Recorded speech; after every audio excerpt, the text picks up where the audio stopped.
I'm here to make a complaint. I'm here to make a complaint. I haven't even started streaming, I already hurt myself. Was that the right scene? Yeah, this is the right scene.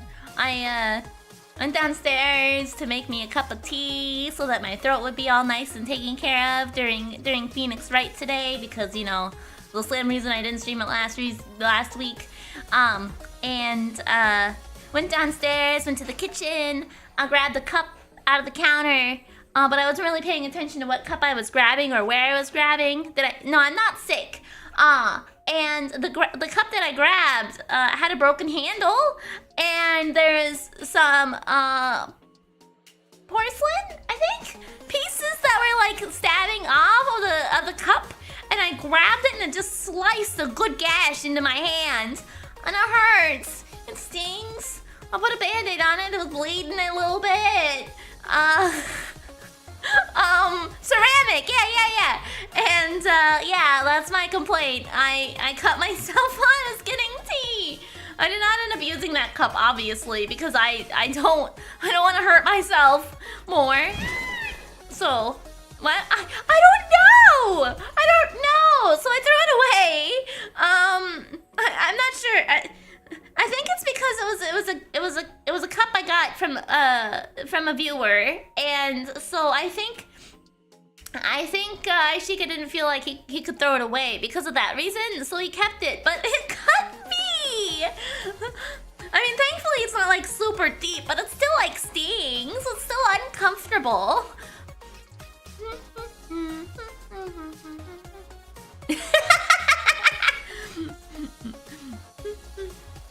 Speaking of, though, I should take my tea bag out of my tea. The uranium adds flavor. Yeah, so it wasn't so much that the tea itself was what cut me. It was the act of getting tea that hurt me. The cup to Miri, snitches get stitches. Well, it's in the trash now, so I hope it feels happy about that. So one of us may have cut you. Yeah, by proxy. Did you show everyone your boing short today? No, but I should have. It was a great... So, Ashika made me speak very slow at the end, and I was like, boing! And, like, that just made me laugh so hard. Unexpected deep voice Miri at the end of the clip made me laugh really hard. No, I got a cut from a mug.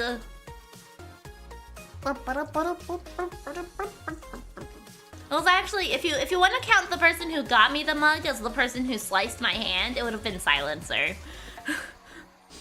So, you know, he inadvertently hurt me today. Won't even know why. Miri was mugged! I was!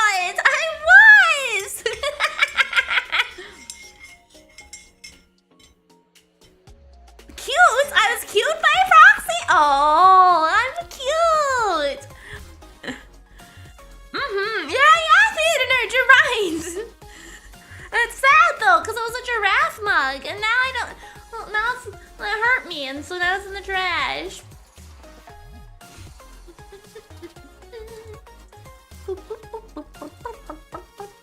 Ow!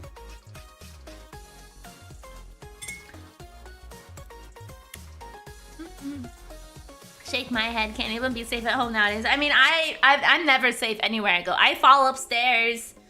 I'm always hurting myself in some capacity, I feel. What does the world come to? I don't know.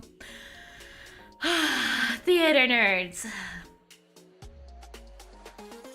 Oh no, that's brutal. I'm not gonna say that one. Nope. I'm gonna be nice. I'm gonna be nicer today while bullying you.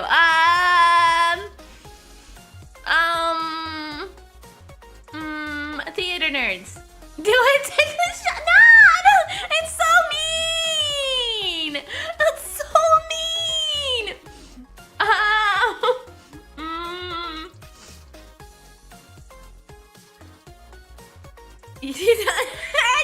I don't. You're right. I don't have the guts. I don't. I don't have the guts. I'm not gonna say it.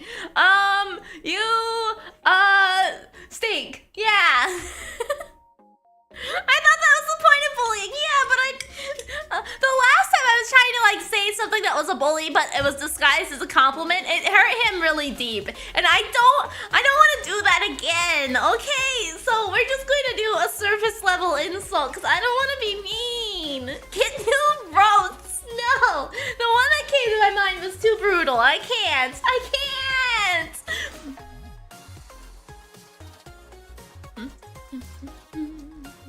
You know what stings more? Your choice of insults. Well, now I'm curious though. No, I'm not gonna say it. No matter how much you try, it's not gonna happen. Backhanded compliments? I don't really know those. No. You can't make me. You can't make me.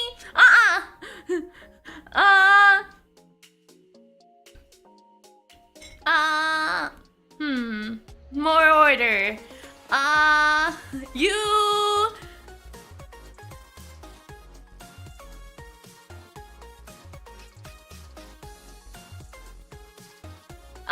make, art I could never dream of. Yeah. I don't know! What is this good bullying you speak of? Maybe I should have a talk with my middle school bully. I'm not... Okay, the funny thing is that, like, I was bullied extensively growing up for various reasons. I'm sorry, what? I don't know! For various reasons, and I still can't bully people. You would think with all the first-hand experience I had being bullied, I would do a better job at it, but no. I don't.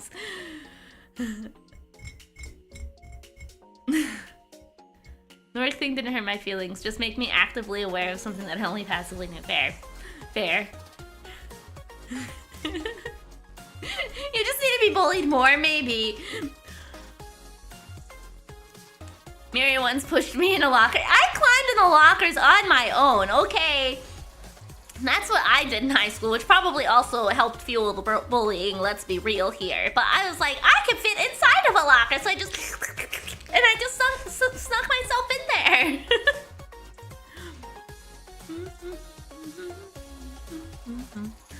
Destroy alpaca. Big giraffe. Big giraffe. Oh, if I move the spoon in front of my mouth, it makes my mouth move funny. Look at that. Look at Miri coming up with insults be like more order, more like less order. Am I right? You know what? That's a lot more creative. I think that's also similar to Wright Choo-Choo-Choose. Wright Choo-Choose 2. Take this man's fork away. He doesn't need more orders. Yeah, you know, for his art, definitely, right?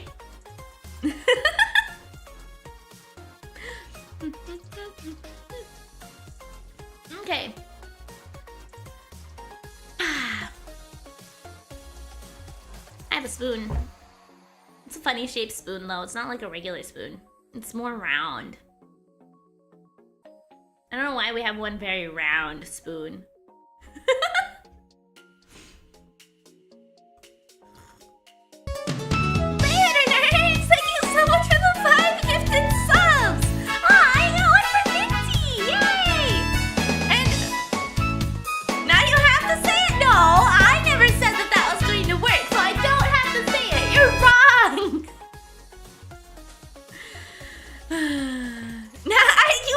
You both.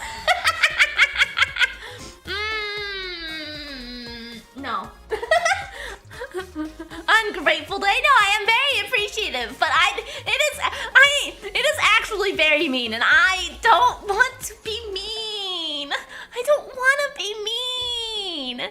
Let's say it. I don't want to be mean. Hey girls, how's it going today? Couldn't you have waited like one more day to give some subs?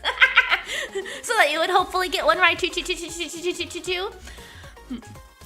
Miridae we need. Fine. Okay, theater nerds. Oh, the reason you play me in the car must be because you're very lonely, isn't it? And so you have to have me on your speakers all the time so that you don't feel quite so alone. Finished the Terraria mod pack yesterday. Now it's Metaphor Refans 0. Awesome! I've heard great things about that game. I'm like on the fence. I want to play it, but I'm also like, I don't want to. You know? That's it. Yeah, it's brutal. It's mean. Even I feel bad. Not really. Well, I feel like it is. You heard it here first, theater nerds. You're maidenless. I told you it was mean. You didn't believe me. You're like, oh, Miri can't actually be mean. I can't be. I don't like to be.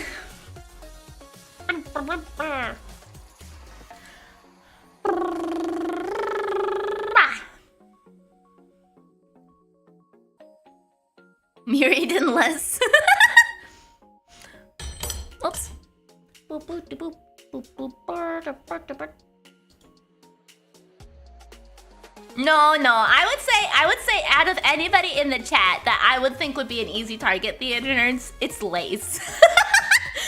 I have picked on Lace relentlessly somehow. I don't know how or why, but something about them just like gives me the energy that I can pick on them very easily. I wonder if that's how people feel about me. They're just like, this person is pick-onable and I'm going to do it. And that's just it, right?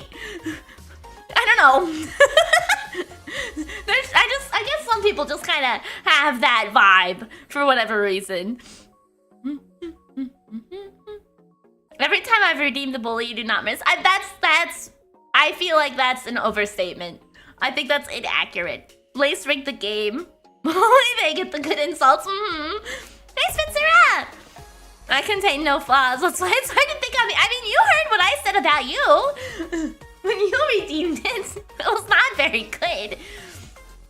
Matt has the same defense as he has a very punchable face. Hey, some people are just like that. But it reminds me, when I worked at a grocery store, there was a guy who was the PIC, the person in charge of the cash registers.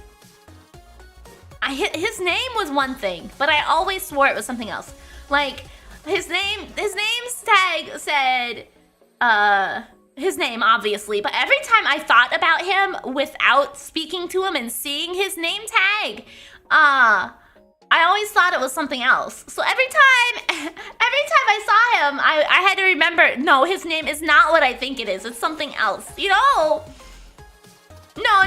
That was the thing, girls. Didn't I say you look like a smaller man trying to escape a big man's body from all your muscles?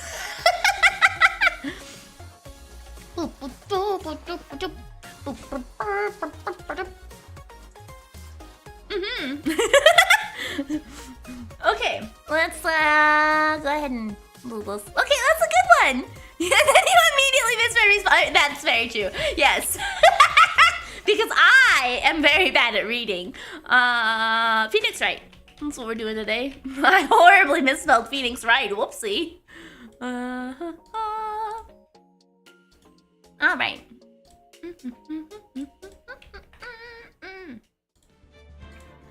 All right. Let's continue. Okay, that's a good one. See, yeah, I do have occasional good ones. Oh yeah, it's the late Phoenix. No, I for however reason wrote Pornix.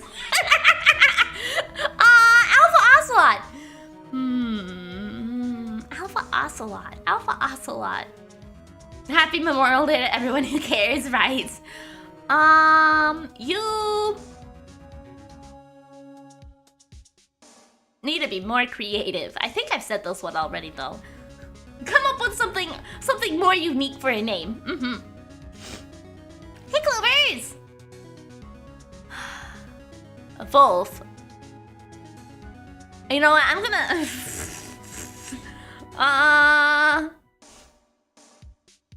Wolf.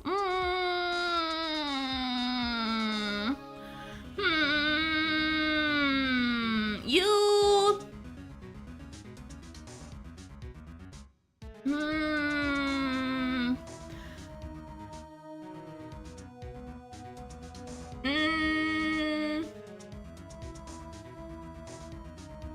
No, I can't think of bullies for most people.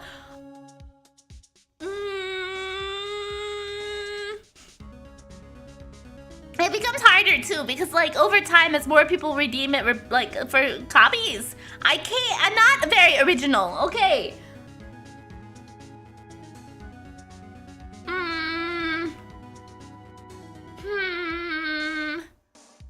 Wolf. You are the teenage boys in the old Axe commercials where they had to spray the entire bottle on them to try to cover up their smell. I don't know.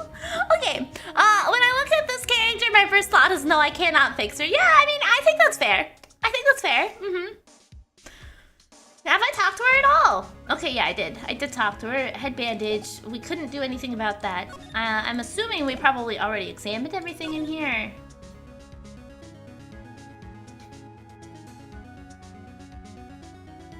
Okay, yeah, we did. Oh, oh no, we never checked out the desk. That's one impressive desk on one impressive frog. It's solid gold, Nick. Gold! Just look at that shine. Only real gold shines like that. No, look, somebody already fixed her with the head bandage. That means her head is freshly fixed. True. You can't be mean if you try. I mean, it's not really accurate, I don't think. It was just, I don't know. I used to tape down the spray part of the Axe can and toss them like the grenade in the boys' locker room. That's hilarious. Would you really want such a shiny desk, though? I don't know, but let's see what it's like to sit at the solid gold desk. Wow, I'm completely dazzled. That's because it's completely dazzling. I can see my nose in the reflection. That's gotta be really distracting. X-Bomb, the locker room, dorm room was always cruel. So the desk isn't practical. No surprise there. Okay. Well, we'll be back later.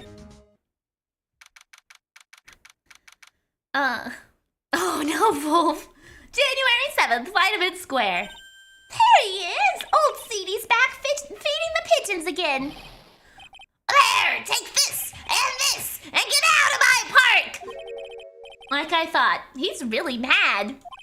Come on, man, let's just keep your head down or let's sneak away while we can. What? Why? Hello, old man! What are you doing, Maya? Huh? Gah! Hey, he just turned his back on us. He's really upset you blew his whole testimony apart. Yeah, I think so.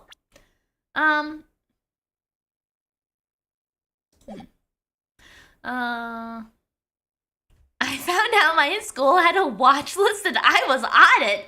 You know, I was never any, like, a bad kid at all in students. Fucking motherfucker, I can't talk already today.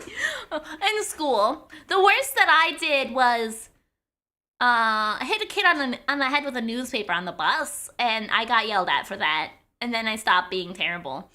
Let's see.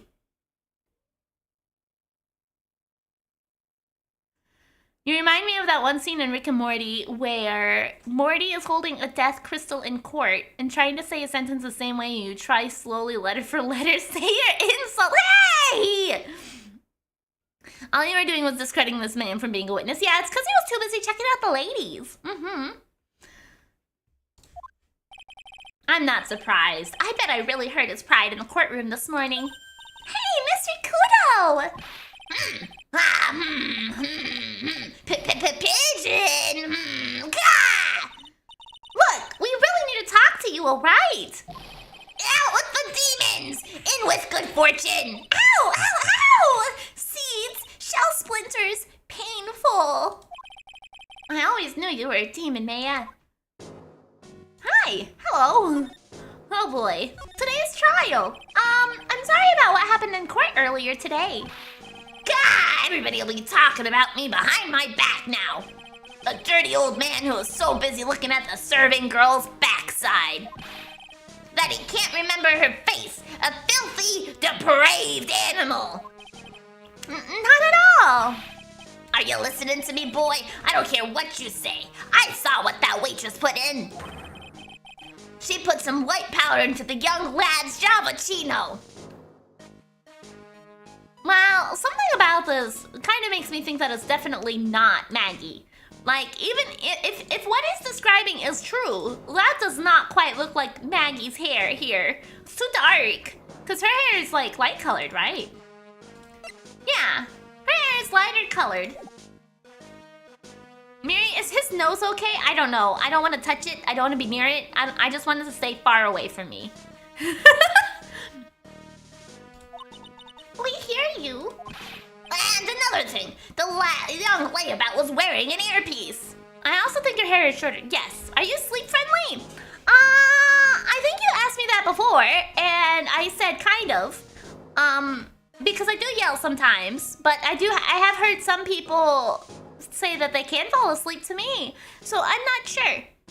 Who else do we know with hair like that around? I mean, the lady we were just looking at with a bandage on her head, so. No, you're totally fine. I'm hopeful that means you were able to fall asleep to me last time, and that's why you forgot.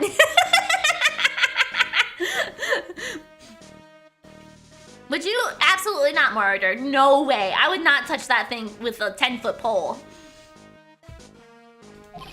On the same side as the lens of his broken spectacles. We're really sorry. So I made a little mistake about the face. So what? I know what I saw. I tell you. I've had 4 hours of sleep. Stress is keeping me up. Oh no, Carl, I'm sorry to hear that. Oh. I mean, I still technically do have twin tails like this, right? They're just not as fluffy. Mm-hmm.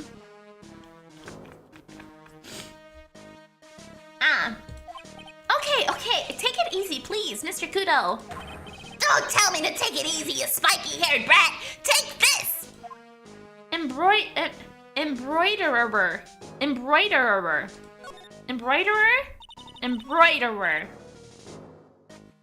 So then with the 11-foot pole? No, still probably not. Mm-hmm. Is your room empty or do I have a subtle echo? I do have some stuff up on the walls, but probably not enough. Probably not enough. You said you were a craftsman, right? God, the modern world casts honest craftsmen like me aside in droves. Surely it's not that. I come from a long line of craftsmen, right back to the time of the shotguns. Oh, shoguns! Fuck! I'm already starting off and I can't even fucking read already. Shotguns. I want to punch him square in the face to see what happens. I feel like it would pop. And it would be very gross.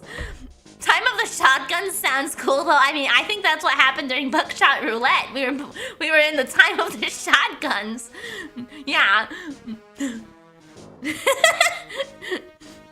Not last Friday. The Friday before last, because last Friday was technically my novel week.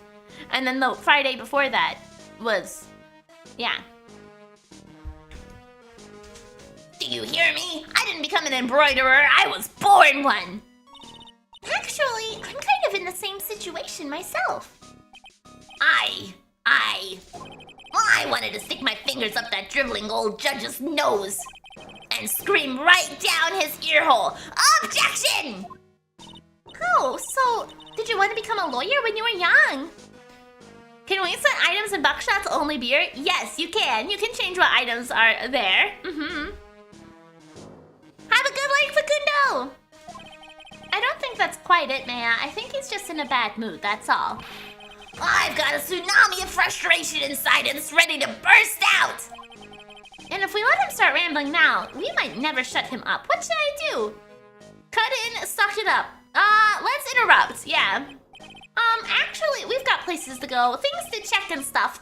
Maybe another time. Fine, whatever. Just don't forget, I've got a tsunami's worth of grumbling to do. Yes. This girl right here is really looking forward to hearing it all. Honest. Final destination, no item, shotgun, only 2 socks. What? I never said that. Come to the place where I work then. Here, bring this along with you. What's this? It's covered in seeds. A discount coupon for a burger? Dumb idea. If Buckshot wins the poll, vote you savages, is what leads up the item to magnifying glass and beer only. But I like cigarettes! He really wants someone to crumble at, huh? Although, it is a burger joint.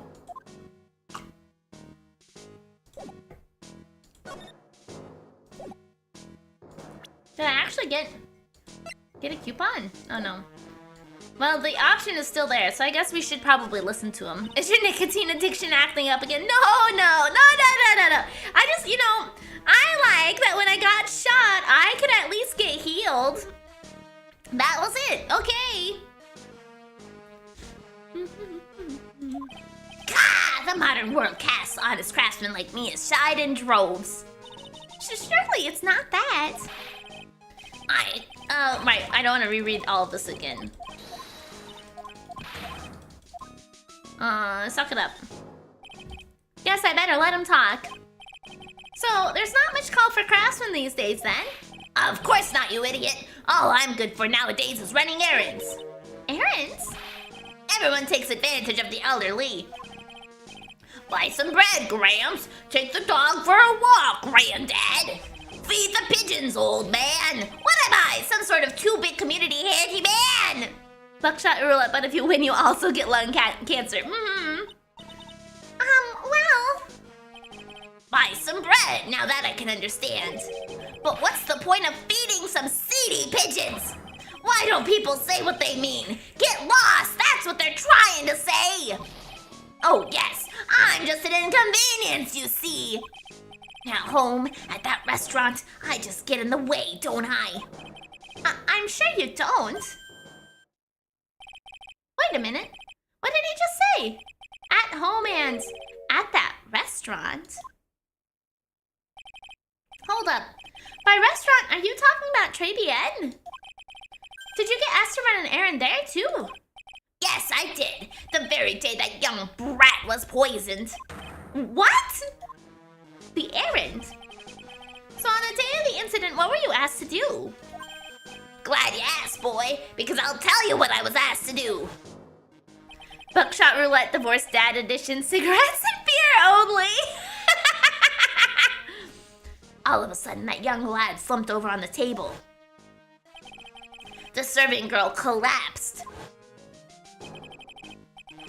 Aw, have a good 9-0. Hopefully you get well rested for whatever your day has ahead of you tomorrow. And I broke that vase. It all happened so fast. I was in a bit of a daze, you see. Then the owner shouted over to me.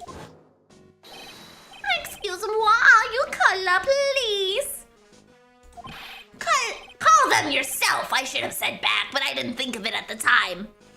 Listening to this while playing Limbus Company is interesting. Oh, I see. Hey, Gainzo!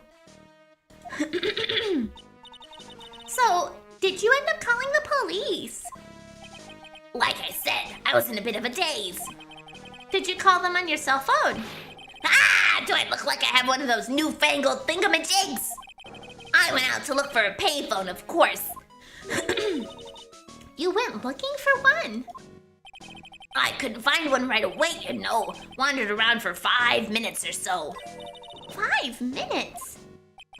So for 5 minutes after the incident happened? Yes, sirree. The owner was at Trebienne on his own. Why didn't you mention this in court this morning? Well, I would have if you'd given me the chance. But you all bullied me out of the courtroom. Thank you, Mr. Kudo. You've certainly earned your kudos for today. Wait a minute. If that's the case, there's more I've got to say. Oh yes, I remember something else. Bailiff, escort the witness out of the courtroom. Well, it's not my fault. You're the ones to blame. You could have at least told us before we got to court. Is it really that important that Mr. Kudo was the one who called the police? What's important is the unaccounted time before the police arrived. The victim was dead, and Maggie was unconscious. Which leaves that that man, alone in the restaurant. Mr. Kudo might have been chased out of the place on purpose. Oh. What do you mean? Maybe a certain someone didn't want him in the restaurant. Ah! Oh, sure. You go ahead and say I was in the way as usual. No, that's not quite what we're saying, Kudo. I suppose I should be getting myself covered in pigeon poop instead, huh? We need to get more details about what exactly happened. From Maggie and from Mr. Armstrong. Okay.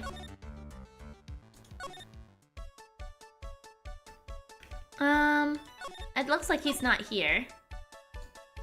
But let's look at this stain again. He has a big nose. Yeah, he does. It makes me uncomfortable. It's so bouncy. This must be the table where the murder occurred. I guess so, with all this police tape around it. And that stain must be from the poisoned coffee. Don't go licking the tablecloth, okay? So, one thing interesting, I think, about this case in particular, is we're revisiting an old case that was tried like a month ago, right? That the murder happened like a month ago and everything. But why do they still have the table sectioned off with the blood, or with the coffee stain? Like, why hadn't they cleaned this up yet? It's been over a month at this point. Why would they just leave it like that? Why would I lick it? I'm not a cat, you know. Then why can't I picture you doing just that?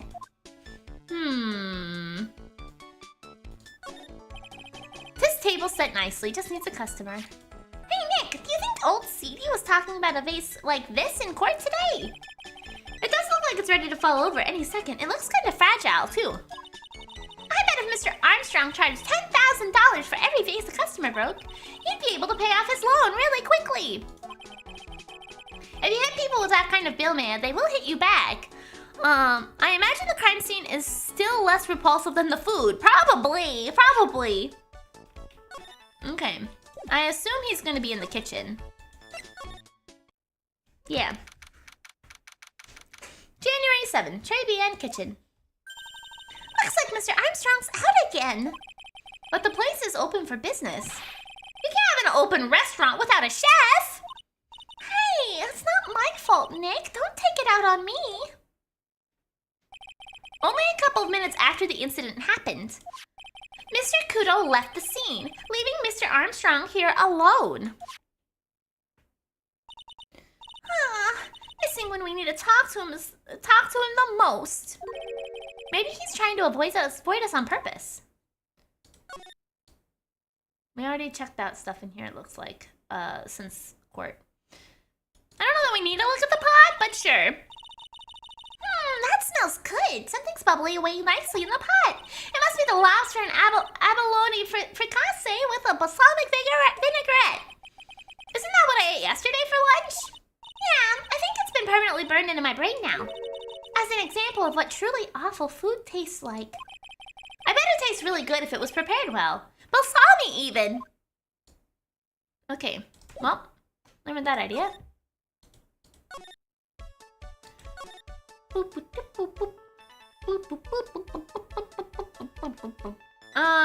I know we had the psych lock with the lady at Blue Screens Inc. But I don't remember if we got the stuff to be able to move forward in her question or not. Let's go to the detention center and we'll route our way there. January 7th, detention center, visitors room. Oh, Mr. Wright! Hello, Maggie. So they finished questioning you. Wasn't it just unbelievable in court today, sir? I'm going to stay up all night and blog about everything that happened. Weren't you scared? It was pretty touch and go in there. Yeah, but you totally nailed that old man. Well, he was all over the place with his testimony. He's not the only one. Huh? What do you mean? Everyone else's testimonies don't match up either. Not with what I remember of the incident anyway. Is it possible she is the one misremembering things? Contradictions. Maggie, you know you said how you said everyone else provided testimony that doesn't match up with what you remember? Yep, there are just so many things that don't seem to add up. The biggest contradiction is the other guy I saw at the table. He was the one who slipped something into the victim's coffee. I was sure it was him. But didn't Mr. Kudo testify earlier today that it was the waitress who put some white powder into the coffee cup? So you really think it was this disappearing man that did it? Well, he's not the only thing that disappeared. The CD vanished as well. You know, the CD with the writing on it. Oh yeah, the MC Screwdriver album, right? No, MC Bomber. It was MC Bomber, Maya. That name was scrawled onto the sports paper as well. I never did find that CD at the crime scene, sir. Or the victim's medication. That's gone missing too. Ouch, my head. This is getting way too complicated for me. After the incident, you said you passed out when the victim, Glenn Elg, collapsed, right? Yes. That's so embarrassing. I mean, I used to be a cop. When I came to, the restaurant was buzzing with police. And before I knew what was going on, they arrested me, sir. So between the time the victim collapsed and the police arrived on the scene, You have no idea what went on at Très Bien. No idea at all. Why? Is it important, Mr. Wright? Oh yeah, I forgot that everyone connected to the victim's job has a palindrome name. All of them do! Wait a minute. All of them do! She does! Oh.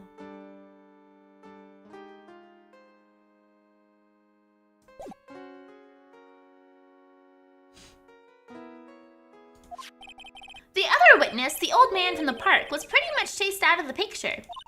Chased out of the picture? What do you mean? Old Seedy wasn't inside the restaurant because he was told to go call the police. Claiming palindromed! Yeah! Yeah! I didn't realize Lisa's name was also a palindrome. Discovery of the century, Jesus Christ! Yeah! That's great! Exactly. And you, Maggie, were unconscious. That means Mr. Armstrong was alone in the restaurant for a brief period of time. No. You don't think Mr. Armstrong set me up, do you? When you consider the facts, it's hard to imagine that Mr. Armstrong isn't involved in this at all. It's like the master biting the paw of the dog that it feeds. I don't think that's how that phrase is supposed to go, Maggie. I think that's quite incorrect. Are you sure about this, Mr. Wright? Oh, Wolf! So I was at the store yesterday and you suggested string cheese, right? So I grabbed some string cheese and I had one last night as a little late night snack. And fucking Clover tried to steal it from me as I was actively eating it. Every time I pull off a piece of cheese, she'd like lunge forward and try to bite it. I don't even know if he's here, but I'm telling him anyway. And then every time I'd pull off a piece, she'd also like reach out her paw and try to take it too. She fucking loves string cheese. I forgot how much of a menace she was when I eat string cheese. Well, the old man said as much when we spoke with him earlier. I don't know. The things that man says don't add up for some reason, sir. Maggie looks like she's trying to figure something out. Maybe we should ask Maggie exactly what she knows about old Seedy.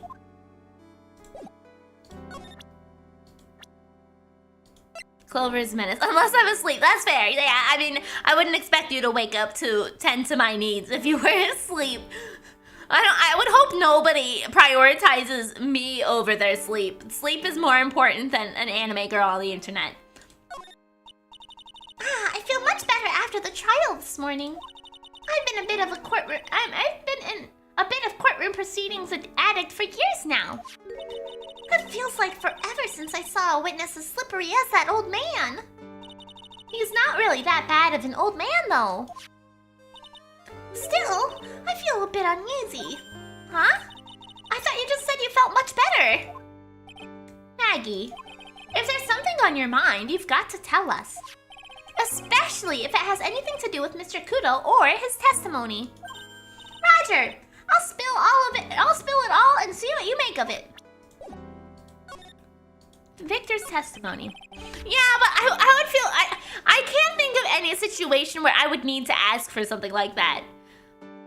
Like, at the most I would ever ask somebody is like... If I were enjoying conversation with them late at night and I didn't want to go to sleep, I would be like, hey, stay up later and talk to me more. But that would probably be the extent of anything I'd ever do. Because, like... To me, sleep is like always the most important thing. Sleep is great. Sleep is important. So always go to sleep if you need to sleep. Is there anything about Mr. Kudo's testimony that stood out as odd to you? Actually, yes. All of it. Tiger Day today? Yeah! The fact that he was even testifying to begin with doesn't quite what? Sleep is for the weak. No! Sleep is important! Well, when I took the coffee over to the victim's table... It's true there was another customer in the restaurant. Yeah, we know that already. It was Victor Kudo. But I can't really say it was an old man. Oh. I will tell my friends to never stay up, get some rest, but then I will go to sleep at 4 a.m. I mean, I go to sleep at like 2 a.m. every night. That's still a healthy time. I still get 8 hours of sleep, you know, it's still good. Okay, then how about calling him a really old middle-aged man? No, age isn't the issue. The other customer was a woman. Okay. So let me think about this. We have two opposing perspectives of what all happened. I'm 1:30 and 2:30. I'm suspicious. Okay, what I'm theory crafting is happening now is that there's two instances of the quote murder. Okay, the first instance is earlier in the day where the woman was a customer. The lady with the bandages, she was a customer, and they had the Phoenix impersonator put the white powder into the drink. And that happened at like 1, where they actually killed the man, maybe. And then, later, when Kudo was in the restaurant, they orchestrated the same situation, but they had already passed out Maggie hidden somewhere, and they put on the stained apron on her to frame her. And then they did the second murder, quote, where they killed the guy, where they probably had the Phoenix impersonator pretend to be Glenn Alg and get disguised because they figured the old man wouldn't notice. And they acted it out a second time so they could try to further blame and frame Maggie. That's what I think is happening. I think there's two instances of murder here. One of them was the actual murder, and the other one was a recreation to fool the people into helping frame Maggie. Based on the information I've heard thus far, and with how wild Phoenix Wright is, I think that's gonna end up being the direction it goes in. I don't sleep till like 2 to 3 a.m. too. There's too many DMs to slide in, dude, and reply back. Exactly, yeah, I'm always talking to people. Well, not always. I have a couple of friends that are up at that time of night that I talk to, yes. Can you repeat this slower so that we can all understand? I tried. A woman? Are you sure, Maggie? Well, I'm not 100% sure, but I think so. So, what did this woman look like? She was sort of creepy. And she had kind of a cackling laugh. Oh.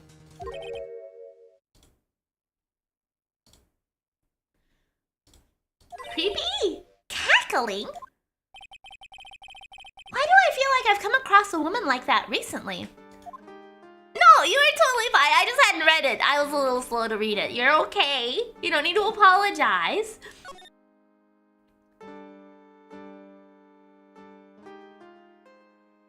Wait, I wonder if I can present. Is this the woman? No, okay. Miri's cackling laugh? Yeah, I know. I was kind of like, well, I'm not creepy, so at least we know it's not me, right? Okay, no. Nope. My sub expired! Miridae, what ugly cry! Ah! Oh no! A cackling laugh, it was Mo!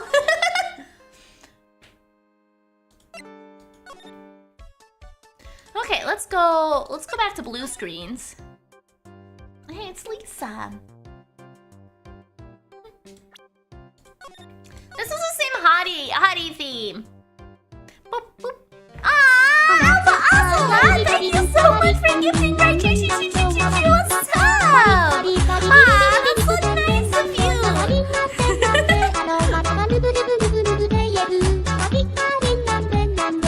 My sub unexpired. Thank you so much. I appreciate it tons. It's so sweet of you to do. Okay, let's see. We have her thing. So I don't remember what answers we had to give, but I think we might have the information now. Boo-boo-doo. Glenn's troubles. So, how about you tell me what kind of trouble Mr. Elk was in? I'm sorry, sir, but we don't deal with troubleshooting here. Perhaps you'd like to speak to someone in customer service. What is she talking about? I guess I'd better take a shot and just see where it gets me. Mrs. Basil, let me ask you something. Did Mr. Elk's trouble have something to do with this?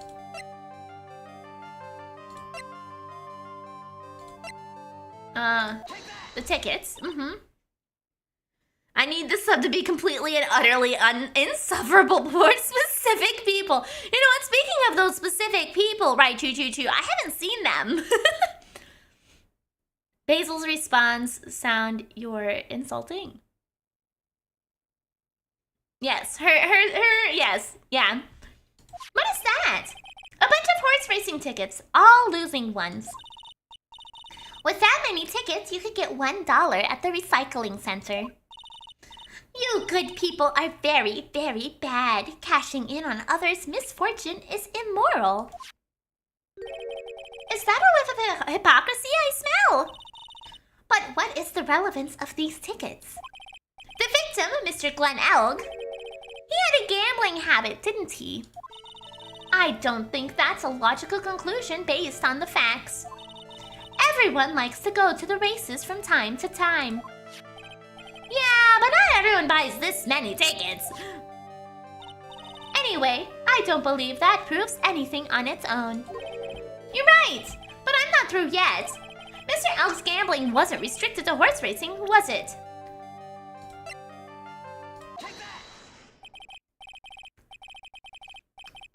The lottery, horse racing. He bought a lot of tickets and lost a lot of times.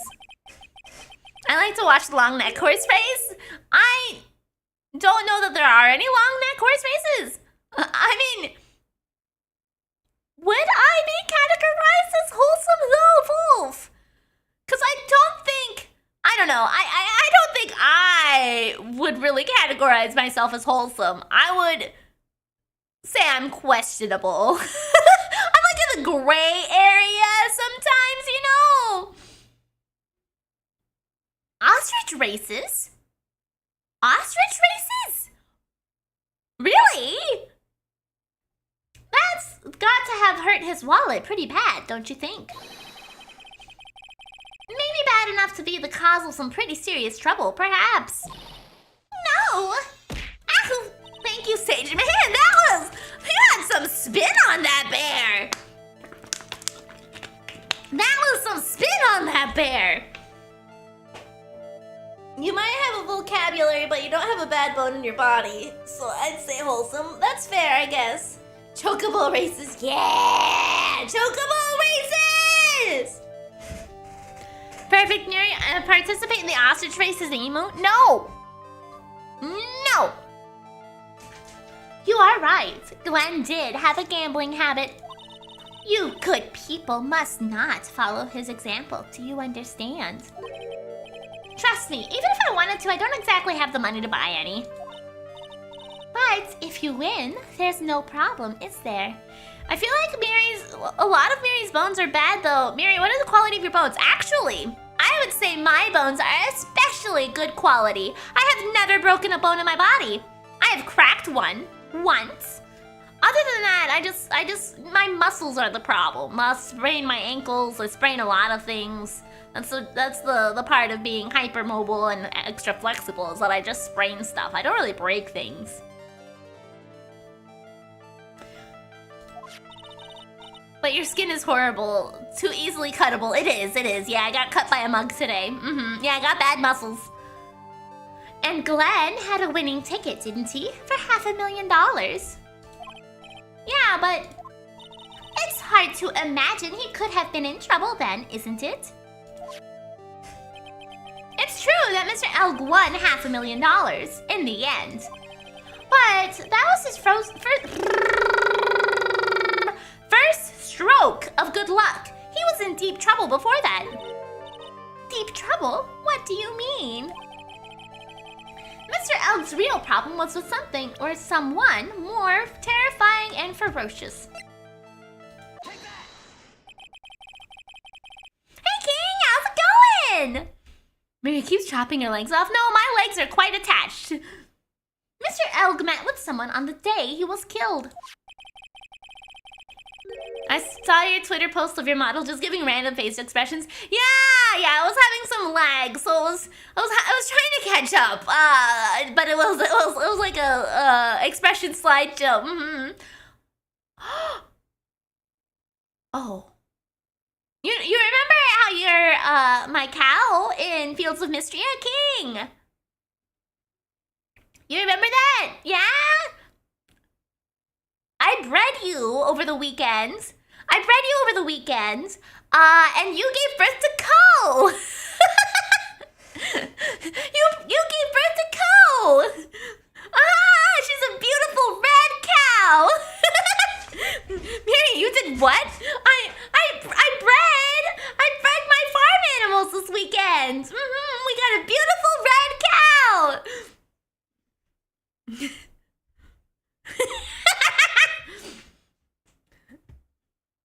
He even made a note on this calendar about the meeting. Meet with the tiger. What is the relevance of that? Are you trying to suggest Glenn was meeting him to discuss his debt? Yeah, that's what I'm thinking. But I have never heard anything about this tiger before. Maybe he's not even human. Maybe he really is a tiger. King gave birth to the red cow? Yes! Well, I'm pretty sure King was King was definitely involved in making the cow, but I don't know if King was the birther or the donor.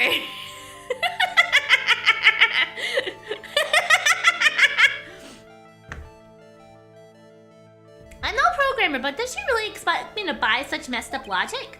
In that case, I think it's time to introduce you to the tiger. The printer or the ink? Yeah, exactly!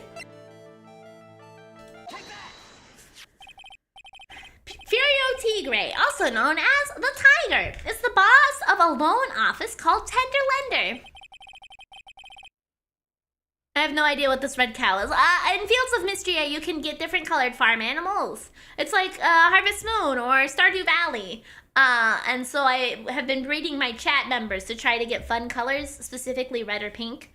I got spaghetti. Does anyone want some? I was thinking about making spaghetti today, but I don't think I'm going to end up cooking today. I'm not sure. This is who Mr. Elk met with on the day of his murder. And the only thing a loan shark would talk to him about would be his debt. No! It's true that Glenn had racked up quite a bit of debt from his gambling habits. About $100,000, I think.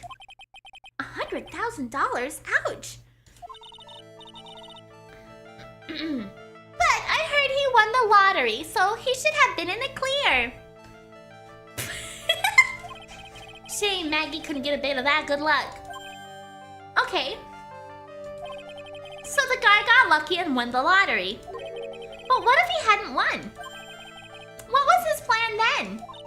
Well, this isn't easy to say, but he said he would use his talents to repay the money. His talents? I suspect he was talking about programming. What computer program is worth $100,000? Perhaps you good people should leave so I can get back to my work. I'm so close to cracking her. The program in question, was it by any chance this?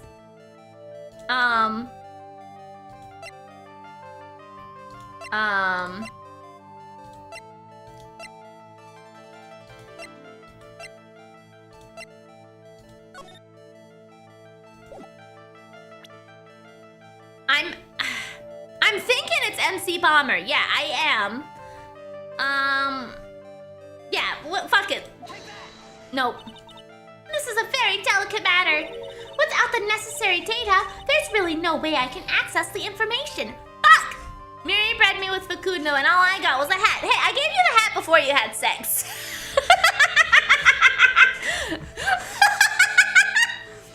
I know Mr. L created some sort of program. She can't deny it if I show her the program itself as evidence.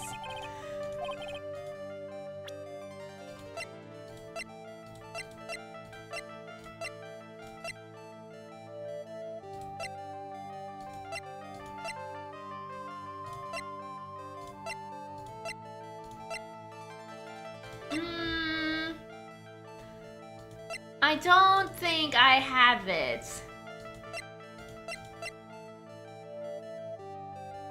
Unless we give her the disc. No.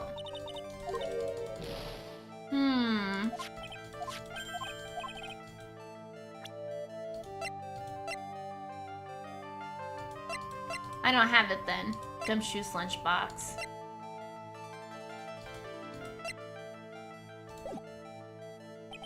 I don't think I have enough evidence yet. I should investigate and gather some more clues.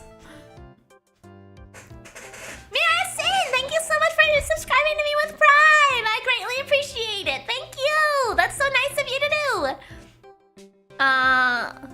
Miri bred me with curls and all I got was no child support. They get hats and I only got a bow?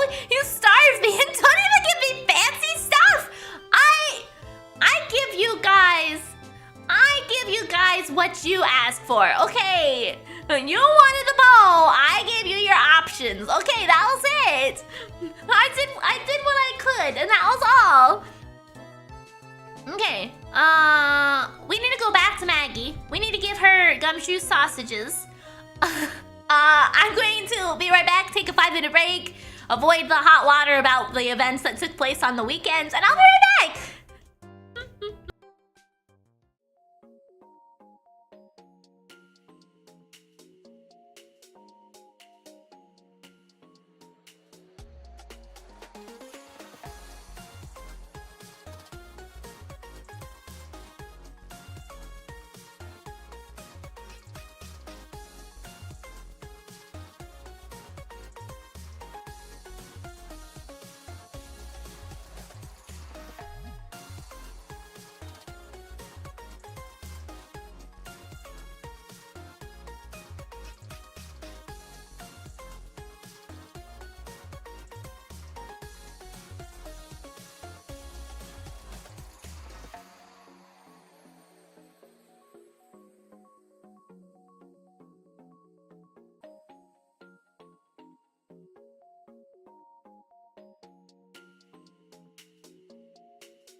return. Boop, boop, boop, boop, boop, boop, boop.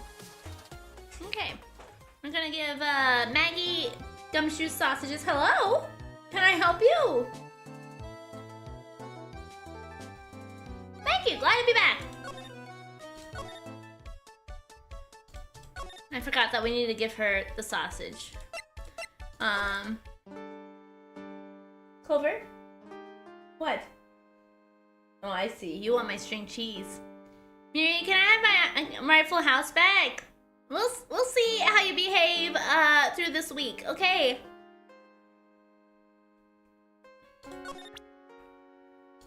What?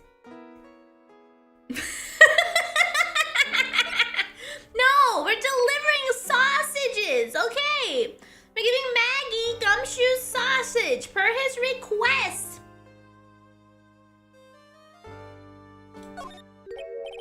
Oh yeah, I've got something you're going to love. Really? What is it? A lunchbox just for you. Here. Wow, a lunchbox. Weenies too.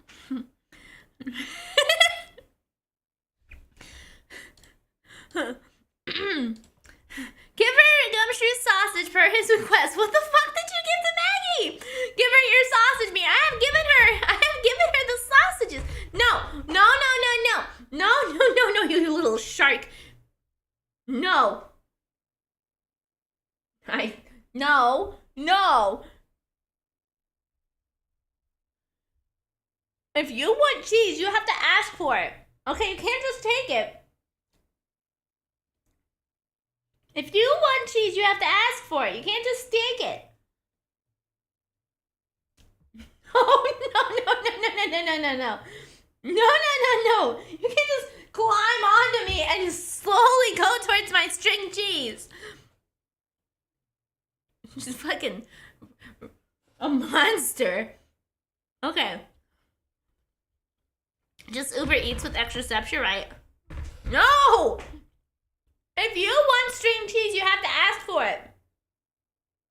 Jumping on my desk and climbing on top of me is not asking for it. If you meow at me, maybe I'll consider it.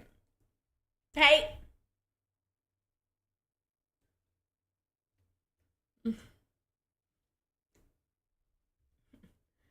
Fucking, you monster. She circles me like a goddamn shark. Can I get one? Yeah, I've got a string cheese in my fridge. Go ahead, help yourself.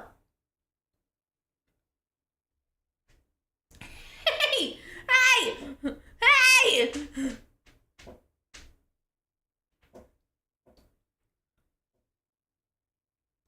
You didn't ask for it. You don't get any. It's gone now. Okay. Hi, Gordon. There you go. It's all gone now, Clover. You can't try to steal it from me. Clover did want the cheese log. She did. She was trying very hard to steal it. Oh wow, a lunchbox and weenies too. I can't believe it. Thank you, sir. Did you make this just for me, Mr. Wright? Yeah, go ahead. Help yourself. In my fridge, I've got some string cheeses. Nah, it was Detective Gumshoe. Who else would make such a nice lunchbox for you?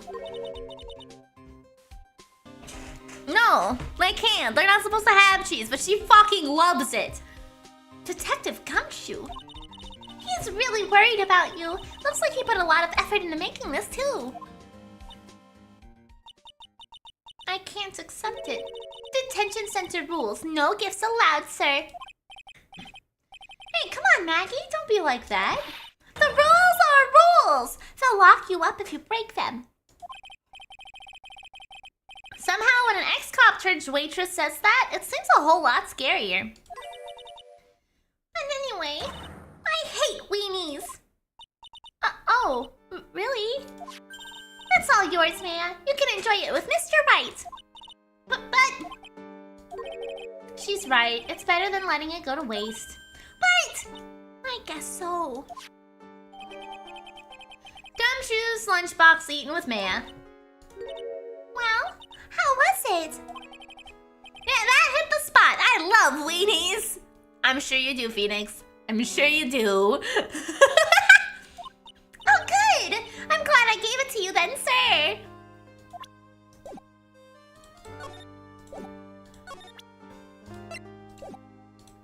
Okay, let's go back to blue screens. We're gonna show Lisa the CD. No, she doesn't care. It's Raspy Boy's Day today. It is, and I got the tea to help make it more tolerable.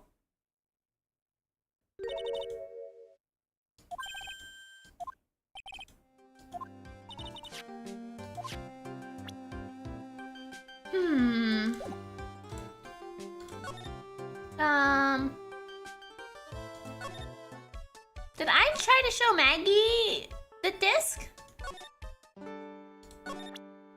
Shotgun! Thank you so much! My first trimester! Oh my gosh! It flew by so fast! Are you showing yet? Oh shit, I shared it twice.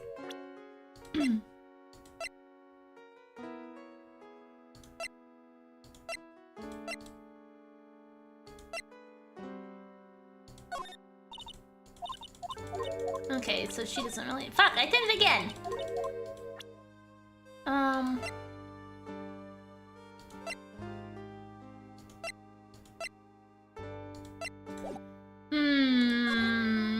What do I do?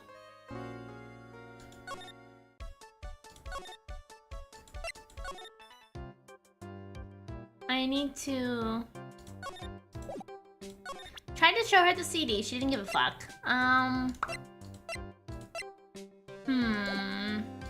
Maybe there's something I'm missing at Tenderlender.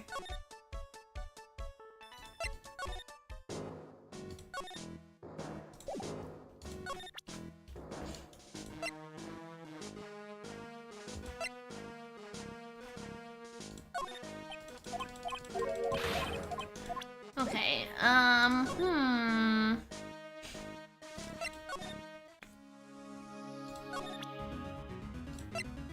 What do you think about this?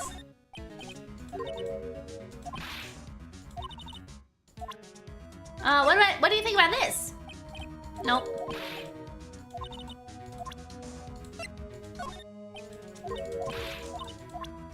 Actually, you know what? That might be a good idea. Let's see if Maggie cares about that.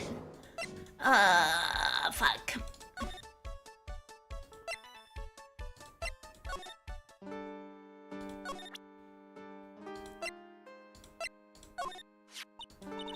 Is that your attorney's badge? Actually, it's a fake. Holy smokes, that's it!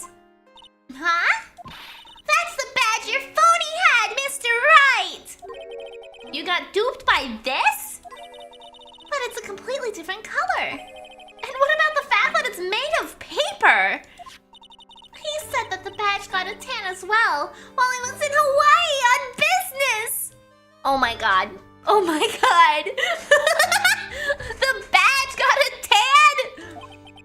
I'm beginning to see how my phony was able to gain her trust. Maggie, you bit our badge, right? If she bit this one, it would have been pretty proof that it was fucking fake.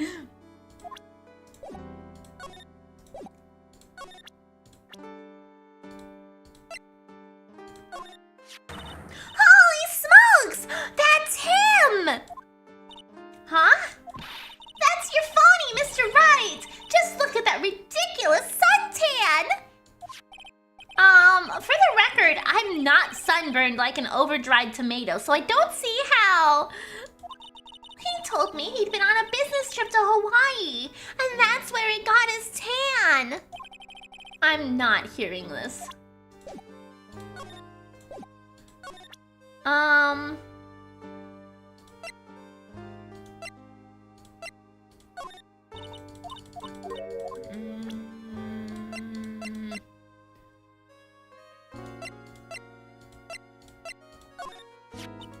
Oh yeah, that's when I was carrying a customer's breakfast over to them.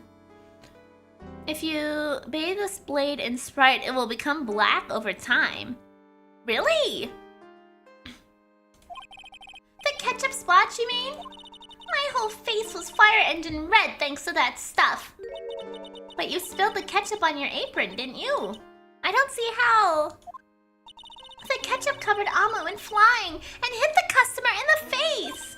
Oh, talk about a tomato red face. Makes me wish I could have seen it myself. Yeah, I guess. It was kind of a sight to behold.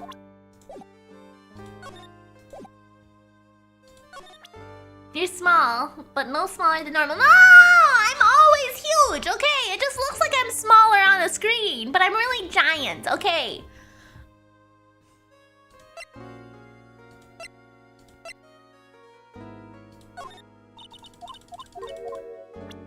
I'm at the point where I'm not really quite sure how or where I'm supposed to get additional information.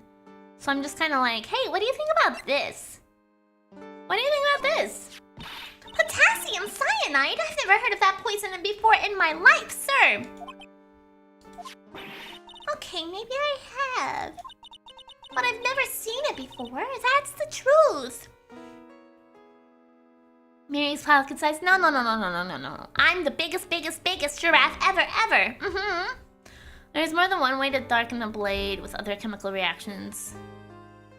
Some having quite the history. Oh, I see. You kind of have to reach with this case? Oh.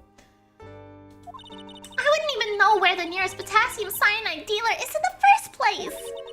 Potassium cyanide dealers? Sounds like another group of drug pushers to avoid. In any case, this definitely isn't something you could pick up just anywhere. Oh, curse my rotten luck. The criminal must have stuck the bottle in my apron while I was unconscious.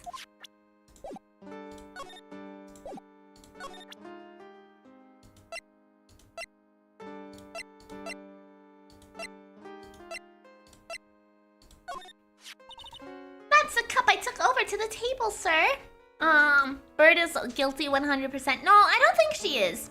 I went on a tangent earlier about the theory I'm currently suspecting to be the case. I think there was 2 different instances of the quote murder. One of them occurred earlier and the other one occurred later to try to set up different people for framing. One of them was being the actual murder and the other one was like a backup plan, so to try to pretend that the guy died later. With more witnesses. But it's a matter of connecting the dots from where we're at to get to there again. It's easier to sell drugs on the street than potassium cyanide, not because of there wouldn't be buyers, but because you'd have the FBI on your ass very quickly. Yeah, that makes sense. That makes sense. Apples are everywhere. But I didn't put anything in it. I could never do something like that. That's right! You can never do anything like that! I'm not good at carrying those large trays, you know.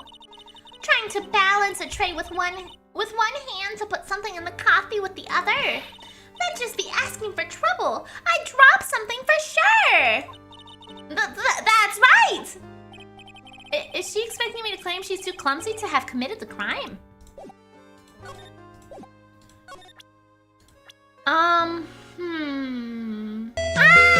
Gee! Hello! Welcome on in! Oh, you're playing Legends of Zelda's Echoes of Wisdom. I hope you had a wonderful time! Thank you so much for bringing your community on by. For those of you who might not know me, my name is Miridae the Giraffe. I'm a giraffe VTuber with a bit of a foul mouth, so I do curse quite often. If you don't really like that, I totally understand, but I hope you enjoy your time here, however brief or long it may be. I also know that streaming can be exhausting, so if you need to raid and run, absolutely take care of yourself first and foremost, and I hope you had a wonderful time! You're saying there were 2 murders then? Like a fake one and a real one? Yes, that is exactly what I'm saying. How have you been? I've been pretty good, pretty busy, doing lots of stuff, trying to recover from my birthday subathon and get all the things done. We're working through that. But we're having a good time. I'm a little stuck on this case right now. I'm not sure quite exactly what I'm supposed to be exploring for this one. And I'm trying to figure it out. So we're just kind of showing this person in the detention center a lot of stuff and hoping that it will progress the plot. Didn't spawn during the birthday subathon, but I hope it was good. Yeah, I had a wonderful time on my birthday subathon. It was the last week of April, so we're still slowly working my way through it. Like on Friday. This coming Friday, I'm going to be playing my favorite classic JRPG of all time, Breath of Fire 3, and I'm going to get drunk. I'm going to get drunk on Friday, and it's going to be great.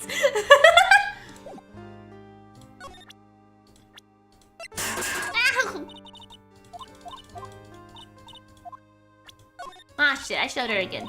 So Friday is gonna be a fun day. Yeah, it is! Okay, well... Oh, hydrate.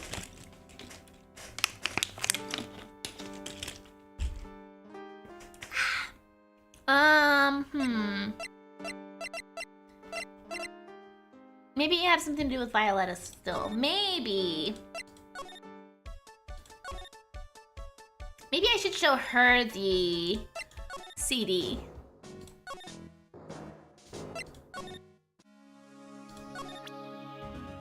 Hey, what do you think about this? Nope, she doesn't care. What about the fake attorney badge? What about this? What about this?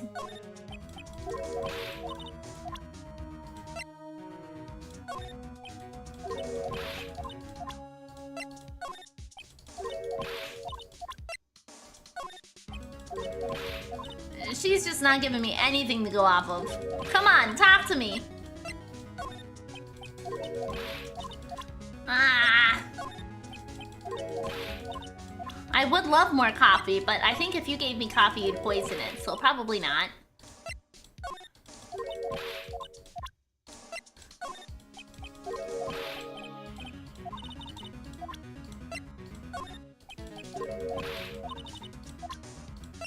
Do we need to talk about the scooter? Nope.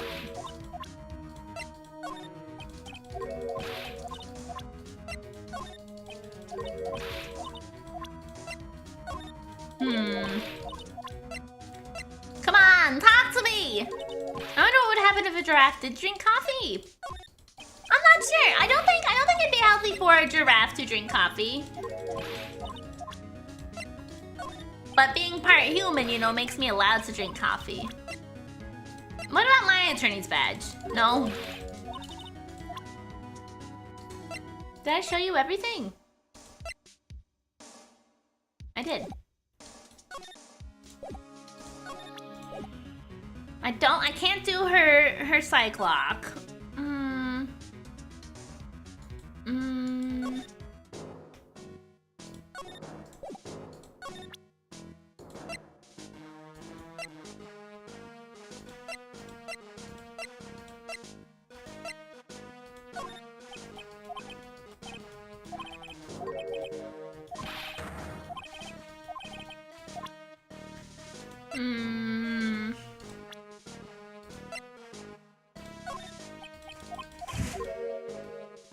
She's a cyclock? Yeah, she does. Have you shown MC Bomber to Basil? I tried to, but I don't think she did anything about it.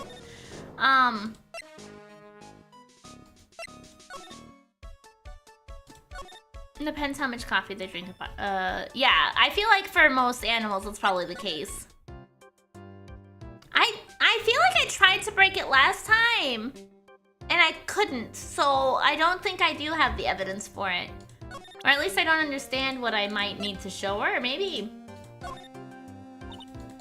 Yeah, she doesn't care about the MC Bomber. Have you told Gumshoe about the sausages? Oh, you're right! I did do the sausage thing, so maybe there's an update at the detective's place.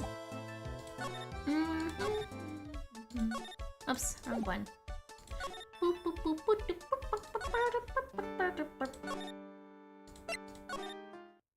Aha! Okay. Caffeine is poisonous to animals, including giraffes. Yeah, that makes sense. That makes sense. Okay, here we go. We got Gumshoe. The main server just went up in smoke. Why the heck isn't the press conference set up yet? The superintendent's here already. Yeah, and there's a problem with the internet too. already told you to stop using your computer, Chief. But I'm watching videos online. I'm catching up on my Asian soap operas. It's gonna have to wait, Chief. I'm throwing the switch. No! Just when Sum Yang Guy was about to confess to his son's hot-to-trot girlfriend! Wow, this place is really buzzing. Must be something must be going down, something really big. Huh? What are you doing here, pal? Detective Gumshoe! You can't be here right now. You'll be roped into the briefing if you stay. Huh? I've got some big problems here today. Why? What's going on? It's a virus! A virus! A virus? There's a virus ripping through the precinct's computer system. But I really need to ask you some questions.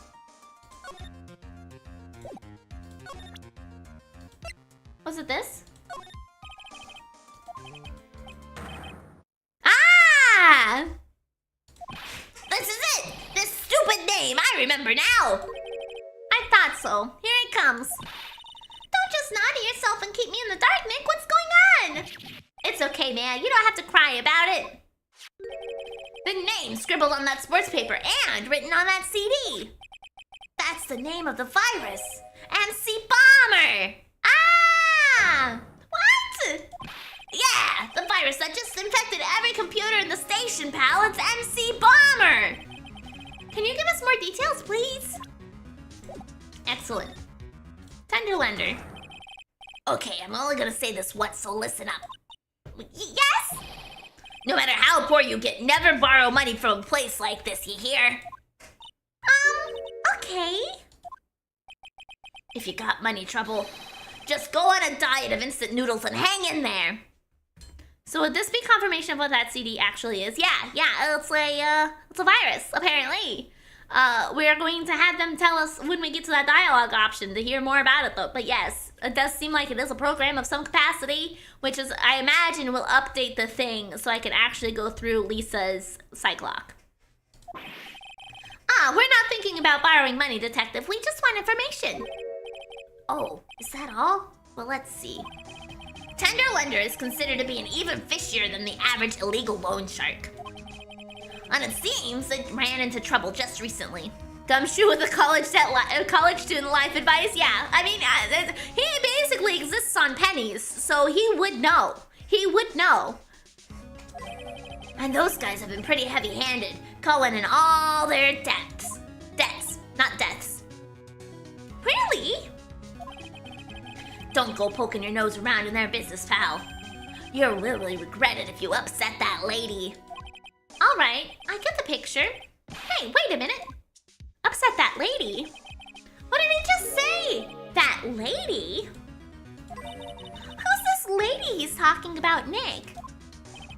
We better find out what the story with this lady. So, what exactly is a computer virus, Detective Gumshoe? I don't know. What? Look, I just go with the flow, all right, pal? And here I thought detectives were supposed to be somewhat knowledgeable. What's with that face, pal? You think you know what a virus is? Well, Nick, do you? A computer virus? Sure. I mean, only in simple terms, of course. Really? Wow! You know everything, Professor Nick! Yeah, I'm gonna call you Dr. Wright from now on. Hey, that sounds pretty cool! Don't you agree, Dr. Wright? I imagine Gumshoe has a criminal affairs degree of some sort? Possibly. Maybe. I would hope. Why do I get the feeling they're making fun of me? Okay, fine. I'm no expert, but I can at least explain the basics to the two of you. What's a virus? A virus program is a virus is a program that gets inside a computer and causes damage. Damage? You mean it makes the machine go boom and explode? No, the damage is well, it's all internal. So the inside goes boom, right? Imagine all the case data you've stored on your PCs here in the station. A virus could wipe all of that. That's the kind of damage I'm talking about. Whoa, that's scary. Yeah, and what's even scary is that viruses are infectious. Infectious? Most computers are connected together on a network, right? A virus can move from one machine to another over the network. So the virus just keeps spreading faster and faster. Just like a real virus, huh?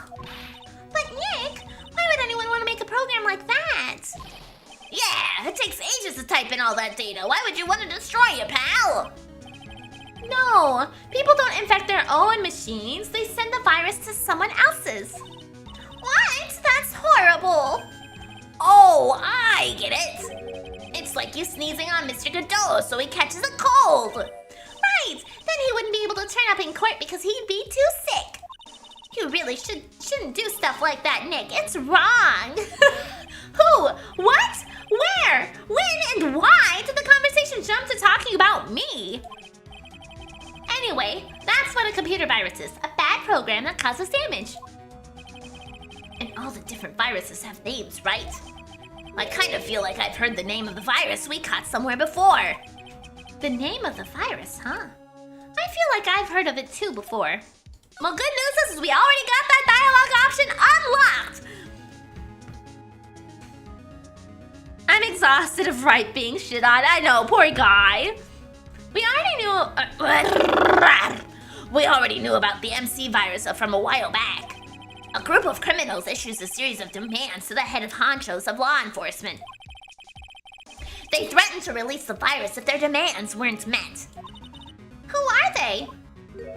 I don't know. Some hotshots from the criminal underworld would be my guess. And now the virus has been released, huh? Yeah.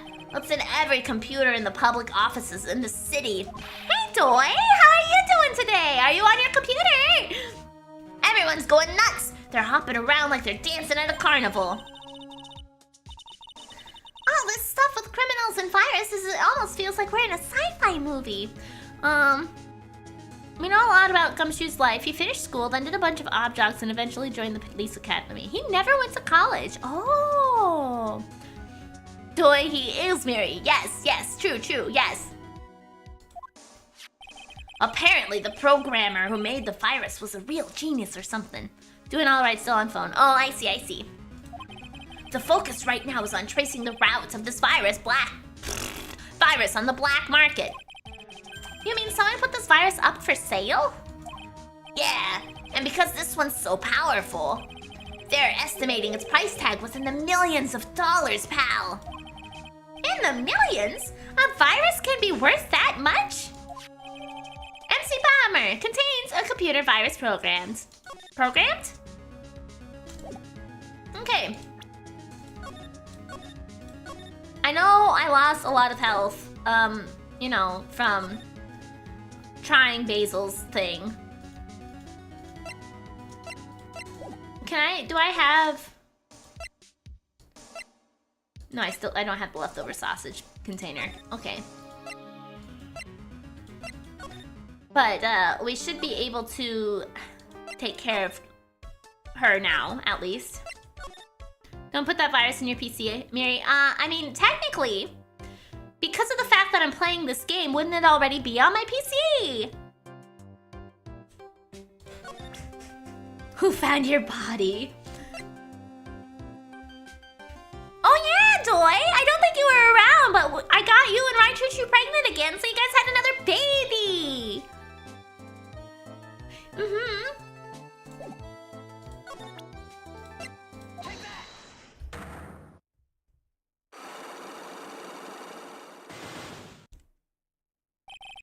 Glenn's troubles. Okay. I wish I didn't have to go back through all of this.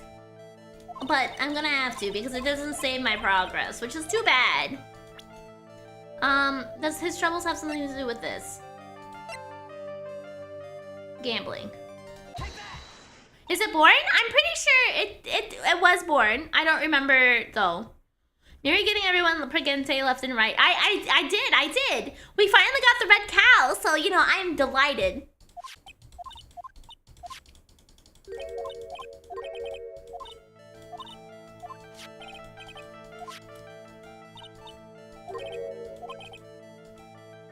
Okay, and then we got the winning ticket. Okay.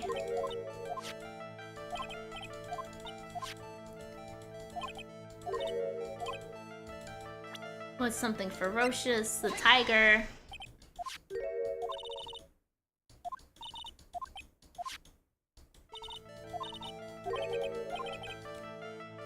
Then the man. Mr. Tiger. Okay.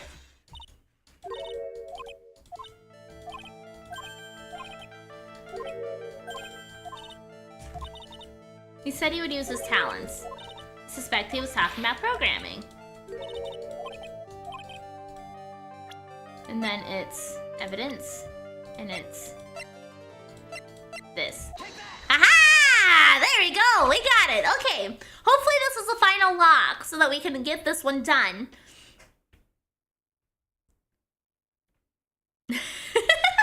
Well, this is it, isn't it? This is the virus that's infecting computers worldwide as we speak. MC Bomber! It makes me think of the Oprah pregnancy. You get a baby! You get a baby! Everybody gets a baby! Except for the fact, it's so funny you say that though, Ignis, because like, you're right.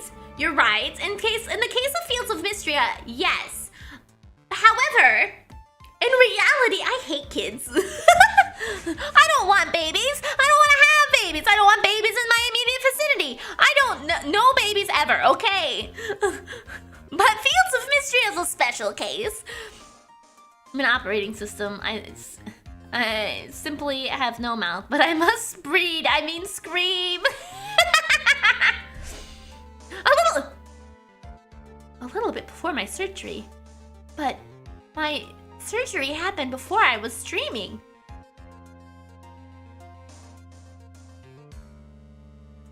Are you in my walls?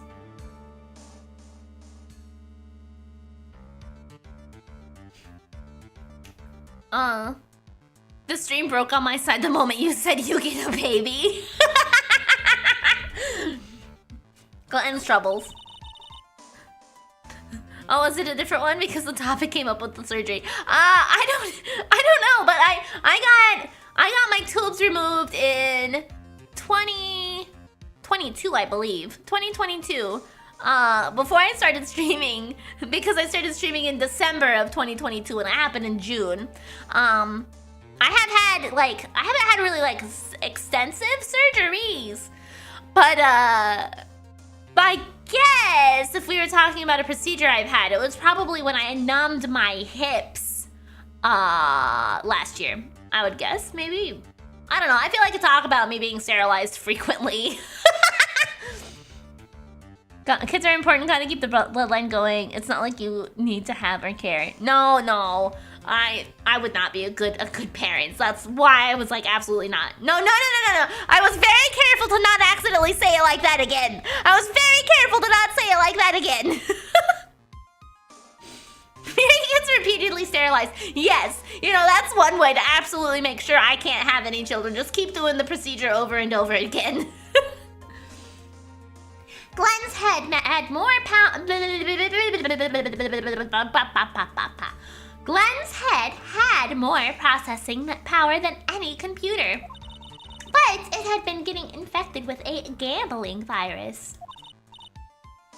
Glenn was in too deep. You mean he was in debt? Miri, learn English. I know. I need to. They just keep regenerating. God, I hope not. Yes, $100,000 in debt. Not an easy amount to repay. Chicken strips? Yes, please. I would love some chicken strips. Ow, I bit my pong. So, he said he was taking on some extra work. Something a bit risky. Risky? How? Maybe he was going to become a waitress at Très Bien. Where do you come up with these ideas? Risky extra work. Ooh, maple bars do sound pretty good. No, Miri, unlearn English to become funnier. I mean, the fact that I can't speak most of the time, I think, is part of my, like, my buff? My streaming buff? So, it's safe to say Mr. Elg was the creator of this virus, huh? The MC bomber virus? Yes. It was a work of genius. In a bad sort of way, of course, but still genius. Something like that would probably fetch several $1 million on the black market. Inconceivable! Gumshoe was right for a change. This date, December 3rd, that is marked on his calendar. That was the deadline for repaying his debts. Those are important to giraffe. I know! Giraffes are very talented with their tongue. They are. They're very long, too. Mm-hmm. But if I go to get milk, I'm obligated to never come back.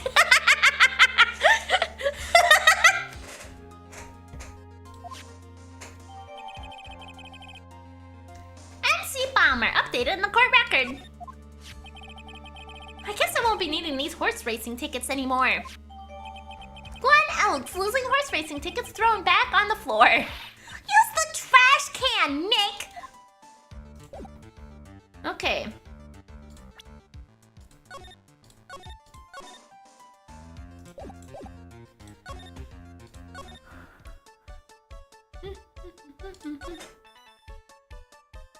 Anyone do art on computers? If so, how do I get darker orange without increasing loom? Are you meaning for like... I need a little bit more context. Are you talking about like brightness of your monitor?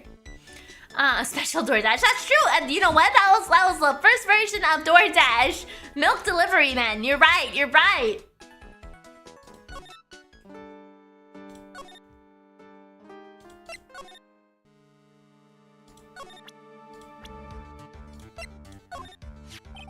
That's the girl who works over at Tender Lender. You want to stay away from her, okay? I mean it. Is that how I get a new dad? The milkmen are all the dads who never came back to their original homes. Okay, so on the slider,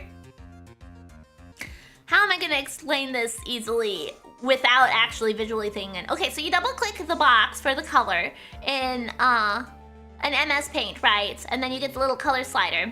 You want to go to the red. You want to move it over towards the yellow a little tiny bit.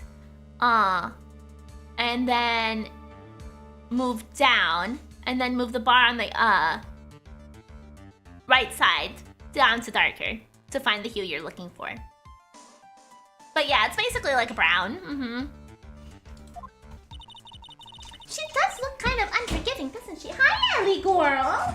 Hello. Oh, Ellie girl. Oh, Ellie girl. Oh, you are a puppy. Oh. Hello. That should be the least of your worries, pal. What's that supposed to mean? What could be worse? Yeah, it basically just does make it more brown. Mm-hmm.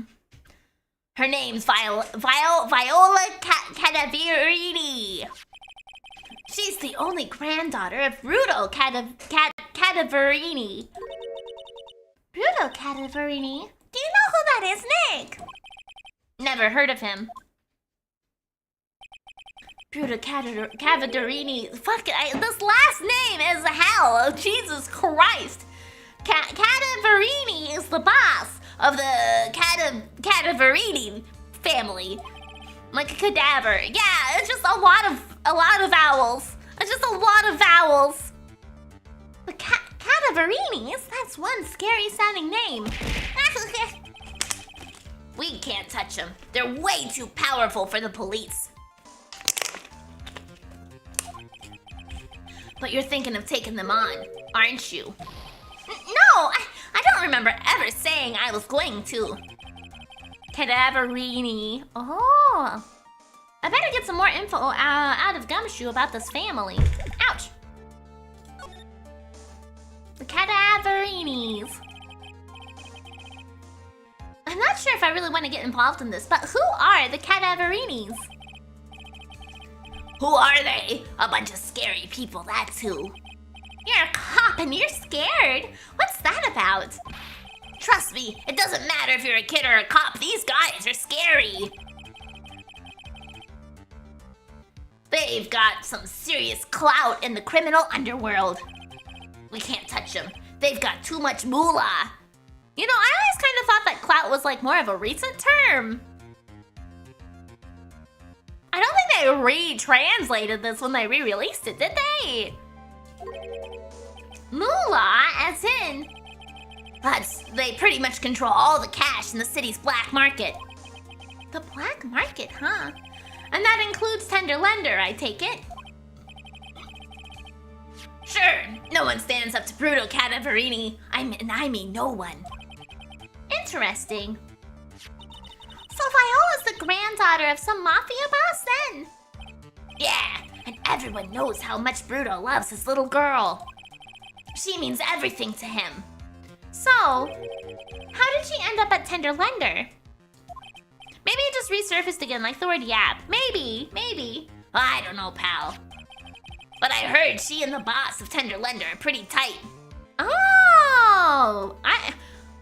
Interesting. I feel like it's just, yeah, so it basically did just resurface again because I really only heard it fairly recently. Ba-ba-da-ba-ba. Tight? That's what it said in a file I read related to Maggie's case. Sounds like a pretty important clue. Ah! I can't believe it. I almost forgot the most important thing. And that is? You know, the lunchbox! How did everything go? Oh no, Gumshoe. I'm so sorry. Do we lie to him if I have the option? Lunchbox? You remember? The weenies. I hate weenies. Oh yeah, those weenies. So, how did my weenies taste when they went down the hatch? How does he know that I ate his weenies? And that sounds horrific out of context. Oh yeah, Curls, we gobbled them glizzies. Huh? Well, it was delicious. Yeah, that's what she said, really? Well, not exactly. Don't worry about it, pal. I figured something would happen, so I came prepared. Miri, that's lewd. What the fuck? What do you mean? This is the most direct innuendo I've ever heard in the series. Yeah, it's very, very clear. You see. Prepared? What do you mean? Well, I made a jumbo lunchbox. Oh. Do me a favor again, huh, pal, and deliver this. This sure is a heavy burden in more ways than one. I can just imagine Maggie's little eyes sparkling with joy when you bring her that. Weenies again, Nick. Tell me we don't have to eat all of these too. A guy feeding his dog a sausage. Oh no! Gumshoe's lunchbox again. Gumshoe's lunchbox given to Maya again. I really can't eat anymore. We're not gonna tell him. We're just gonna take it and oh, okay. Okay.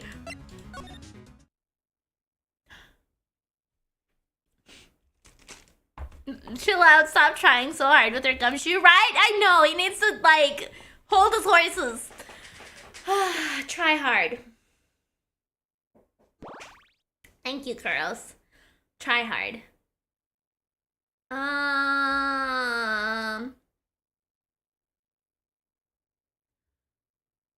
If you were a food item, you would be Gumshoe's weenie, and Maggie wouldn't eat you either.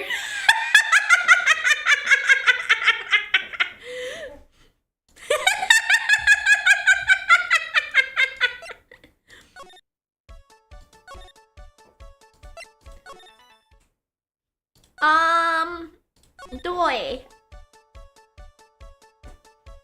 You went too far! Hey, I was just using what was presented in front of me, okay? Doi.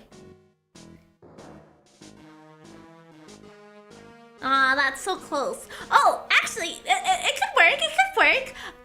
Doi, I think you may have misspelled your name, because in order to spell the word idiot, it's supposed to be D-I-O.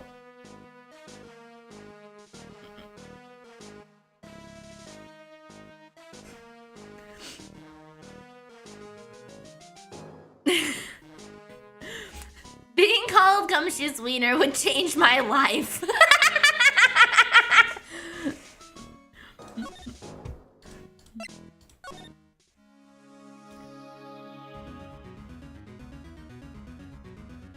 She's getting better! I'm getting better! I'm doing it! I'm improving!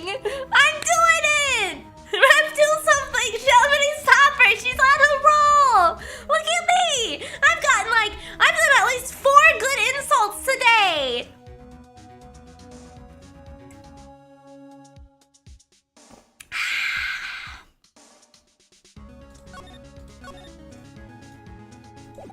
Okay. She's learning. She jumped from Temu insults to AliExpress. She's getting comfortable pressing people into the dirt. I don't know about that one. I just, I don't know, my brain's working today, I guess. I have stolen adequate brain cells from my friends to where I actually have something in here today. Okay, let's see.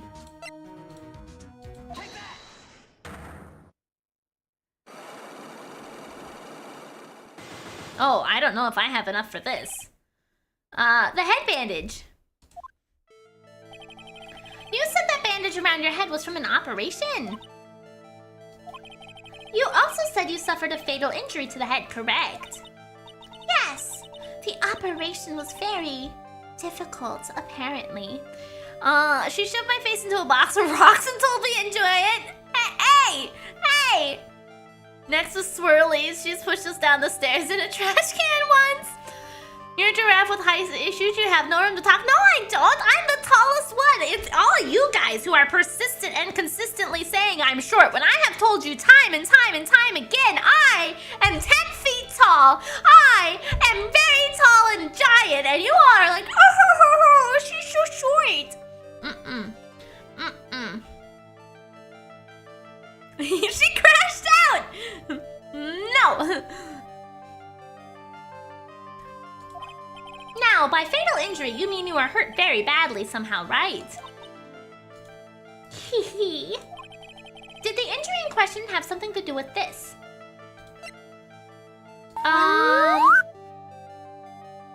You're like the shortest person I know, probably. No! You sound like the guy at the bar talking himself up. I am speaking the truth, okay? I am speaking the truth, okay?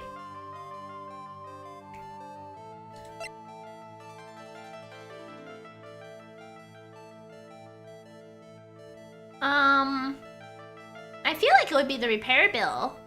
But I also feel like it could be the scooter. Okay, no, it is repair. Okay, excellent. Okay, I'm 99% sure Miri's the same height as Pearls. No. I'm assuming that try hard means Pearls from Phoenix Wright. I don't know if Pearl from Steven Universe is tall or not, but you need someone to drive you places because they don't. No. I need someone to drive me places because my neck is so long that it's a risk, a danger for me to be in a car in the driver's seat with my long neck. So I can't drive. I have here a car repair bill. From this, it seems pretty obvious that this car was involved in an accident. Let me see that.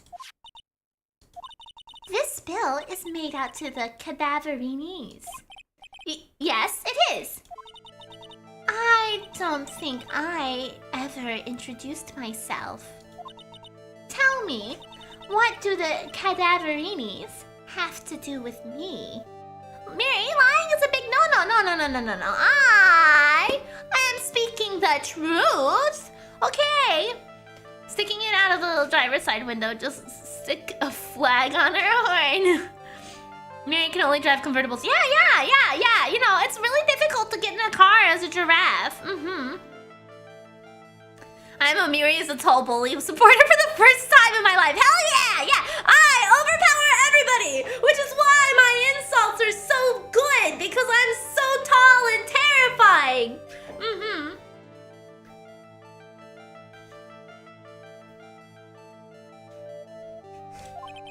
Something tells me she's not about to say hi and introduce herself.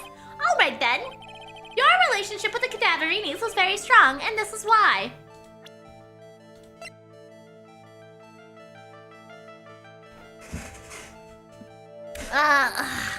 Let's confirm that this could be a fluke. Ignis. Ignis.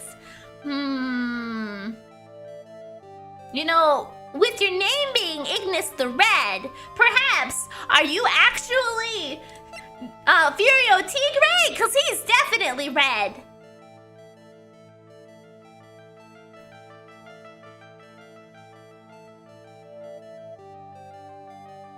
Your neck is the only part of you that's tall. What? Shh. I'm doing the best I can. Oh my god, that can! I'm doing the best I can!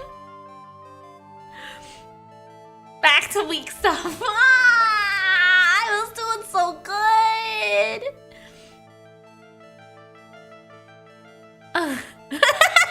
Oh, I should write that one down. Okay, I don't write down insults. My pen, that's right. Clover dropped it. I don't have a pen anymore. Man. I can't write it down. I know exactly who you are. Viola Cadaverini. Miri, one job, Miri bully people. Hey. No. My one job is not to bully people. My one job is to be a cute anime girl on the internet and hopefully make people smile, okay? Whether or not you smile because of the fact I'm bullying you or any other reason, okay, my job is done as long as you're smiling and you're having a good time, okay? And it's not so much that I have a Hank Hill ass, Mary. It's that if I were to, like, take off the layers of my model, I literally have nothing there. There is a void underneath this skirt. It is just my legs that pop out. See, I'm not going to do it again, but, like, right here, you can't see it, my mouse. Right on my hip area. I got this cute little skirt. If I were to turn off these layers of my skirt, there is nothing there. There is nothing there. There's just a void. Yeah, it's worse. He's built like Rayman. Yes. What if we're not smiling?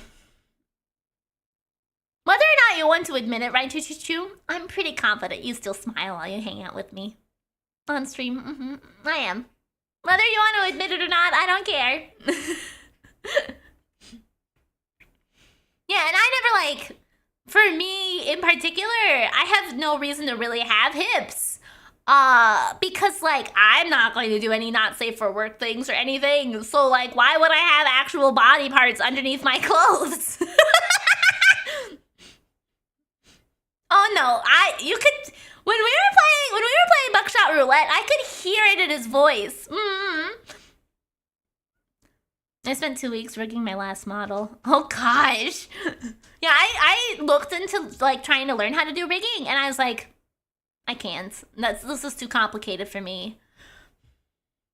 You sustained that injury in a traffic accident, didn't you? Okay, we got one of them done. I smile when you get frustrated. Yeah, exactly. See, whether or not, regardless of what happens, as long as you're smiling, that's the important part. I might make my own VTuber model or do nothing and never show my face. That's fair. I was when I first started looking into being a VTuber, I drew my own design, and I was a little PNG tuber for a while, and I was like, oh, you know, it would be really cool if I could use my own art and make it into a model and stream and stuff, with it. And then I looked into having to do live 2D, and I was like, never mind, never gonna happen. Nope, that is too much stuff for my little brain. So I talked myself out of that and then used my Alaska money to get a model instead. It happened about 4 months ago. I was driving in one of our family's cars when someone pulled out in front of me. Alaska bunny, It was a motorbike or something like that. I don't remember it much. Gosh, that one came from below me. Proof that I am so tall! Proof that I am so tall!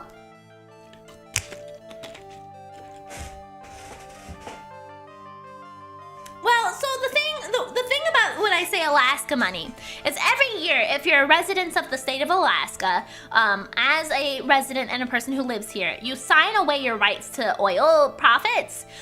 So what happens is every year in about October, they give every person who is a resident of the state who has been within the state within a certain period of time, a check called the permanent fund dividend. It's a replacement for not having oil rights. So every year, as a person who lives in Alaska and has lived in my life and here my entire life, I get a nice little chunk of money from the state.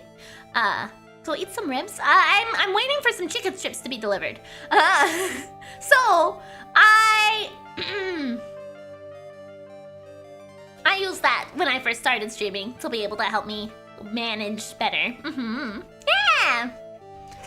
Get off that stool before you get hurt. I'm not on a stool.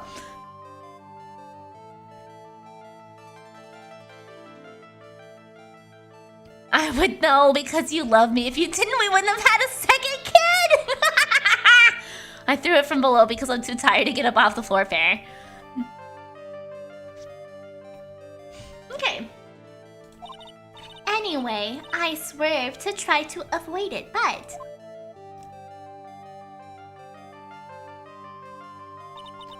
I took a blow to the head. A bad one. Yeah, I can imagine. So what happened to the person on the bike? I'm guessing they didn't get away with injuring Viola Cadaverini, right? I don't know what happened to them. They ran away, or so I heard. Ran away? If they'd stayed, I'd have is it possible? Could the person who committed the hit and run have been? It was this man, wasn't it? He was the cause of your accident. It wasn't Don Tigre. I refuse to believe it. I mean, it definitely looks like him in this picture, honestly. You know, one of the nice things about Phoenix Wright is that, like, they show you pictures of scenes, and it's like, you can definitely determine who it is about based on the way that they are presented in the thing. Like this. That definitely looks like Don Tigre to me. She seems to be smiling quite a lot for someone hurt, right? We collided. The motorbike and my car. But Don Tigre isn't injured at all, is he? It was the tiger who caused Viola to crash. I can feel it. Plus, one of her locks just broke, so she must suspect it was him too. I would like some of your Alaskan money, please. Well, you have to move to Alaska and be here as a resident. So the other thing about the PFD, the Permanent Fund Dividend, is that it's given to every person who's a resident of the state, right? So if you decide to have children, if you have an army of them, you get a lot of money, right? So usually on average, I think money from the state is like between $1,000 to $2,000, give or take, right? No, it's a real thing. It's 100% a real thing. It's because we don't have oil rights here, so they give everybody who lives here a check. Unfortunately, within recent years, the government has been taking a portion of it, so we're not getting as much as we used to. However, However, you get one for each of your kids you pop out. So some families here have an army of children. Like the friends I went out to dinner with over the weekend, they have literally, not kidding, 100% serious, they have 8 children. Which means they get 8 checks from the state every year. And if there's $1,000 to $2,000, you can get like $16,000 just for having children. Like, hello, that is a hefty amount of money.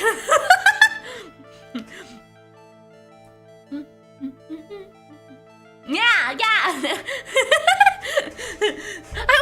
Not Miridae playing with disadvantages. I am. What if we make the kids go to work? You know, that's true too, Kuros. Yeah. This probably almost covers school for half of your children, right? Yeah, exactly.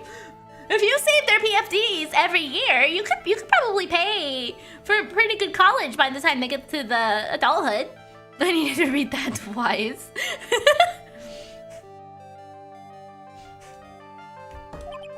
I'm sorry, Miss Cadaverini, but I have proof that the tiger was involved in a traffic accident on his bike. I would think that because he paid it. No? Fuck. Is it his broken... Okay, let's try. I'm gonna try his broken... Because it's a little fucked up. The children yearn for the mines. I should have a kid army and move to Alaska. Yeah, I would say that having a kid army while living in Alaska is one of the best places to have an army of children. But I am not going to do it. So if you have lots of kids, go to Alaska. Yes. That's not surprising amount of children. Both of my grandparents on their mother and father's side had 7+ children each. Holy shit, I could not imagine. No way. The idea of popping out one child terrifies the fuck out of me. I couldn't imagine doing it 8 times. Having fun? I am. We've gone on a tangent here. Okay, I'm so sorry. Okay, my family had like 5 to 8 kids each. My mom was like 2 max. Yeah, no way. Gonna have so many kids, just gonna look like the Willy Wonka factory. Oompa, loompa, doopity doo. 1 of 9. Holy fuck. Okay, there it goes. A scooter. It's not exactly a motorbike, but Mr. Tigre rides around on a scooter, doesn't he? Hey, Night Vulture! To be honest, both my parents came from a farmer family. Oh, I see. I'm 1 out of 4. Well, technically, okay. So I have 3 brothers on my mom's side. My mom, as a mom, shared mom parents, and then I have 2 sisters on my dad's side that I have met like twice. I have a big family, but they're all half siblings, so I don't know that it really counts.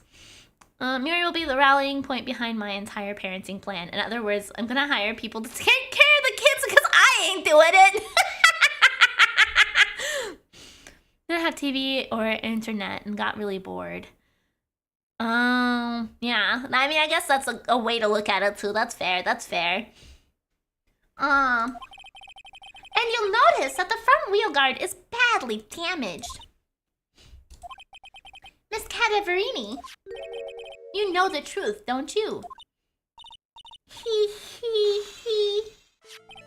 This repair bill was paid by Furio Tigre. The Cadaverinis have known for ages who caused the accidents, haven't they? It's possible. Perhaps. Somewhere inside me, I know that may be true. I knew it. 3 half-brothers on one side, 1 half-sister and brother on the other side. Yeah, good old split families. But Don Tigre still saved my life. The operation was very complicated. It was very, very expensive. How much are we talking? Very, very, very expensive. She seems kind of hesitant about giving me an actual figure. I should back off.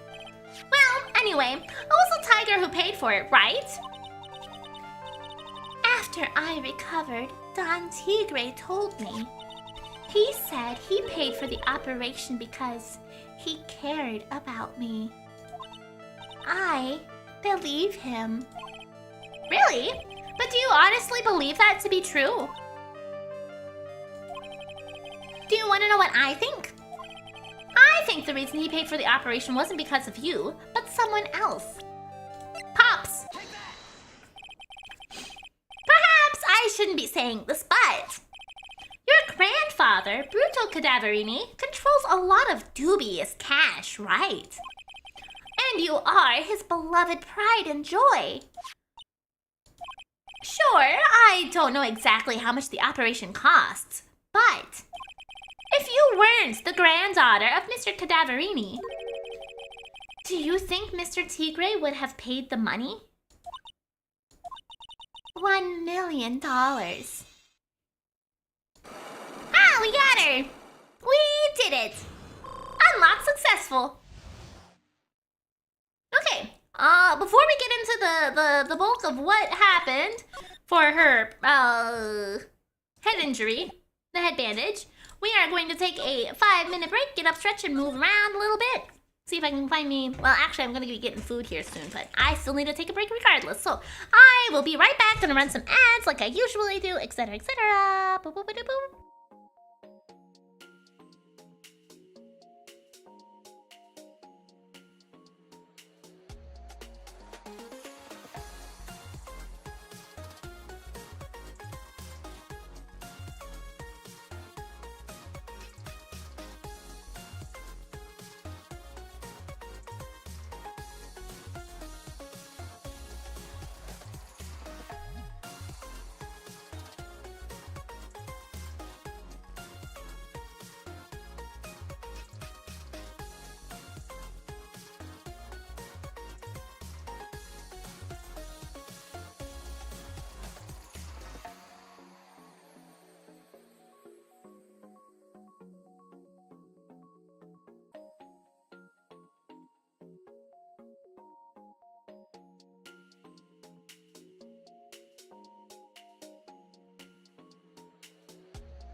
food, so you're gonna wait a little longer because this is not food I can easily do stuff with. So I'm here, but also not here. Okay, I got myself some pulled pork sandwich. Not very good for fucking streaming with. Boop boop boop.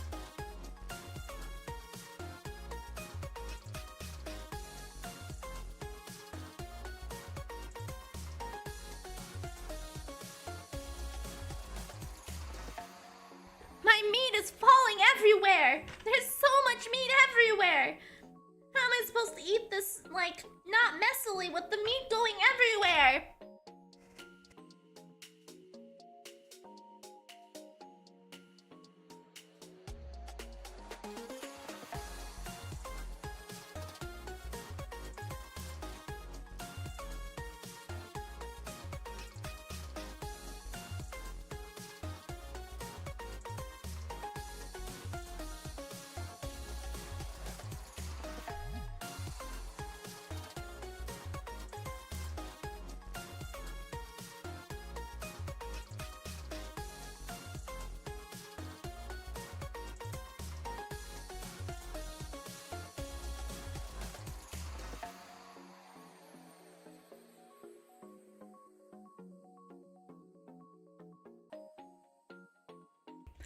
No cornbread, just a lot of meat everywhere. Yeah, it's overflowing. I picked up my sandwich and just literally like half the meat fell out.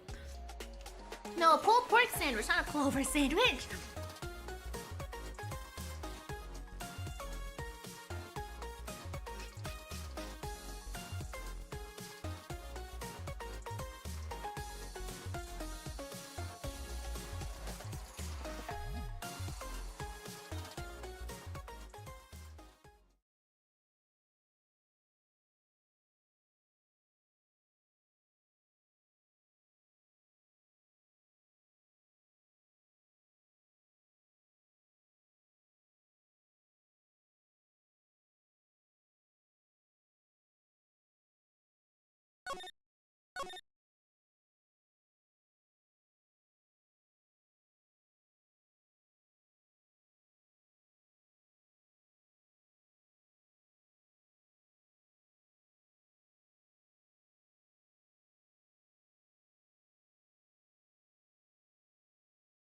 Yeah, I was expecting chicken strips.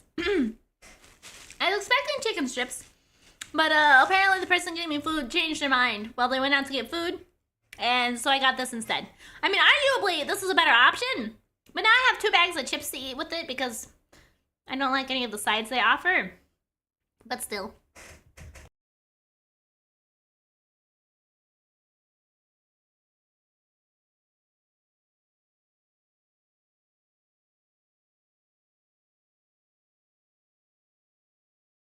Have a good one, Ignis! Thank you for hanging out! What was the meal for? So that you don't have to hear me making a huge mess. You see. And 23 Libby! Thank you so much for the follow!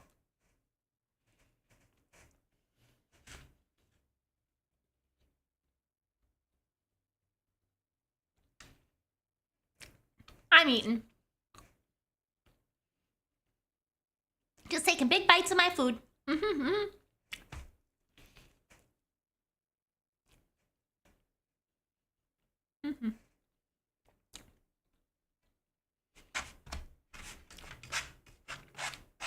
So much meat everywhere.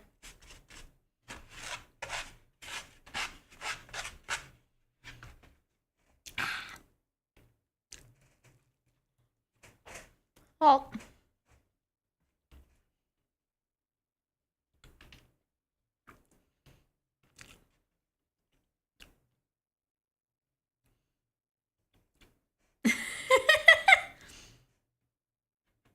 at least I have enough barbecue that I could put it all over the meat that fell out of the sandwich.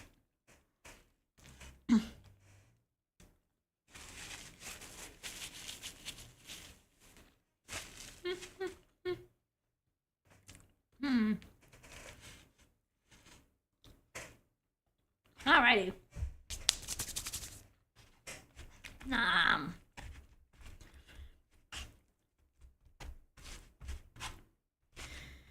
What a delicious sandwich.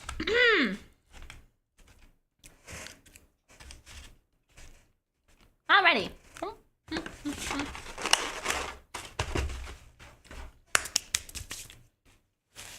Let's get going.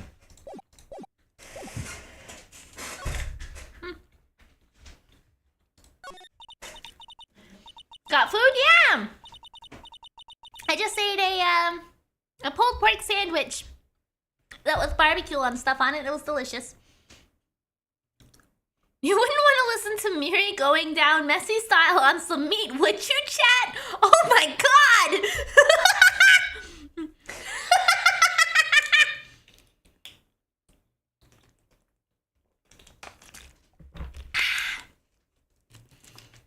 Alright.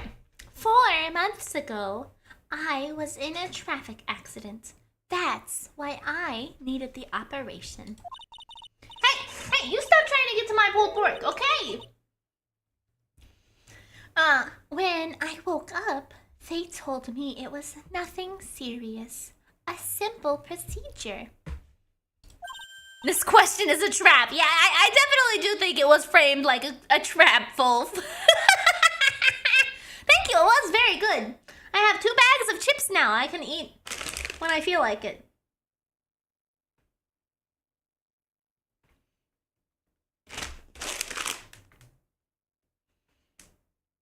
They're both expired. Both these bags are expired.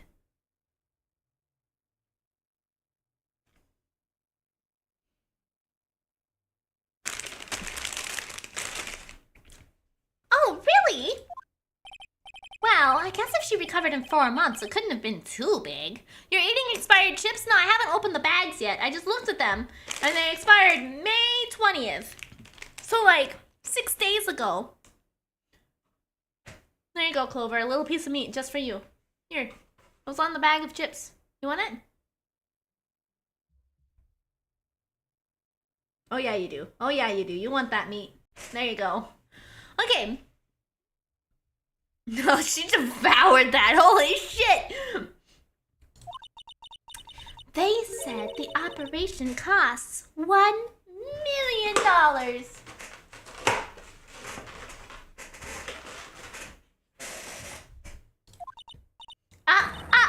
million bucks?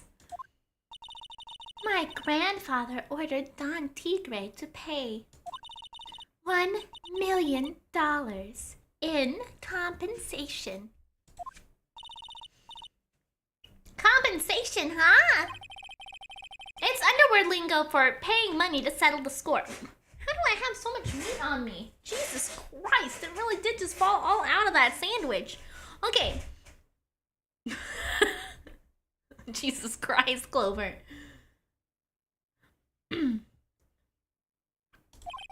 Basically, pay or get into some serious trouble. But $1 million bucks? This is to be related to our poisoning case somehow. Compensation.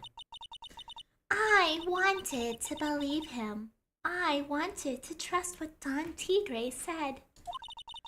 He said it had nothing to do with my grandfather being brutal cadaverini. Here is a hag. Is that expired? No, I am not expired. No. I am fresh, okay? I don't ever want to describe myself as fresh ever again. I don't want to describe myself as fresh ever again.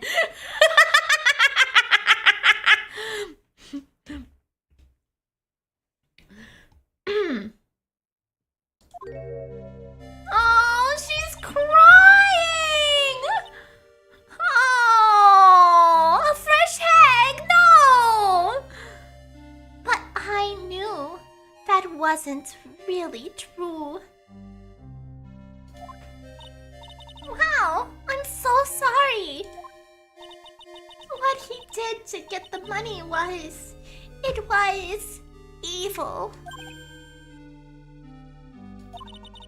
He said it was all for me, so I helped him.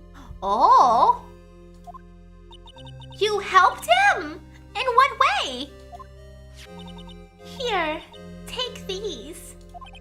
What are these? Medical papers? I'm Bruto Cadaverini's granddaughter. He had to pay compensation. He was made an offer he simply couldn't refuse.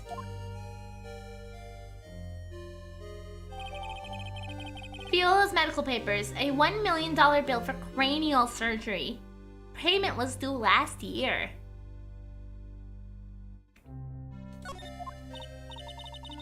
Wow, I feel so bad for Viola. It's inexcusable. Huh? There are two things that I consider inexcusable. Poisoning and betrayal.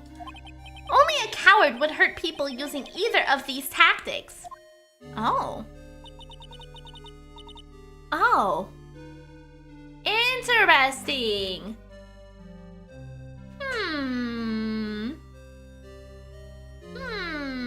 Interesting. Okay. I don't know. I don't know if that was supposed to prompt that in my memory. But it reminded me of Phoenix's girlfriend who had poison in the vial and then betrayed. Oh. Okay, I see. We have the lore reason for his perspective on that. Okay, yeah. The cutie with her umbrella. Her umbrella. Is everything all right, Nick? We should get going. Miri's connecting the dots. What a miracle. No, not a miracle. A miracle. Aha!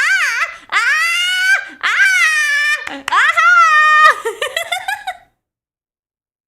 A miracle, not a miracle.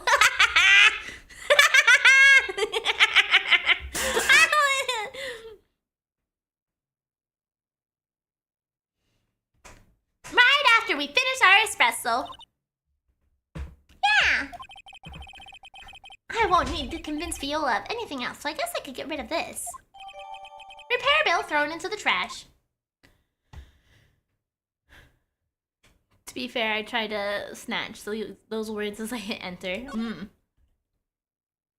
Chat hit her with the cans. I got hit with one of them. Luxamber pulled his weight for you, Marauder. You have 3 options.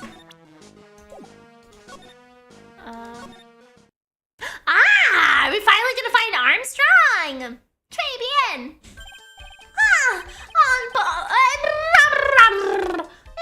Bonjour!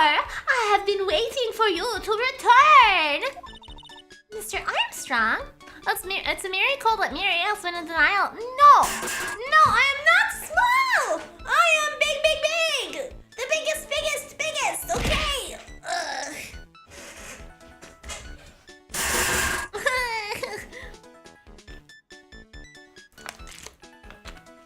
Miri, when you cook, do you use wood spoons or plastic? Whatever is available. There's both wooden and plastic, and I just use whatever is available. Mr. Armstrong? Good timing! I was hoping to find you here. We'd like to ask you a few questions. Oh, who is this? Is this my imposter? Well, he hasn't got anything to say to you fellas. Fuck! It's Zinny Hop! Oh, you call it Zinny? Oob! Come out from under the table already, Naya! Okay, hand it over! What? You just want to play games with me? I don't recommend that! The medical papers! No! Well, I'm gonna look at them very fast. Oh, that's literally all it says. Okay, well that doesn't really help. You're lucky I can't redeem a can throw to you.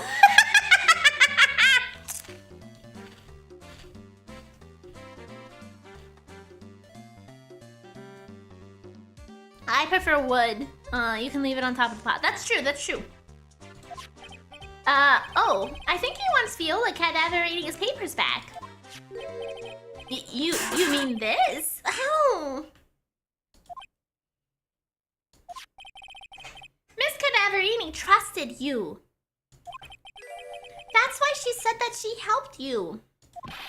Forget about it. That girl's stubborn than an eggplant. I think that's you, Don Tigre. You just want to know what's sad? I'll tell you what's sad, and it ain't only her face. She thinks she's got the power because she's Bruto's little girl. Now that's sad. Miri is old and short. CHOCOBO.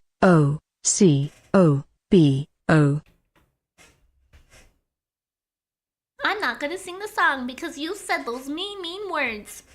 I'm not gonna sing the song because you said those mean words. I am not short. I'm not. No. I am super tall. I might be old because I'm 30 plus, but I'm not short, okay? I'm not singing the song. You can't make me. You can't. You can't make me.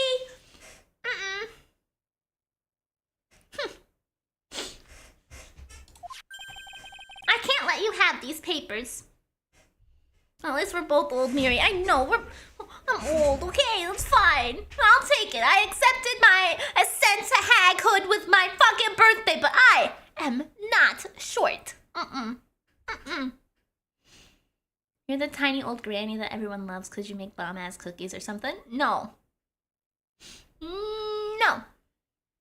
Stand on a step stool for every screen. That's right. No, that's my chair because I'm sitting. Now it's not squeaking. Oh, there it goes. Or maybe it's my creaky old bones. I can't let you have these papers. Tomorrow in court, I'm going to expose what you did to get the 1 million you used to pay this off. Are you crazy or something? I don't care if you want to give it to me or not. Well, there's 2 of us here. You got that? 2.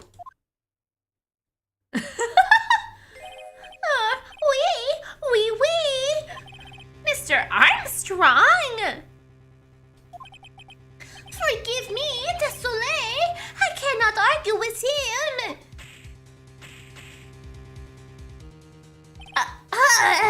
That really hurt. Is that all you got? I'll be taking those papers now. Did Bro slap you? Yeah, he beat me up. Miri Armstrong, is get that lighter. young and tall. CHOCOBO. Still a hag toe. CHOCOBO. You can ride a chocobo. Oh, wait. Don't take it too hard, Phoenix Wright. That was so stupid. I shouldn't have let my guard down. Those medical papers were vital evidence. Did I pass out? Hold it, pal! Gumshoe! Here to save the day! Detective Gumshoe! Detective?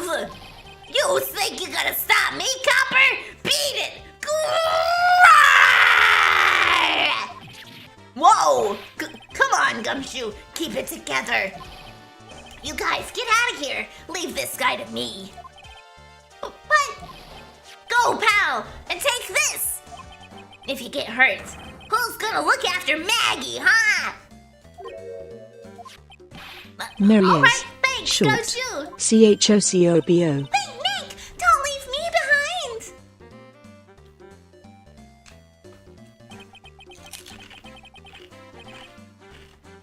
You'd think Phoenix would have learned to at least carry a taser or something after getting jumped by Vanderbilt and Karma. Right! Yes, yeah, he should have, but he didn't, apparently. Phoenix is, for how smart he is and how clever he is, he's not very good at thinking on his, thinking about long-term protection. I'll get even with that guy tomorrow, in court! Tender lenders going down!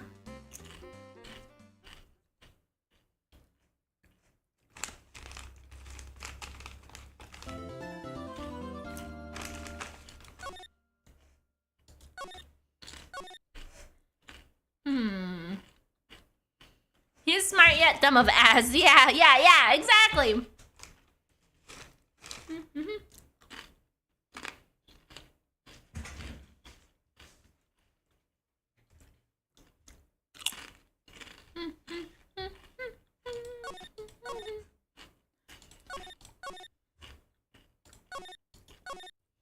Okay.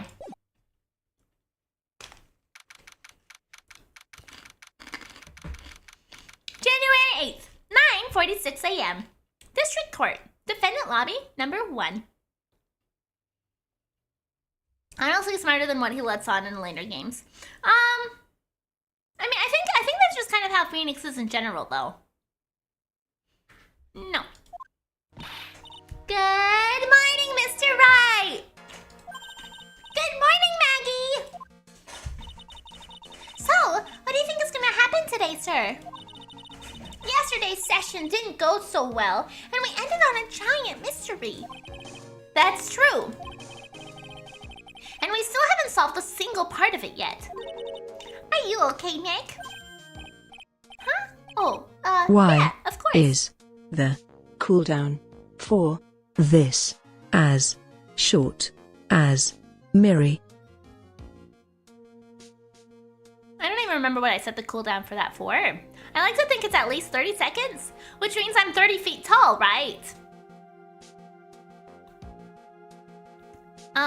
So... why does Miri want to ride a chocobo? I mean, they're big birds. They seem like they'd be fun to ride. It'd be like riding an ostrich or an emu. No. So easy to bully Miri, and when she gets bullied more, she makes better return bullying. What do you mean? What do you mean? I saw that, the little flash of doubt in your eyes. No, that wasn't doubt, that was, determination. Why don't I believe you? It's nearly time, Maggie. You'd better get going to the defendant's seat. Roger, don't let me down, Mr. Wright. I'm counting on you. Hey, pal! Hey, Detective Gumshoe! Quit stressing Maggie out! She doesn't need that! How did you know she was stressed? I was watching through the doorway. Oh. You look like you lost the case already. Show a bit of confidence, will you, pal? Here, maybe this'll help. What is that? Huh? Have you taken up aromatherapy too? Not in a million years, pal. Don't tell me you don't remember this thing. Come to think of it, that doesn't look like one of those aromatherapy bottles. You know the graphic of how Asian women age downwards? Maybe it's the same for giraffe. Yeah, I'm just getting younger every year. You're right. I bully Miri. She successfully bullies Miri. I'm nice to Miri. She makes nonsense bullying. Oh, is that how it works? Is that the way it works? Is that how it works? This is a small bottle that turned up at Trabian Kitchen a couple of days ago. Wow, look at all these little bottles. Oh, they're aromatherapy oils. He's got so many they're overflowing on the floor. Hey, wait a minute. There's one bottle that's different from all the others. Well, what do you know? It doesn't have a label either. And it doesn't smell. We finally got the analysis results back from the lab. So, what is it? Was it the poison? I'm afraid not, pal. It's medication. The medication that the guy had for his ear! Okay, you gotta get Miri mad, give her ammo, and then she bullies well. Oh, is that how it works? Medication? Yeah, for ears. Topical use only, apparently. For ears? You mean... Yeah, that's the medication Glenn Elg was using for his ruptured eardrum.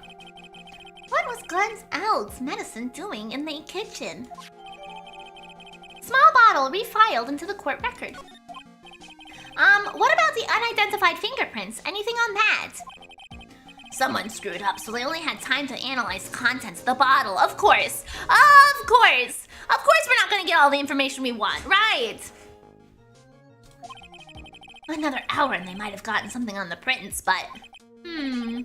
That's going to weaken its impact as a piece of evidence.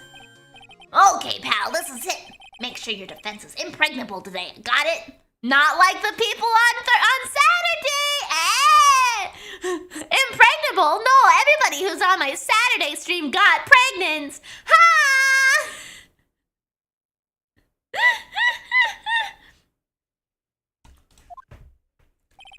Today's trial.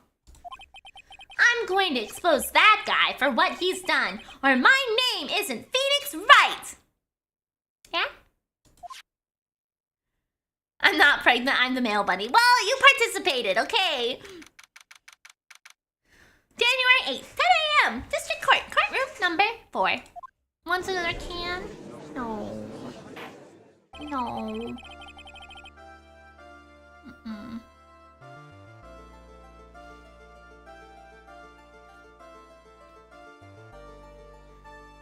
Court is now in session for the trial of Maggie Bird. Yes.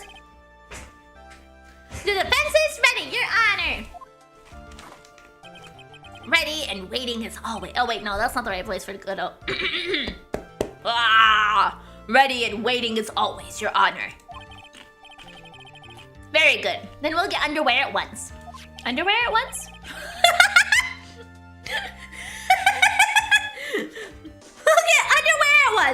Okay. Yesterday, we heard the testimony of Mr. Victor Kudo. He claims to have witnessed the defendant putting a powder into the victim's coffee. However, the witness's testimony was plagued with a number of problems. The mark on the rim of the cup shows that the victim drank it with his right hand. But according to the old man's testimony, he picked it up with his left. Thank you, Mr. Godot. Furthermore, according to the witness's account, the victim was listening to the radio with an earpiece in his left ear. Yet, the victim's left eardrum was ruptured, which made him effectively deaf in that ear. It's amazing how many contradictions a single case can have, huh, Nick?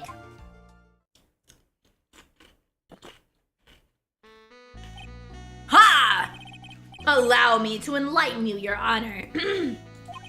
The world, you see, keeps turning, and we must turn with it. You've lost me already, Mr. Godot. Don't let the mysteries of yesterday... Fuck! God, motherfucker! Don't let the mysteries of yesterday mystify you today. Only losers think like that. You've got to change with the times. That's one of my rules. Are you implying that you've resolved these contradictions? You know the answers to these riddles. The old guy wasn't just throwing seeds in here, he was throwing us off the scent. And today, I'll prove it. Very well. Let the first witness take the stand. Armstrong.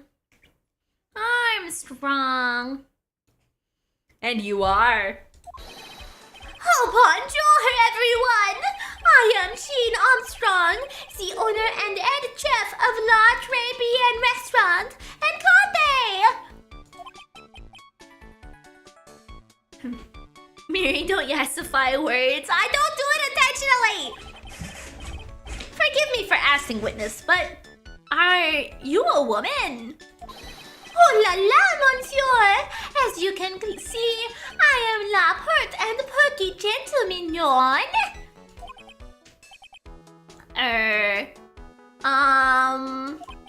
On the day of the incident, you were in Trabian's kitchen. Isn't that right? With you, monsieur. Everything feels right. Godot digs it. Godot digs it. He does. Ha! Wow, he's totally unfazed. Doesn't anything intimidate this guy? I wonder if the name is pronounced Sheen Armstrong? I don't know.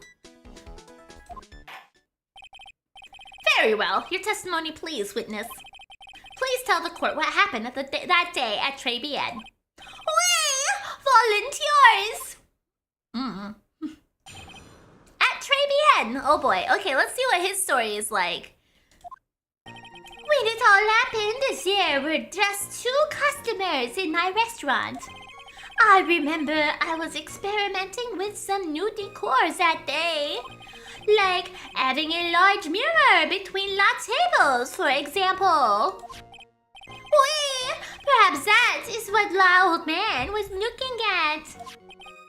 La cup, la earpiece, and la glasses. He would have seen everything in reverse, no? I don't believe you. I don't believe you at all. Mirror? Oui, un grand mirror. La most enormous mirror. No. Nope, I don't believe you. Where is the mirror? We didn't see any mirrors in your restaurant.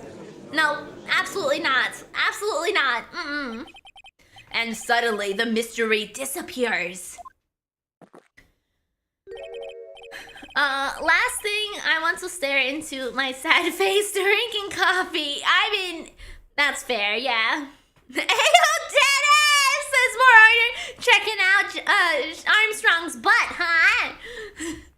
Like I said, the world keeps turning, so roll with it. That would explain the coffee cup and the earpiece conundrum. The mirror would have made everything appear back to front. What the heck? It's way too early in the morning for this to be happening to me. Now then, Mr. Wright, you may begin your cross-examination. No, so the thing about him saying that there was a mirror is that if there was a fucking mirror, then obviously Kudo would have been able to see the front of the waitress's face, right? So absolutely not. No way. No way, Jose. The fact that he's putting le and la in front of every noun irks me so much. If it begins with a vowel, you abbreviate to L. At Trebien. When it all happened, there was 2 customers in my restaurant. I was experimenting with new decor. Like having a large mirror. We're just gonna do our usual tactic and just push everything. So that they can assume there are mirrors without us, without photos to prove it, right? Where's the evidence? Hello? This is a funky shaped ship. And who exactly were the 2 customers? Mice, of course! La young man who died! And la other, not so young man. You are referring to yesterday's witness, I presume. So the lying French man isn't even French. He might not be! He was just focused on the booty. He didn't even notice the mirror. Crime scenes! Crime scenes! I got stuck on that word for a minute there. I was like, crime essence? Crime essence? Say! I don't know what that's supposed to say. Crime scenes. Okay, I got it. What about the other man Maggie says she saw at the table? Something tells me Mr. Armstrong isn't planning to disclose his existence. We need some hard evidence first before we can bring him up, don't we? I guess I'll have to try a different approach for the time being. I was experimenting with some decor. You were experimenting with art deco? How come I never heard about that before today?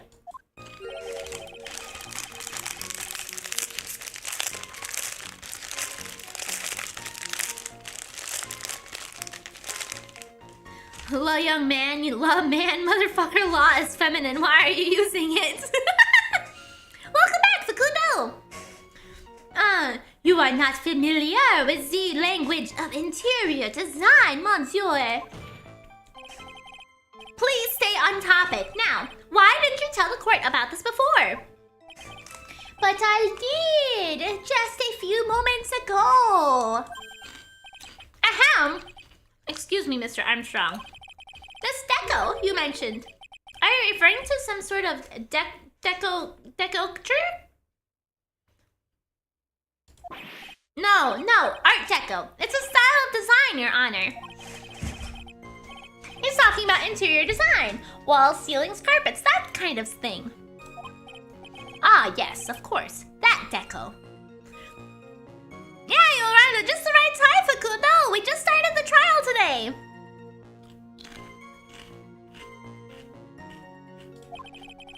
I was trying to achieve a more effeminate look for my restaurant.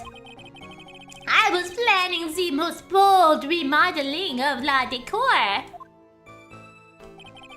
Like having a large mirror between law tables, for example. How big of a mirror are you talking about here? Wolf! Something about 4 meters wide and, about 2 meters high. Let's see, if 1 meter is about 1 yard, holy glass in a frame, that's huge! I was intending to install it on la ceiling eventually. The ceiling? Was there a mirror on the ceiling? I don't remember. Wise none, but I decided not to go through with it in the end. What should I do? Should I ask him more about the mirror? Yeah, absolutely. I don't believe there's a mirror at fucking all. We're gonna press the shit out of them. La mirror has to la press every last statement. Yes. Or as Armstrong would say, la liquor. If you really had such a large mirror in the restaurant, someone would have noticed it. But there's nothing about a mirror in Mr. Kudo or Maggie Bird's testimonies. But wait! You didn't ask, Wright. You have only yourself to blame for such sloppy work. What? A mirror was delivered to Trebienne on the day before the incident. Really? As Mr. Armstrong testified, he was carrying out some design changes. And, as it turns out, he didn't actually use the mirror in the end. Miri is tapping her neighbor's French accent. I don't have a French neighbor! I have queer neighbors! You're supposed to let both parties know about evidence in advance? Right! We always learn things like way late. This just doesn't add up. Oh, but I'm on the other side from the French section though.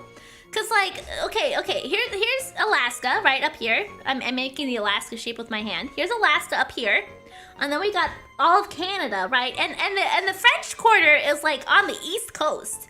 I'm pretty sure. So they're way too far away from me to be impacting my accent. Even if a mirror was delivered to Trebienne, it doesn't prove that it was in the restaurant on the day of the crime. Ha! If you want to doubt someone, try look in the mirror. I'm sure the person looking back at you will be dubious enough. So the witness yesterday had seen the victim reflected in the mirror.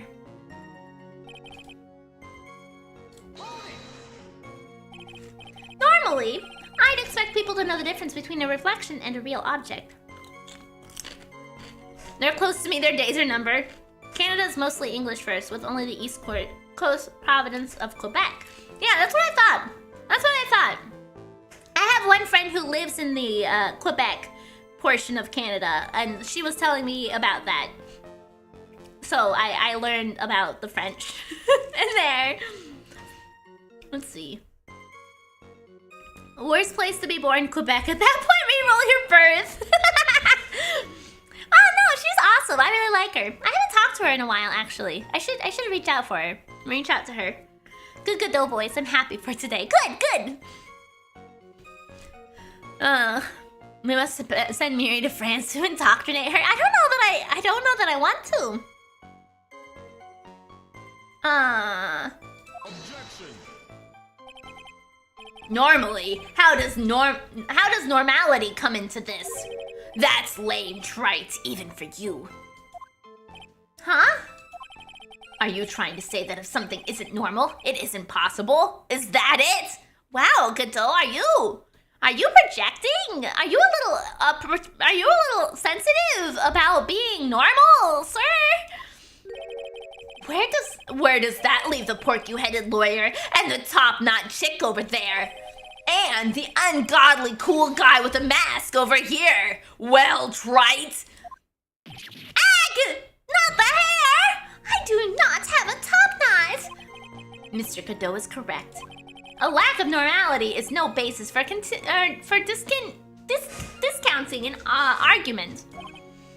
Bien, logic is logic. La cup, la earpiece, and la glasses. You would have seen everything in reverse, none.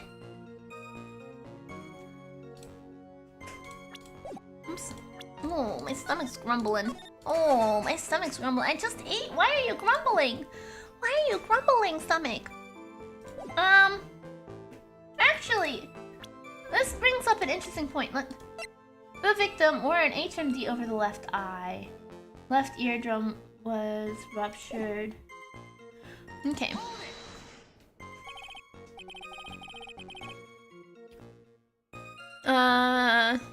Let's give clue back far too many breaks and leeways. Really?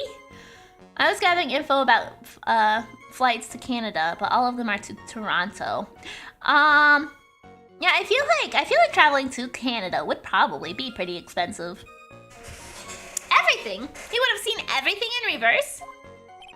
Wait! Hey, Nick! We should take a sec to think about what old CD said in his testimony yesterday. How did he phrase it again? The boy was wearing the earpiece on the same size as a green lens on his specs. No question. You can lock me up if I'm wrong. It was his left ear without a doubt.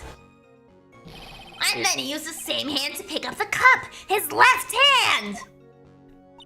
If he saw everything described reflected in the mirror, then everything he said he saw on the left was actually on the right, huh? And that clears up all the problems with his testimony, I guess. Or does it? Ha!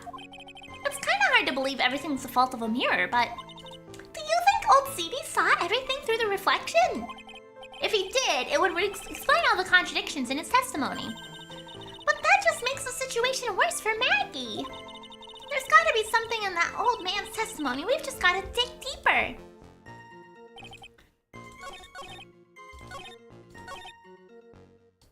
Okay.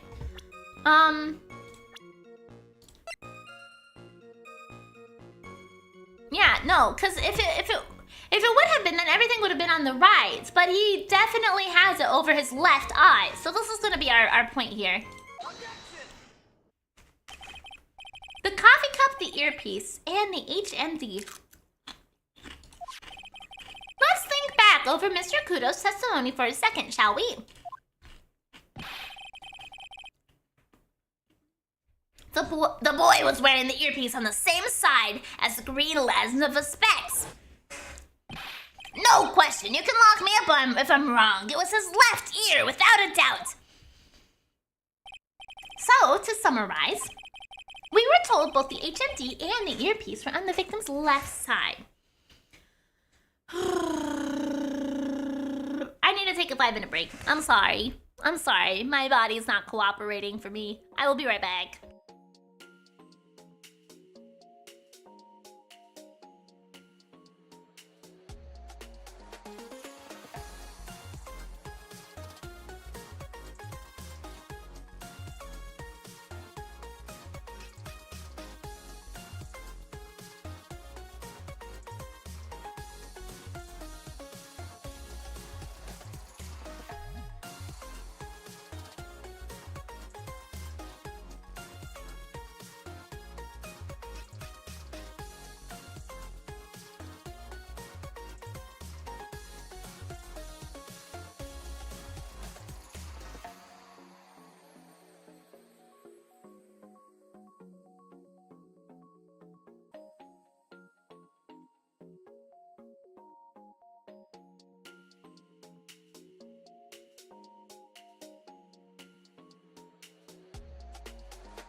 Okay, I'm back. Sorry about that. My stomach just was like gurgle, gurgle, gurgle, gurgle.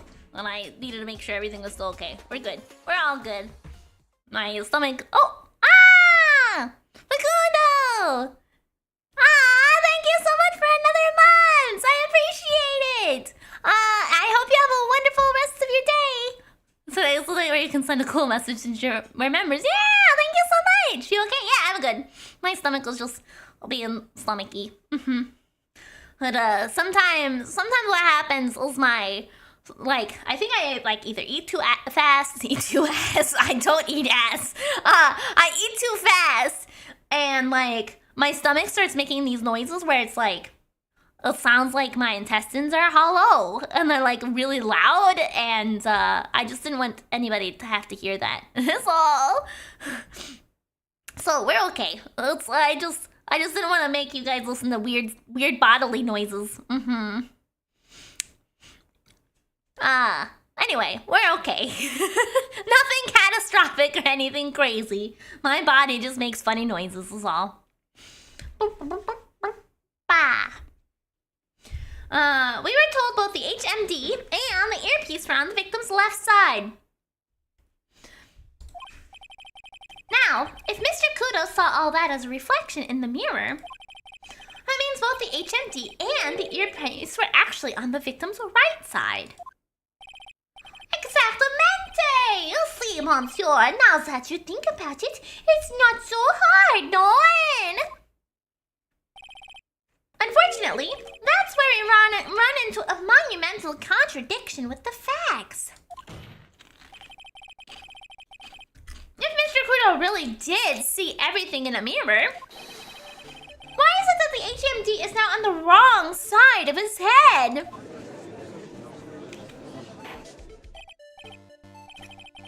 Order! Mr. Wright is correct! If the witness genuinely observed the victim reflected in the mirror, then we would expect the victim's eyepiece to have been over his right eye. Murder! Miri, your size is your biggest shortcoming. Oh, nice, Murder. That's good, but false, because I am super tall. I am super tall. Wolf is a potato, where's the soil? When was the last time you touched grass? Objection. How bitter. Trite, you should have a taste of this bitterness. It'll calm you down in no time. Are we talking about your coffee or something completely different? You don't understand the way the witness thinks. How he thinks? You remember this, I presume. I'm sorry, Wolf, I miss Wright Choo-Choo. Ah, young love. Miri puts the short and short-sighted? No. You know, they should make a Godot coffee official. They should. I broke the vase. Sorry, apology Mr. Kudo's sworn testimony. Exactly.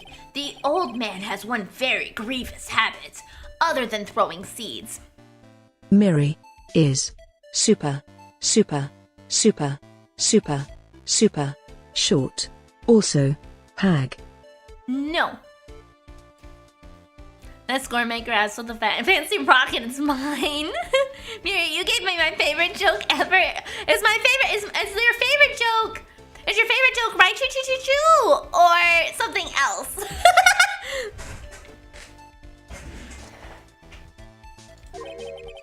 The more of an impression something makes, the more muddled his mind makes it. And what's the most striking thing about Mr. Elk? Clearly, it's the victim's eyepiece. And that's my point. The old man strikes again. My choo-choos vacate. Oh, I see. Mr. Elk's HMD made a big impression on the old man.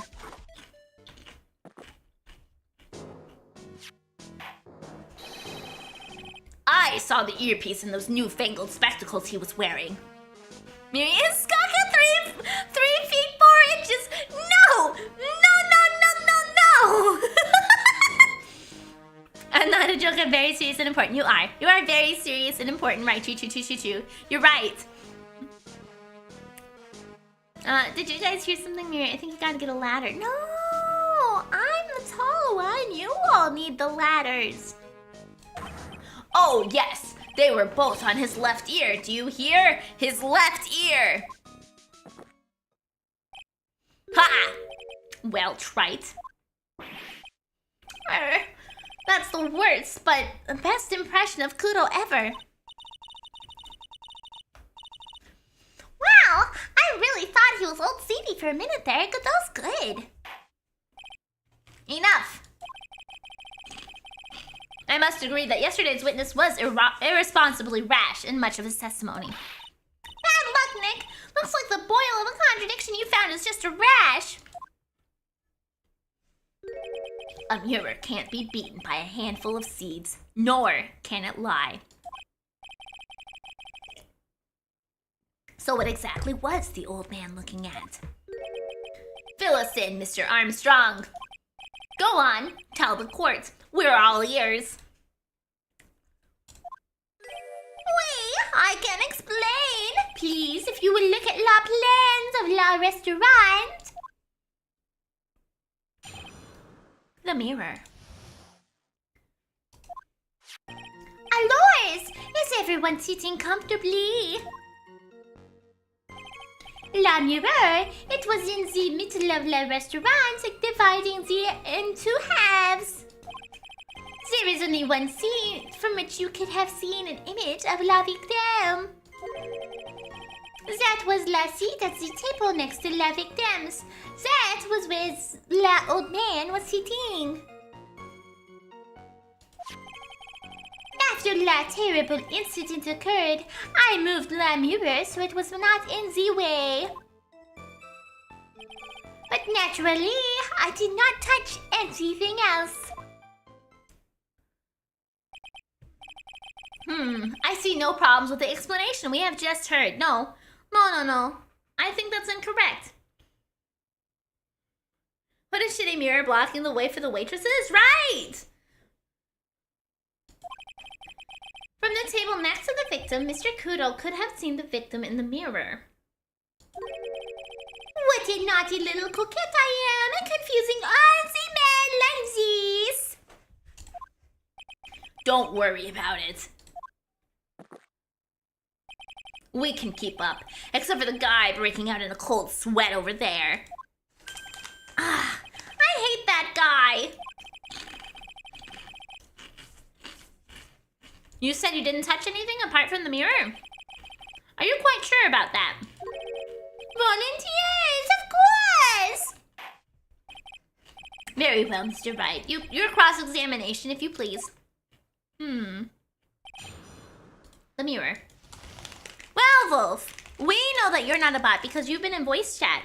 Okay, we've heard your voice, and it was not body. Hi! Can I help you? Come here. Come here. Okay. The mirror. Mary, how would you feel if Clover barked instead of meowing? Ow! Well, I mean, she currently has her claws in my neck. But I don't think she would be quite as cute if she barked. She's very cute because she meows. And her meow is so cute. It's like, meow! It's like a cute little high-pitched meow. It's adorable. La mirror, it was in the middle of la restaurant, dividing it into two halves. So, run this by me again. The mirror was here, correct? We? Really? Because I know if I were you, I wouldn't have put a mirror there. It would be in the way. Look who's talking, trite. Huh? You're obstructing my view among other things. But, this is my seat in the courtroom. Très bien's charm is that it gives you the impression that you're the only customer. Temporarily placing a mirror in that spot would hardly be in the way. Unlike you, trite. I tell you, monsieur, la mirror was there in the middle of la restaurant. There is only one seat from which you could have seen an image of la victime. And where would that be? Oh la la! Look how you lean towards me. I always attract the younger boys. Maybe I should keep you in suspense a little longer. Yikes. Yikes. Mr. Armstrong, tell the court what you know at once. I attract the older ones too, you know, handsome. Shall I tease you too?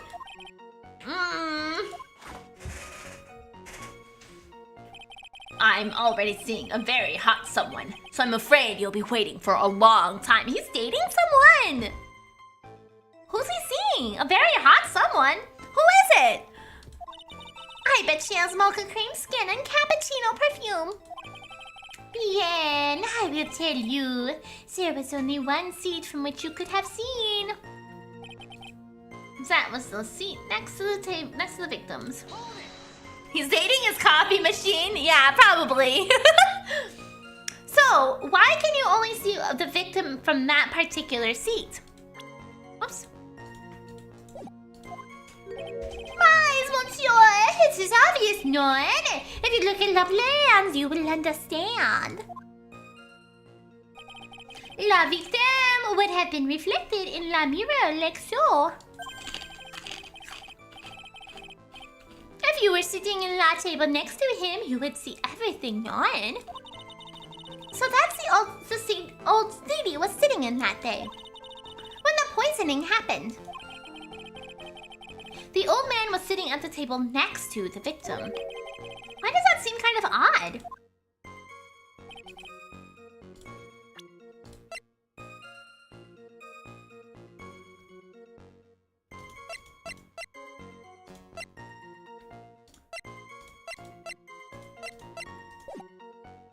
Okay.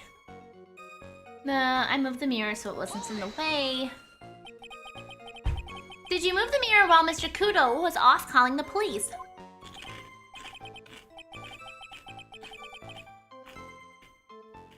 Oui, exactamente.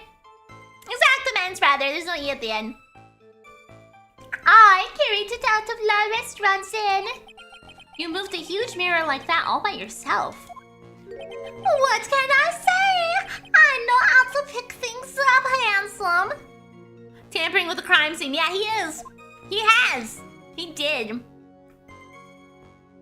Now he can just lift the mirror away. Yeah, he just picks it up. Apparently he's super strong. Heh. Cadeau actually laughed at something. Well, given the witness's physique, I suppose it is possible. Did you move anything else from the crime scene, Mr. Armstrong? I look like the obliging type, Noan.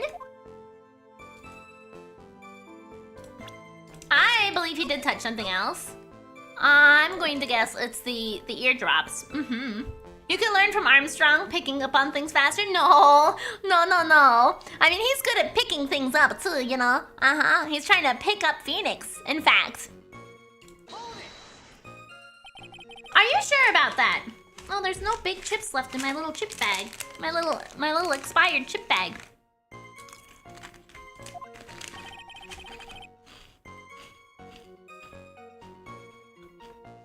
I touched nothing except la mirror. Mr. Wright, is there something the witness has said that doesn't match the crime scene? Yeah, there is. I just can't put my finger on what exactly.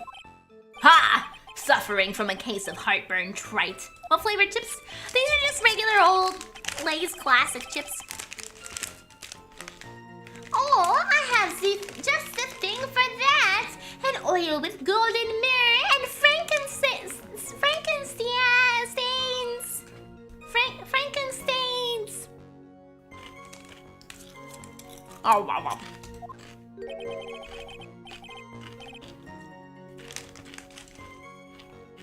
Add a few drops to your coffee and voila! Enjoy. Focus, Phoenix, breathe. I need to ignore those two and just find some evidence. It's pretty strange though, isn't it? I mean, nobody mentioned anything about a really large mirror. You'd think someone would have, but Maggie didn't, and neither did old Sadie. Then the only logical explanation is that there was no mirror inside Trey Bien that day. Now I just gotta prove it, somehow.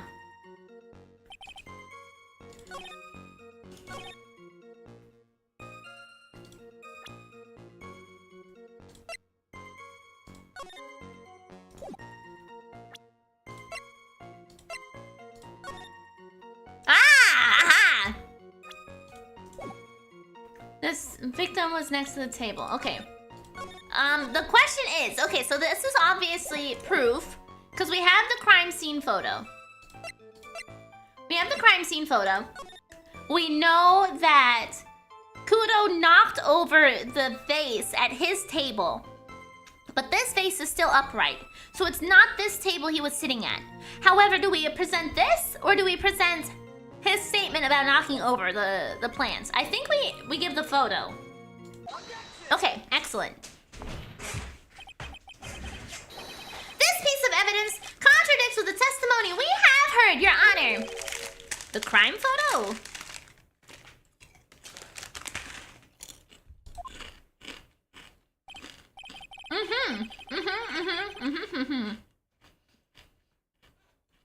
Yes, this photo clearly shows something that theoretically should not exist. What on earth do you mean by that, Mr. Wright? Should not exist? Ha! Sounds like you're describing yourself, trite. Now then, if the defense would please clarify its statement. What is something that should not exist in this photo?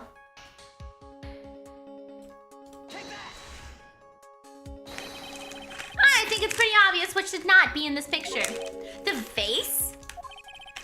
What possible connection does this have to do with the witness's testimony? Your Honor! Oh! I've gotten hard.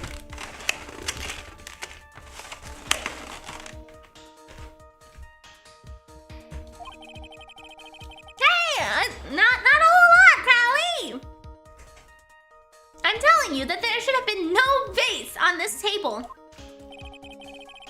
Because it clearly contradicts with this piece of evidence.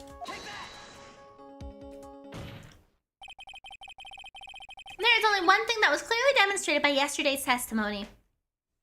I love when Miri's glasses go pure white anime style. I know, it's my favorite thing. I do the same thing looking at Phoenix. I mean, he's not really my type of guy, but I can understand. Mr. Kudo broke the vase that was on the table where he was sitting. And yet, as the court can see, there is an unbroken vase on the table next to the victim. Why? Because Mr. Kudo was not, in fact, sitting at the table next to the victim at all. We have to hide the baguette. Yeah, I need to smuggle some baguettes from my friends. I need to make sure they don't eat them. They're mine now, okay? I am taking all of your baguettes with my neck.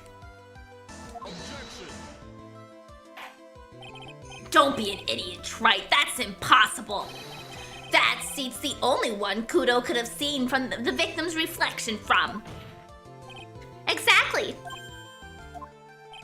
There is only one conclusion we can draw from this contradiction. There was no mirror in Trebian that day. Your testimony, Mr. Armstrong, is an elaborate lie. Mon Dieu! Don't try to confuse the court, Trite. Obviously, the witness cleaned up the face, while the police were taking their time getting to the crime scene. Unfortunately, Mr. Godot, that doesn't quite work for me. Mr. Armstrong already testified to the contrary. In his own words, I did not touch anything else except the mirror. Erg! Well, witness, what do you have to say for yourself? I was right. There was no mirror in the restaurant that day. In light of the revelation, we return back to the original problem. Why did the victim have an earpiece in which he couldn't hear? Ha! Miri hurt the French fan. I did. You only get one shot in life. There's no turning back.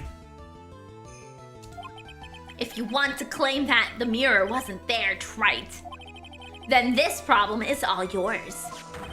How do you explain what the old man saw? If I can answer this, then I'll be that much closer to the truth. I can feel it. Are you going to be okay? Can you really solve this contradiction, Nick? There's more than just this one contradiction, man. What do you mean? Remember what Maggie told us. There there was another man at the victim's table. And there was a sample CD on the victim's table. It all flies in the face of Mr. Kudo's testimony. And I think I know the reason why nothing in this case is adding up. Let's see if I was right.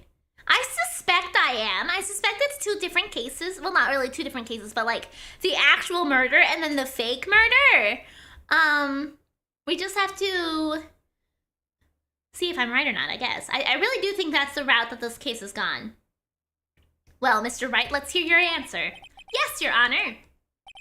The reason behind all of the contradictions in Mr. Kudo's testimony is simple. We're going to save. That's what our answer is. We're going to save. Mr. Kudo made a mistake. The ear doctor made a mistake. The victim was a phony. I'm going with the victim was a phony because I think with the logic that I have, that is the correct answer.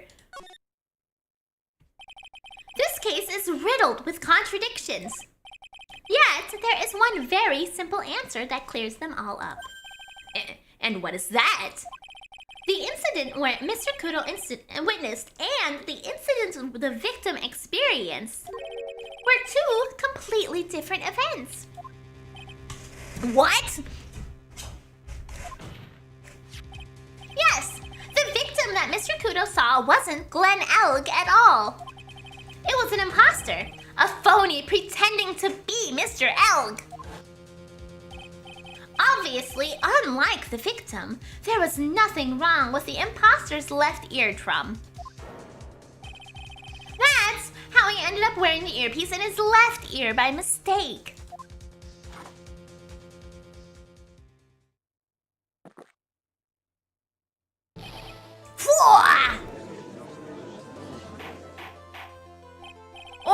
Order in the court. Settle down or I'll clear the courtroom. Oh. Okay. I just had the revelation that I'm going to also be having the voice act Breath of Fire 3 on Friday while I'm tipsy. Have a good one, Doi! I appreciate you hanging out. I hope the rest of your day is great. What am I gonna make Ray sound like?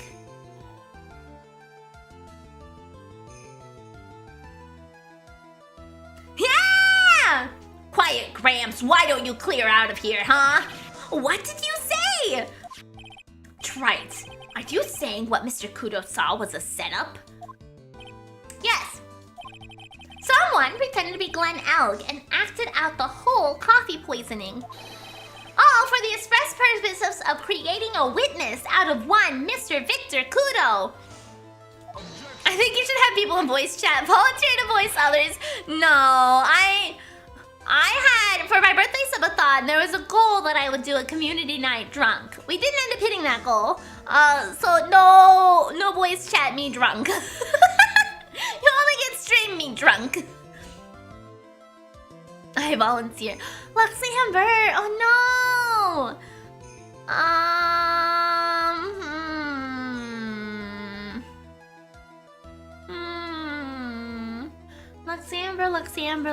Luxembourg.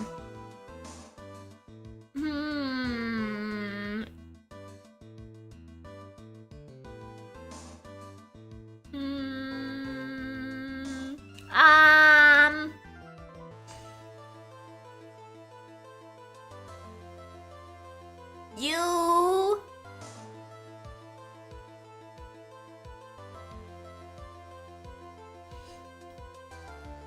were as bitter as Godot's coffee while we played buckshot roulette. Yeah! Get real, Trite. Why would anyone want to do that? Isn't it obvious? The thing Mr. Kudo was most insistent about in his testimony was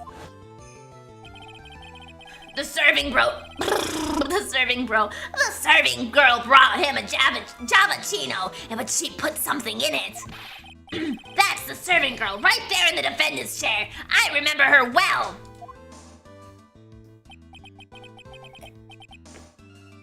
It's so hard to believe, but Doom Guy.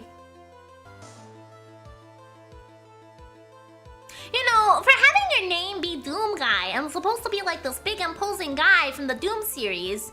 You seem like you're really soft. You're always trying to tuck me in, and you know what? I think that's kind of the opposite intention that you're trying to go for with your name. There was one, and only one reason to show Mr. Kudo this fake poisoning. To show Maggie Bird in the act of poisoning the coffee. No! I am nice, let's Amber. You're the one who redeemed the bully thing! Ah!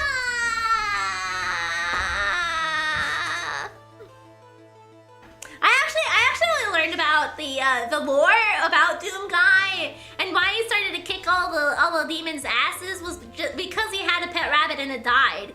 I actually learned that literally today. I actually learned that literally today. Like that was the first thing I actually learned about Doom lore today.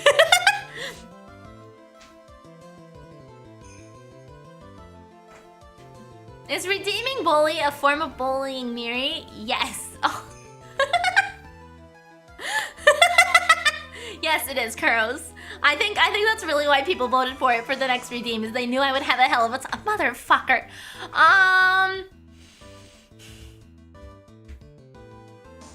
Kuros, you're old.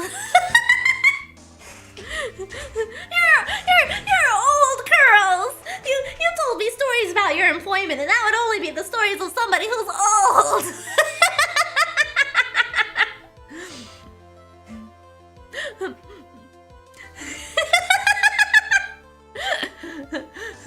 That's okay, Curls.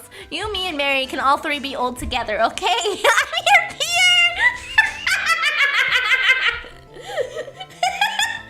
I know. It's becoming abundantly clear that we're all within probably the same age group.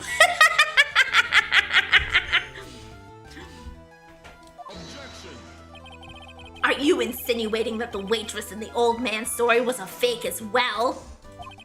It's true that there were no customers in the restaurant at the time, but it's also true that the chef was there. He would have noticed what was happening. That's right. Well, witness. If your restaurant really was the scene of such theatrics, you would have known about it, correct? Oh la la! This is most difficult for me. No, it's quite simple. All you have to do is testify. You are under oath after all. Oh, hey, Larry! Was there, in fact, a phony at Trey PM that day? The defense demands that Mr. Armstrong tell the whole truth about what happened. The defense request for additional testimony is accepted. You will accurately explain in detail the events in the restaurant that day. Oui? In the restaurant. So I'm going to tell you all a really fun fact about me. There are very few words that I actually struggle with a lot to spell. And one of them is the word restaurant.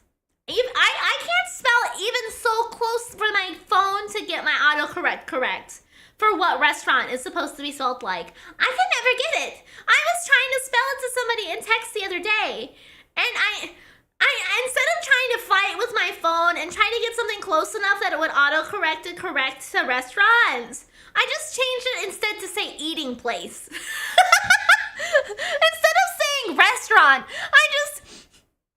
I just gave up and I changed it to eating place. This is the one word that I can never get right. Second, following behind restaurant is guarantee. I can't get guarantee either. The food house. Yeah, the food place, the eating place. The place in which we leave to get food served to us.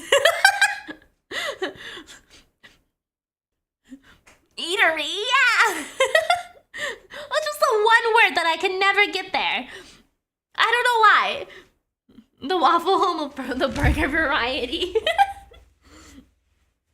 1 second, taking my sweater off. Garage. I just call it the car bedroom. Car bedroom is great, actually. I really like that. I like car bedroom. In the restaurant. La victime, Monsieur Elg. He came to my restaurant alone. I remember la old man arrived not long after him. There were no other customers. When he got word he won la lottery, Mon Elg became very excited. It was approximately 5 minutes later that la poisoning incident occurred. Non, there was no time for a phony to do la acting. Just so we're clear, there was no mirror in the restaurant after all. Jeevos, the man pardon! Forgive me, Your Honor! I lied because I wanted this mess to be cleared up quickly. What you have just done is commit perjury, Mr. Armstrong. I will decide how to punish you later. Ooh, Armstrong's getting punished. Armstrong's getting punished. Wee. For now, we will hear your cross-examination, Mr. Wright, if you please. He took that perjury charge a bit too well. I'm guessing he'll be in more serious trouble after this cross-examination. In the restaurant. He came to my restaurant alone. He won the lottery. I'm gonna push the lottery one.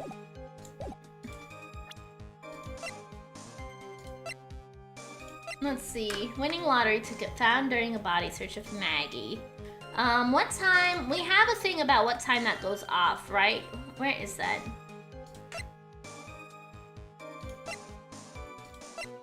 Right here, Millionaire Radio. Experience the most thrilling 10 minutes of your life every Monday at 1:30 p.m. Okay, let's press this. Did you see him? Non, I was in the kitchen, but I heard him. I remember him shouting, yes! $500,000! Presumably the defendant heard that too, then, correct? Maggie? She looked like a poor little frightened doll. And what about Mr. Kudo? La old man choked on some birdseed that got stuck in his throat. It seems we now have yet another incident on our hands. It was approximately 5 minutes later that the incident occurred. And what were you doing at that point? Oops. Without any customers, you must have had time to kill. Time to kill? Oh, Phoenix, are you suggesting something? Are you suggesting he did the killing? I am a multi-talented woman, monsieur. Sorry? What do you mean? There is la renowned chef, Jean Armstrong, and la tragic poet, Clarice Armstrong. Clarice? Oui! I was writing a poem, an angry tale of a chef in $500,000 of debt. Cooking for a man who won $500,000 on the lottery. It is called pourquoi. It means why. Perhaps I could recite it for la court. Please don't. Non, there is no time for a phony to do la acting. I guess Mr. Armstrong is connected to this case, huh? Miri's French accent is too natural. Whatever did you mean? I don't think so. Absolutely. Someone was impersonating Mr. Elg, and I refuse to believe he was oblivious. He was there the whole time, after all. But if you're right, wouldn't Maggie have noticed too? Her French accent is perfect, isn't? You are French, right, Aurora? I'm pretty sure you mentioned that before. So if there is one person in this chat that I have to say must know, then it would be you. Oh no! But if you were right, wouldn't Maggie have noticed too? It's so funny you say that because I have always heavily considered myself to be horrible at accents. Like somebody could come up to me and be like, "Hey, Miri, be Southern," and I would be like, "I don't know what that means. I'm sorry," and I wouldn't do it well. Somebody would try to tell me to be like British or something. Couldn't do that one. But I don't know how I'm able to nail this one, but I guess I'll take it. Of course, Carl. No, I couldn't even if I tried. I'm not going to try either because there's a handful of people who watch me who are German and I don't want them to make fun of me more. She fell unconscious when the incident occurred, remember? Ah, you mean that's when the phony staged his act? We'll know for sure once I find a hole in this testimony. La victime! Alright, okay, we need to press these though. Was he alone at his table as well? Wahoo! I saw him from La Kitchen! Haley Shade! Yet the defendant, Miss Bird, remembers it differently. She swears there was another man at the victim's table. Ha! Unfortunately for you, Wright. Yesterday's witness also testified that the victim was alone. Well, I mean, if there was two different, quote, deaths, then of course one of the two more people would agree with the latter one as opposed to the former. You know, seeing you squirm like that reminds me of a certain coffee's bittersweet bite. What kind of coffee has he been drinking? It's not coffee, it's love! It's love that's bittersweet. Hearing Maya say that makes her seem wise all of a sudden. Okay. I mean, if the baristas at Starbucks are good, it should not taste bitter. That means they let their shots expire, and that means they did a bad job making coffee. By old man, you mean Victor Kudo, correct? Oui, it comes often for my special coffee. I drank your coffee once, Mr. Armstrong. I did. I managed it for a little while. It's special, I'll give you that. It's worth a sip just for the experience. Oh, you make me so happy, monsieur. You are most welcome anytime. I said it was worth one sip and nothing more. So, old Mr. Kudo arrived at the restaurant around the same time as the victim. Miri lost her forklift license because she tried to drift it into the Starbucks. No, not at all. I had to get stuff down off the rafters when I worked at Starbucks in the forklift. Yes, those two jobs were connected. But it wasn't from drifting. Maybe I should ask about his arrival in more detail. What time was it? Out of curiosity, about what time was it when Mr. Kudo arrived? Oh no! I cannot remember, monsieur! I believe we were told by a witness yesterday. The crime was reported at 2:25 p.m. by a kind of scary old man, sir. Miri drift or die the giraffe. Giraffe! Giraffe! Does that perhaps jog your memory, witness? The incident happened about 20 minutes after he arrived. Splashman DX, thank you so much for the follow. Need for Speed Alaskan Drift. So the victim must have arrived between 2 and 2:10 p.m., Noan? Just after 2, huh? Thank you for your help in jogging my memory, monsieur. You are wonderful. I can't just sit here all the time and do nothing now, can I? The time of day will be added to the witness's testimony. Perfect, that's just what I wanted. Oui, monsieur judge. Everything I'll do for you. Merci bien. That's French, isn't it? Ha ha ha. Well, at least one person is in a good mood. He's even humming a song to himself. Miri, what color do you paint your friends in? Like, if I were to do artwork and I were to paint them a color, is that what you mean?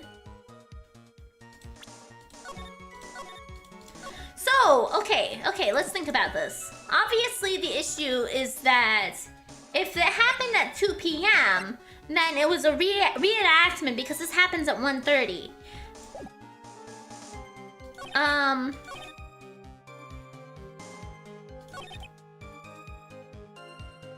So that would be way too late. Painting their body? I wouldn't. I guess we should just present... I don't think this is correct. But, we're going to anyway. Okay, it is. I'm afraid I finally got you, Mr. Armstrong. What do you mean? At the time in question, the victim was listening to the radio with his earpiece. Excuse me, you can paint me green since I can't see that color anyway. You know, if you're being colorblind, I think... No, red, green. Okay, no, that makes sense. Okay. I was like, isn't not being able to see green, like, less common? But no, that makes sense. Okay, no. Colorblindness and stuff. Yeah. When the show he was listening to was Millionaire Radio. Each week, they announced the winning numbers of $500,000 lottery ticket. Wait, that must be the show Mon Elg was listening to. I can't see any problem with his testimony, Mr. Wright. I wonder. I paint my friends green because they're all greenhorns. Oh, I see. You see, if I'm painting people, like if I'm doing artwork and I'm drawing characters or people, I would just do the colors of the reference sheets. You say the victim arrived at your restaurant after 2 p.m., correct? Oui, I am sure of it. I remember it perfectly now. I know it was that time because I had just finished serving a lunch menu. Get to the point, trite, if you have one. That show is broadcasted live at 1:30 p.m. And it claims to be the most thrilling 10 minutes of your life. It's on the air at 1:30? Now, supposedly the victim made some noise when it was announced that he had won. And yet, I don't believe his cry of joy could have occurred after 2 p.m. Because the show had already finished more than 30 minutes earlier by that point in time. This victim we've been told about has done nothing but the impossible. Listening to the radio with a ruptured eardrum. Catching a show that was already over. There is only one conclusion you can draw from these facts. This victim was an imposter, acting out the poisoning 30 minutes after the real murder. Yeah, I called it! Yes, there were 2 Glen Elgs in Trebienne that day. The real Glen Elg, now dead, having been poisoned by the real killer. And the phony Glen Elg, acting out the events for Mr. Kudo to witness. He's the imposter! So we don't only have one imposter in this case. We have 2. We have Imposter Phoenix and Imposter Glen Elg. However, I imagine the imposter, Glen Elg, is going to also be the imposter Phoenix. And it's all just one bundle of imposter. It certainly seems that way. I mean, if that wasn't the case, how could you explain the time discrepancy? Imposterception, yeah! Quite a performance, Trite. You are almost on a roll. But sadly, you lack the rock-hard foundation of rhythm to build your song. Don Tigre learned how to comb his hair. No, he just put on a hat. He doesn't have to comb it with a hat. So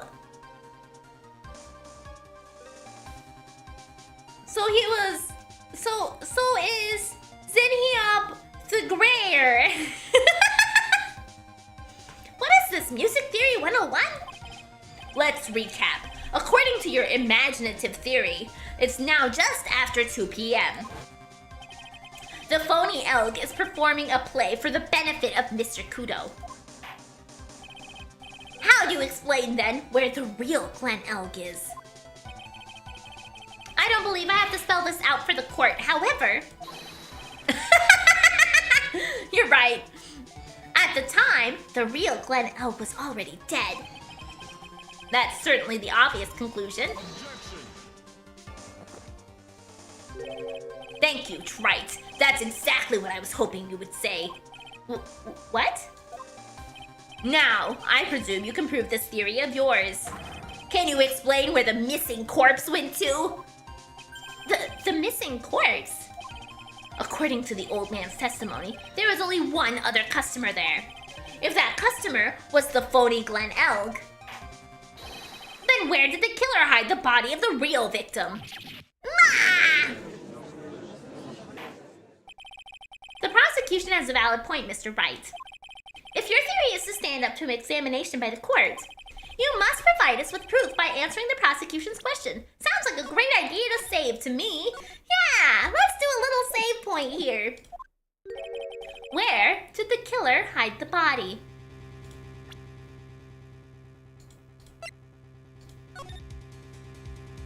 I mean, there's a few places they could have hid the body. But let's see if there might be any hints in some photographs, maybe. We got legs. I don't see any, like, blood stains anywhere. But I would think... Yeah, I would think it's going to be in the kitchen because they found the medicine from his ear in there. So I would theorize that's where the body was at.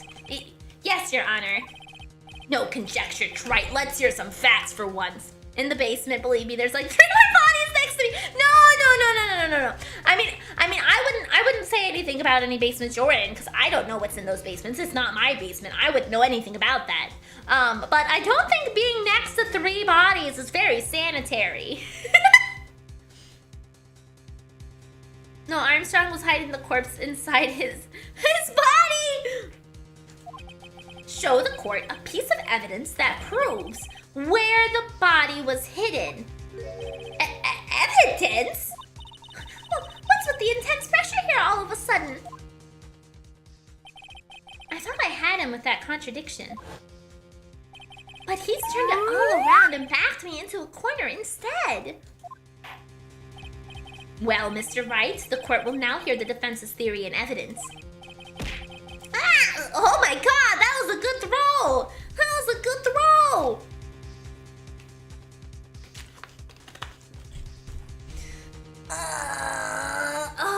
Where was the body of the real Glen Elk concealed? I have a theory. Okay, let's look at this. Let's look at this. Is the window open? No windows. Okay, never mind. There went that idea. I mean, this does look like they're next to windows.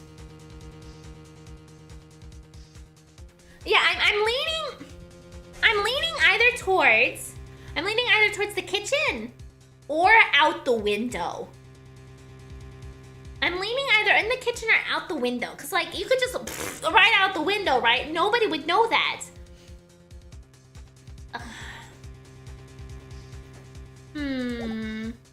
Miridae's evil twin, Aderium. Let's go with... I just saved. I highly doubt that this will reflect here, but I'm gonna look anyway. I mean, we don't really see the body. It doesn't look like it's been broken and damaged or anything. Another idea is we did find the rolled up newspaper behind this, but I don't think that there's enough space there to hide a corpse either. Let's go outside. Let's go outside. Clearly, there's no place to hide a body inside Trebian. Therefore, the killer must have hauled the body outside. I see. Nice supposition. But the real question is, can you back it up?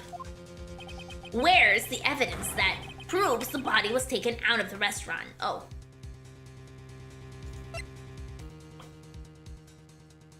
I didn't think about that part.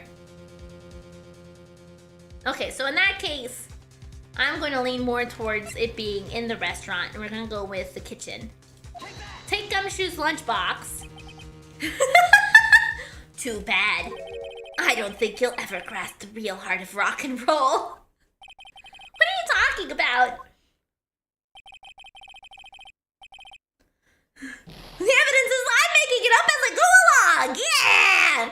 He means that your evidence is irrelevant, Mr. Wright. I know it was irrelevant, Judge. I gave you a fucking lunchbox. I gave you a lunchbox. Of course that's irrelevant. Come on, Nick. You've got to think it through. Feel the beat, and then hit it with some heavy metal. Okay, I need to calm down and get my facts straight. What should I do now? I'll start over.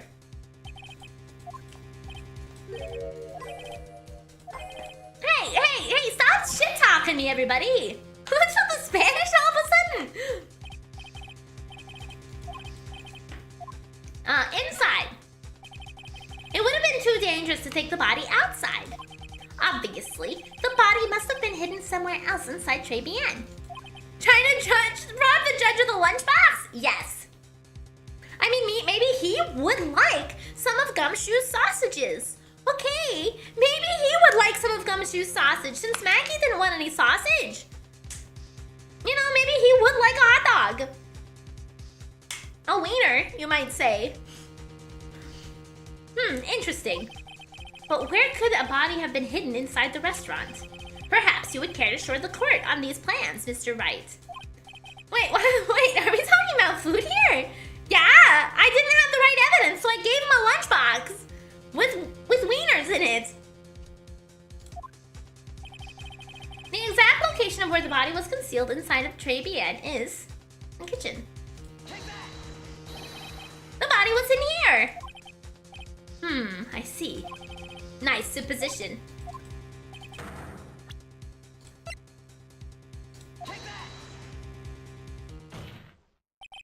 Mr. Armstrong, do you recognize this bottle? I think though would prefer something bigger than Gumshoe's sausages, or what are you meaning? So lost. None. I have never seen that ugly bottle before in my life. I only use la very best bottles, monsieur. The highest quality only for me. Where was that bottle found, Mr. Wright? Interestingly enough, Your Honor, it was found in the kitchen of Trebian. Quoi? But I only ever use these bottles for my aromatherapy oils. But this bottle doesn't contain aromatherapy oil, Mr. Armstrong. No, it contains a medication. What kind of medication? I'm sure everyone remembers, don't they? That Mr. Elg visited oh, motherfucker, this goddamn word again. Visited an otolaryngological clinic. Otolaryngological clinic. And was given this medication that day. You can't be serious. The defense had the contents of the bottle analyzed, and I have the results here. Ear doctor! Yeah, ear plumber! The contents of the bottle matched the prescription that was given to Mr. Elg. What? Mr. Elg's murderer hid the body in the restaurant kitchen. At which time, this bottle fell out of the victim's pocket. Do you huff the oil fumes from the bottle, or do you pour it into a humidifier? Oh, Tilo, looks like an owl. It does kinda, you're right. I would imagine pour it into a humidifier. I don't think it just... I don't think that's what people do. When did Nemo become a giraffe? A giraffe? I'm a giraffe. I'm not Nemo. Mr. Armstrong, when the incident occurred, didn't you say you were in the kitchen? Do. Yes, I'm about to say. It was you who hit the victim's body. You did a fine job pretending to defend my client, Maggie Bird, however. A horse emote? I don't really see a horse out of that. You were setting her up to take the fall behind the poor girl's back. None! Order! Order! This is an extraordinary development. Witness! Did you murder Mr. Glenn Elg? Never! I could not do such a horrible thing! No! Oh, no! No! Mr. Godot. The bitterness. Every time I get lied to, I always down a mug of coffee. That's one of my rules. Okay. Okay, every time somebody lies to Godot, he has to drink a cup of coffee. Jesus Christ. I'm glad I don't live by that standard of living. Do you have the slightest idea how many cups you've had by now? Then I like to do the same thing to the person who lied to me. You like to do the same thing to the person who lied to you? Do you drink them like a cup of coffee? Do you drink the liar like a cup of coffee? Or do you make them drink coffee? I have a lot of questions about this. I tried to make a giraffe. I appreciate the effort, but in Twitch chat, it definitely does not quite look like one. Beautiful, I love it. You're constantly drinking coffee and talk about trust issues, right? I like to take them down with my empty cup. So, is he beating them with the cup? And drinking their... I'm trying to think about what... Okay, yeah. So, okay. He drinks a cup of coffee every time somebody lies to him. And he likes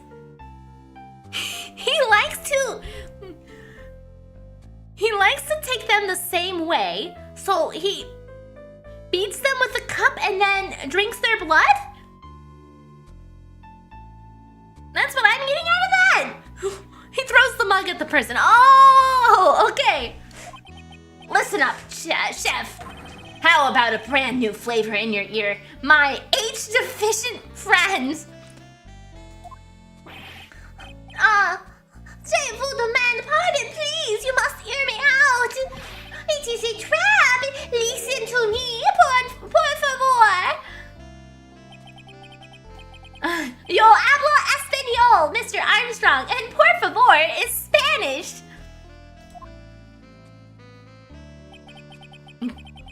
Go dots. I mean, that is how it's written, but I'm like 90% sure it's Godot. Like, get some dough, you know. I'm only gonna ask you once. Did you do it? None! Absolutely none! Let's hear it. You've got one shot, right, Gramps? Witness, the court will permit you the chance to make one final statement. If you lie under oath again, Mr. Godot's coffee mug awaits you. As does my gavel. It is clear. What do they always say in movies? I've got a bad feeling about this. Okay. Before we get into his final testimony, I'm gonna take a quick little 5-minute break, get up, stretch my legs, move around a little bit, so I will be right back.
Alrighty! I've returned! I've returned! Okay.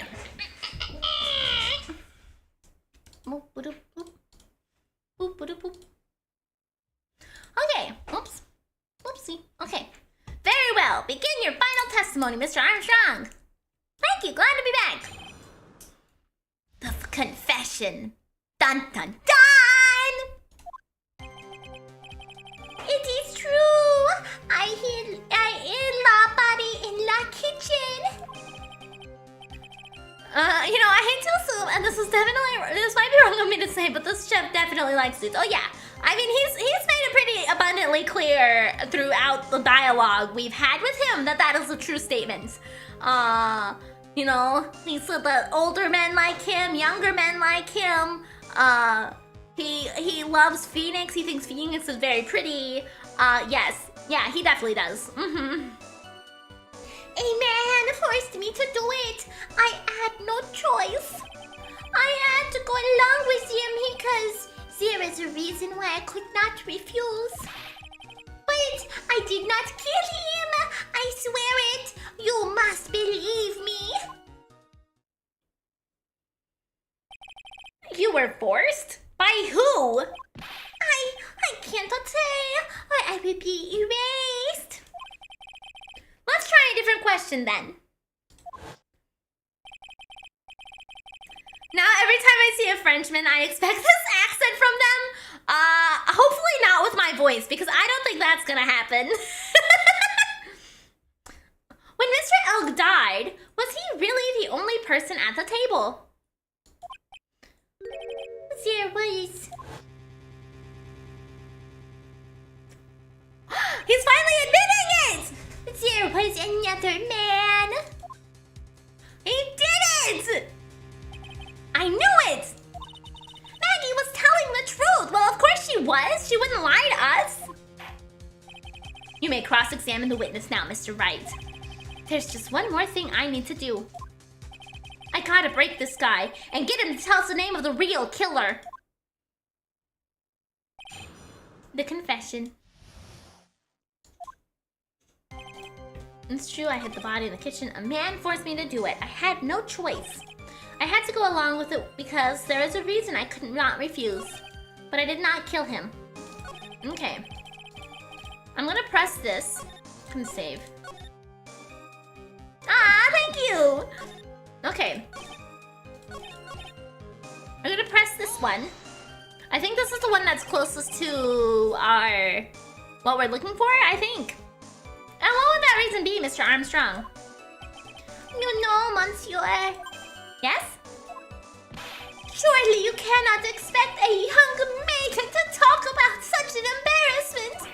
A maiden? You're a bit old to get away with that. And a bit too male. I can't finish the cross-examination without establishing his reason. So I'll just have to prove it with evidence. Okay. So it sounds like the obvious answer here is to present his debt. Yeah, okay. You have $500,000 debt, don't you? $500,000? Is this true, Mr. Armstrong?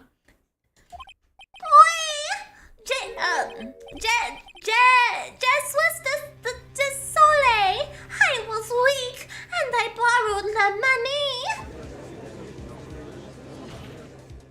This is Mr. Armstrong's Achilles heel.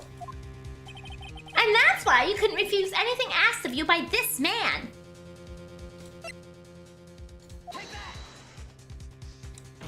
I am sorry. Okay. I've never seen that word like written ever or anything. I probably horrifically mispronounced it. $500,000 loan from a black market loan shark.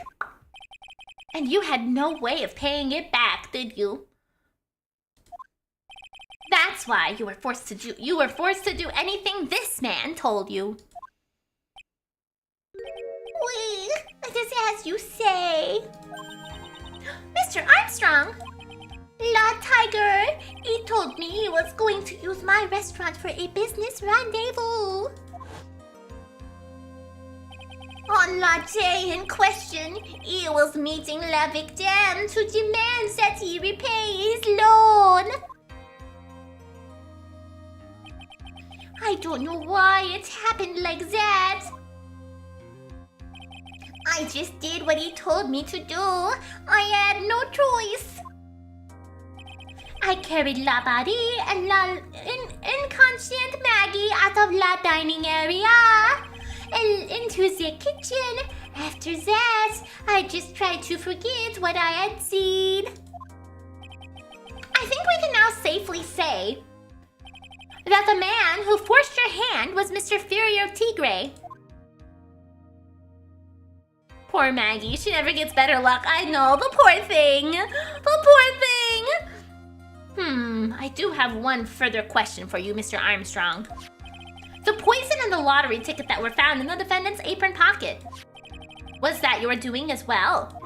None! I knew nothing about that. Making it look like it was Maggie who had done it. I was not. It is despicable. Mr. Godot, you will summon this Tigre as witness. I doubt that can be arranged today, so we will adjourn for now. Proceedings will continue tomorrow. Oh. No, Godot. 30 minutes. Oh! Okay. What? The trial will go on. I'll see to it myself. Oh, shit! I need half an hour to get that guy on the stands. Not a minute more. Oh! How the? Godot looks like an alter ego of Cyclops from X-Men? You know, that's fair. Yeah, I can see that. Don't sit back and relax yet, Wright. No one knows if that chef is really telling the truth or not. This trial could still go either way. Very well. Your request is granted, Mr. Godot. We will resume once Mr. Tigre is ready to take the stand. Until then, court is adjourned for a 30-minute recess. I want to hook Godot's mask up to an iPod and use his highlights as a sound wave display. Well, okay. Since we're here, we're at a good stopping point for Phoenix Wright, but we still have about 30 minutes left of stream. I think what I'm going to do is end Phoenix right here. I know what you're going to say. Continue. Nah, do you know what I'm going to say? Lux Amber knows what I'm saying. I'm going to stop Phoenix right here. And I'm going to play 30 minutes of Tetris. Yeah, I do think that's what I'm going to do today. That is exactly the plan for the end of stream today. We gotta get some gay holes. We do. Okay, I saved. Hey, party! Yeah, just 30 minutes. Just 30 minutes. A few rounds. Do you think Godot put Subway Surfer's gameplay on his mask so he doesn't get bored in the courtroom? Maybe. Maybe. Oh yeah? 2 hours later, 3 hours. No. It's not that bad. It's not that bad. Ba-doop. Okay, perfect.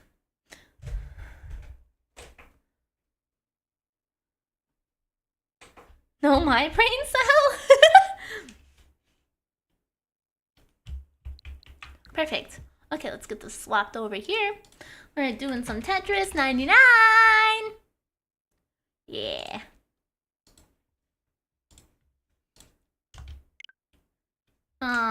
Just start software. We don't need updates. We just need Tetris. Okay. Infinity hours later. No, it's not that bad. It's not that bad. I had luck finding the gay hole sound for... Yeah, I know! I love that! That was so good!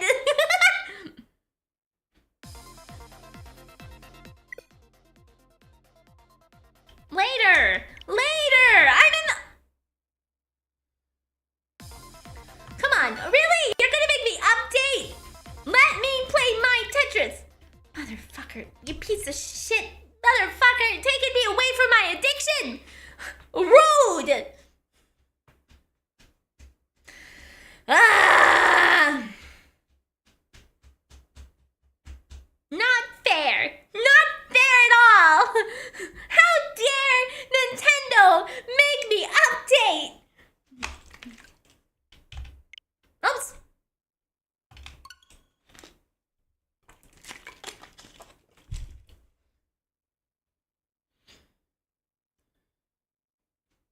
More Phoenix. No, I don't wanna start the court. And then forget what we were doing the next time. Was that sufficient, or is it gonna make me actually update? Oh, okay. We'll take it. I thought it was gonna force me to update, but we are all good. Yeah, Tetris.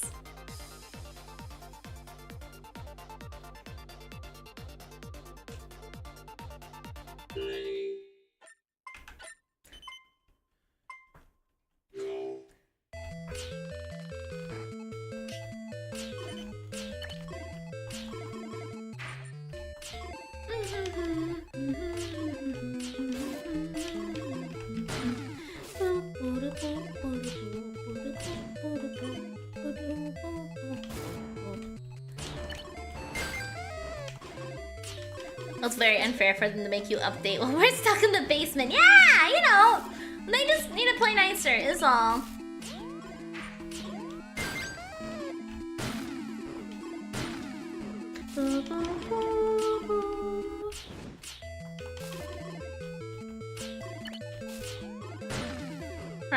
Right.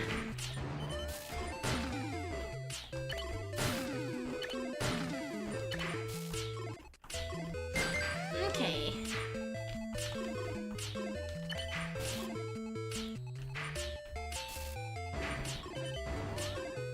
Give me a line. Well, this will be fine, actually. That's okay.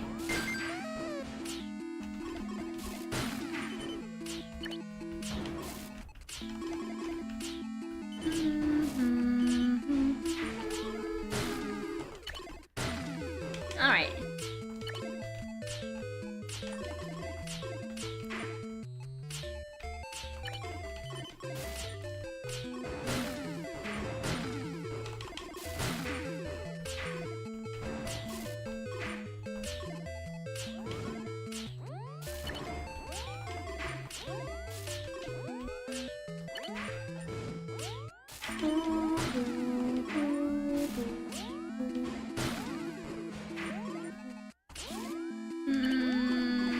That's fine, I guess. It's not really what I wanted. Give me another different block. No! God damn it! Okay, that was a bad round.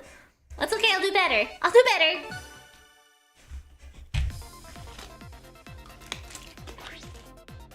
Ah. Oh, I made myself small! Whoopsie!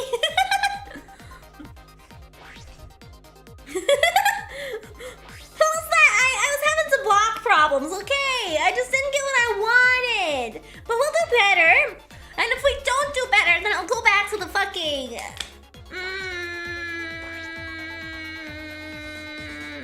Fire Emblem skin. Biblically accurate. What, me getting smaller? No!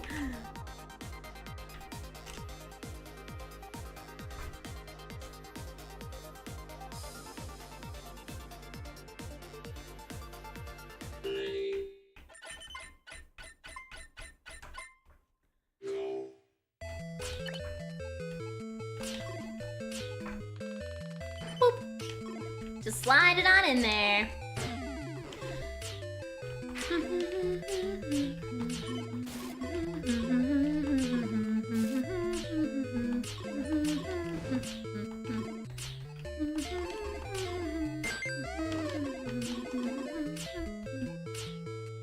Do I need to get knocked up and then attack your body? I don't even remember what that quote is from.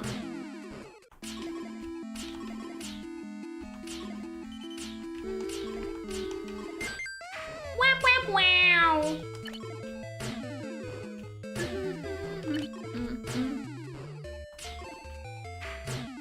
If you wanted to get me a dick pillow, I'm not gonna deny them the option of getting me a dick pillow. Yeah, exactly. The ding dang pillow. You know, people want to give me gifts. I'm not gonna tell them no. Bum, bum, bum, bum, bum, bum, bum, bum. I will hydrate momentarily.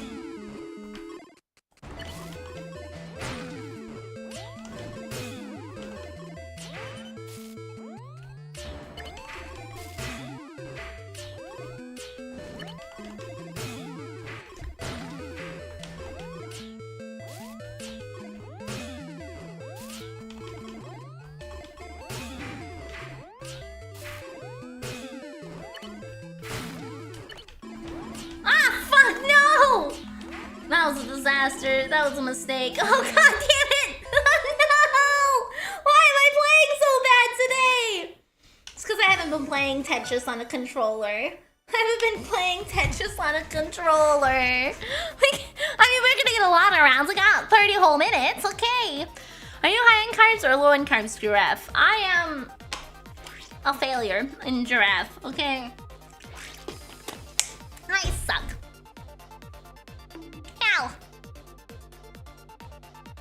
I'm a failure. That's what I am. I'm trying to get some gay holes, but they're not happening.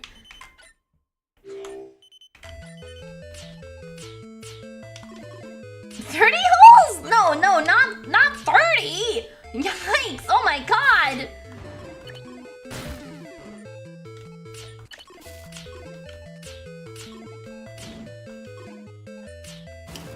You are being the gay hole. I am. What a disappointment. Bum, bum, bum, bum, bum, bum, bum.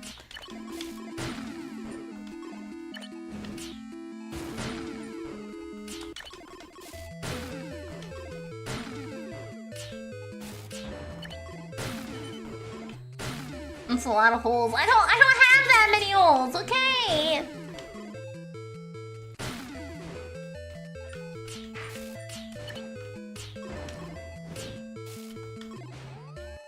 Ah, shit.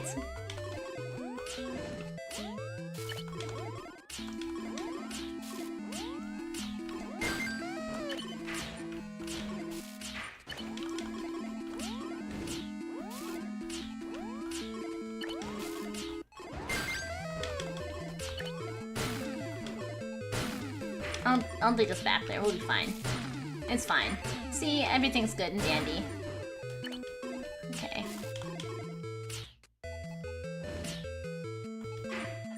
Maybe the gay hole is the friends we made along the way.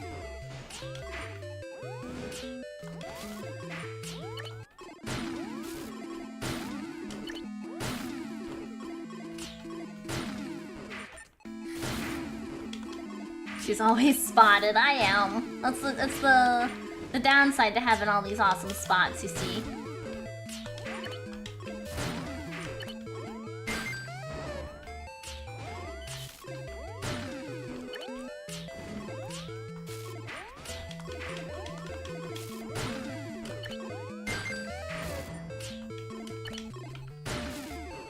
Just do this.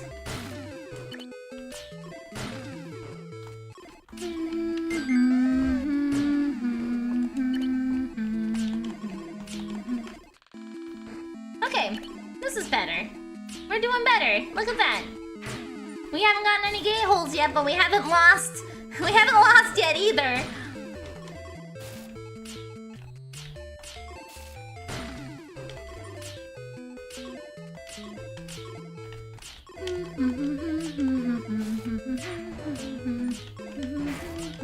Ah, fuck, I did it again. Why am I playing badly today? I don't want to. I don't want to play badly. I want to play goodly.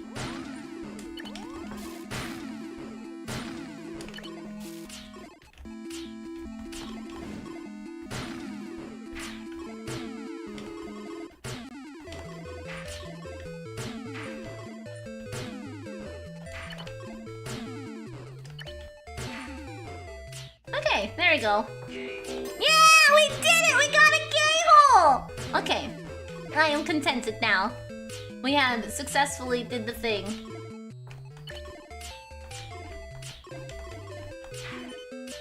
Yeah! I'm not a failure anymore! We did it! We got back to top 50 too! Thank Christ! Okay.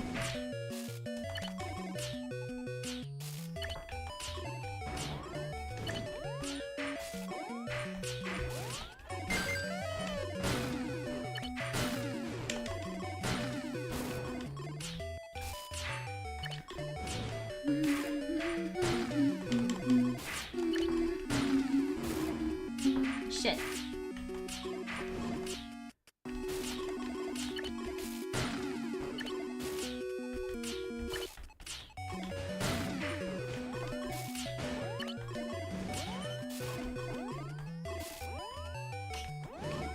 Nope, I'm dead.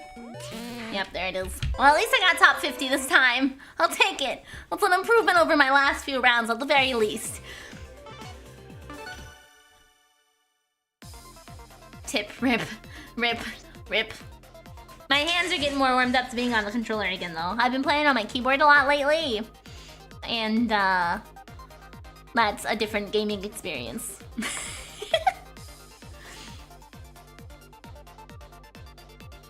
Tip, get good. Thank you. I need it.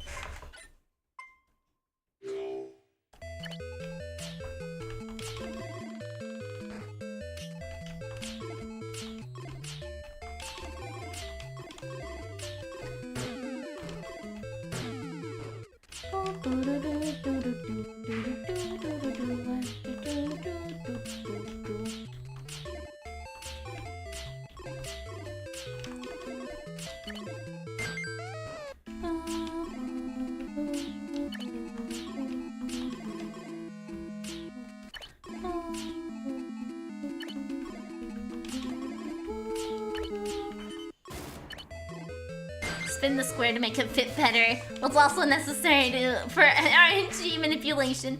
Sometimes I do spin my squares, because I am already thinking about my next move I'm supposed to make, and it involves me spinning a different piece. And I'm always like, why am I spinning that fucking block? It won't do any good. Bam, bam, bam, bam, bam, bam. Yeah! Gay hole! Spinning makes it happy. Yeah, it probably doesn't get very much spins in its life, you know, before it disappears into the abyss. Use cheat engine to get only line pieces.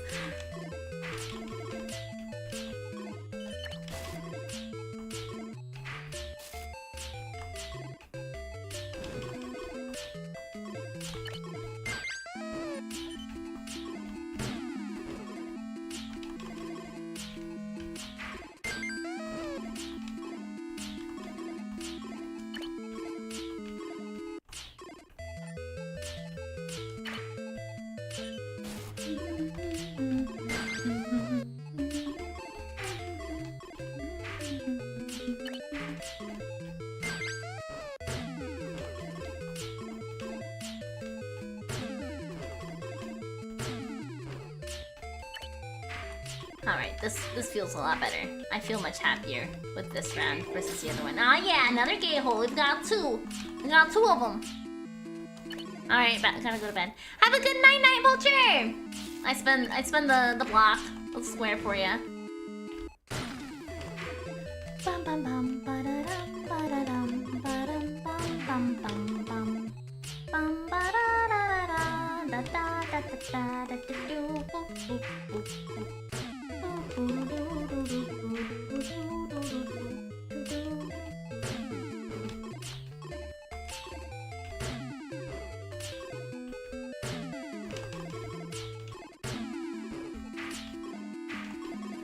Do you prefer your pizza boneless? Are you referring to the crust as a bone? What qualifies as a bone for a boneless pizza?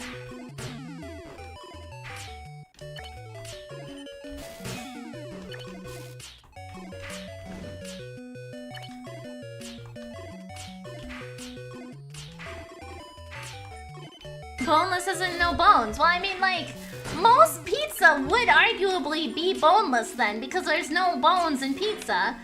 Unless you refer to the crust as a bone, I guess.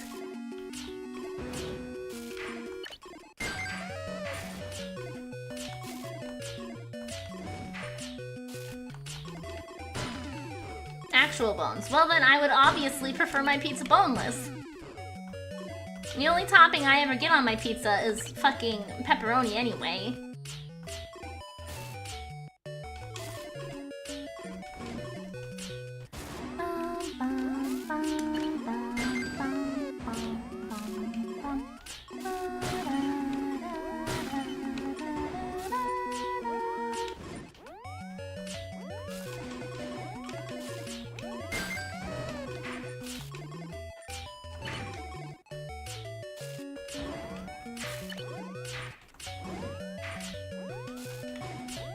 Stop giving me boxes. I don't want boxes.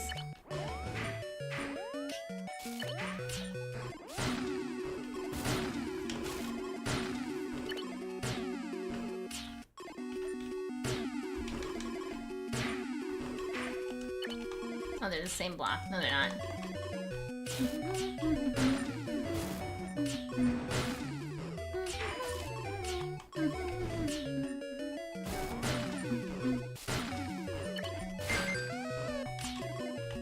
There we go. Now this is what I'm talking about being a good round. Yeah! 4 KOs!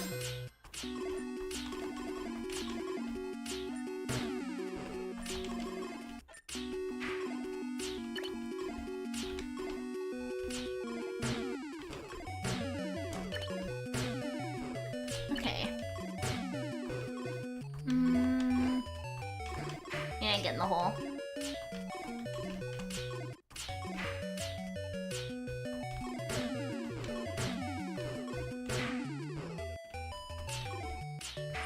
Miri's a Tetris. Miri's a bully even in Tetris? No, I only want to be a bully in Tetris, okay? I don't want to be a bully anywhere else. Just Tetris. Just Tetris.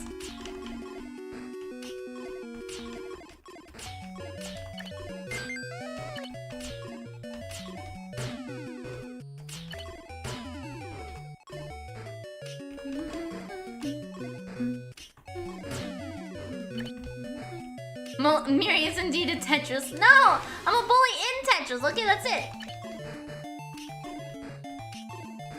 Oh, that was a little too far, but that's okay. That'll be fine.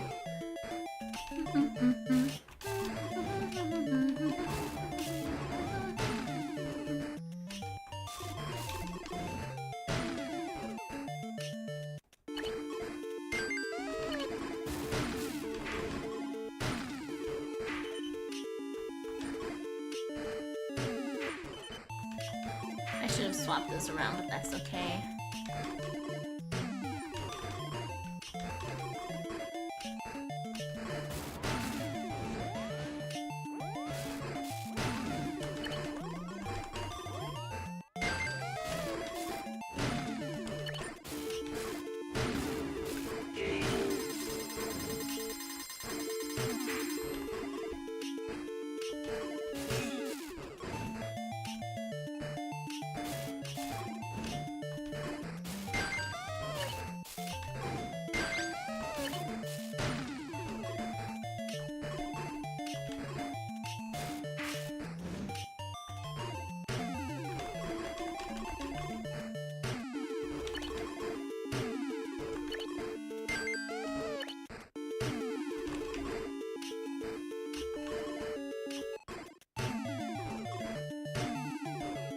I think I won.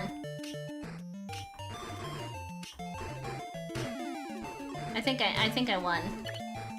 I think I won, guys. Guys, I won! I did it! I did it! Ha I got it! Yeah! We did it again! I saw us down to me and the other person. The other person had so much fucking garbage in there. We got it again! Another round? I mean, you know, usually the saying is that you're supposed to end on a win, right? So I'm like, why go another round? I probably shouldn't. We did it again! Take another screenshot. Yeah! Yeah! #1 again! Nice! Nice! Man, I am getting better at Tetris! This is a Miri stream, so we end on a loss.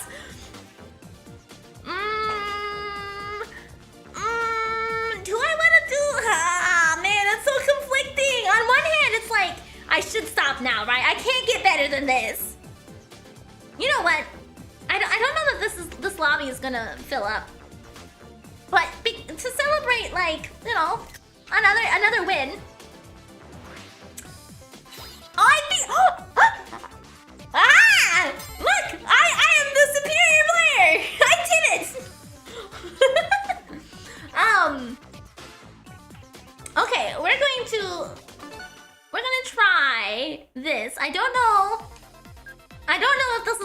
happen. I don't think this is gonna actually fill up with people, but I am extremely curious.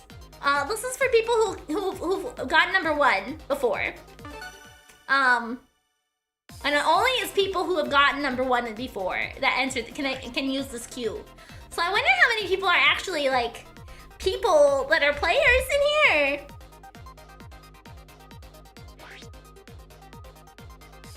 Let's see if it fills up. I don't think it will. I don't think it will.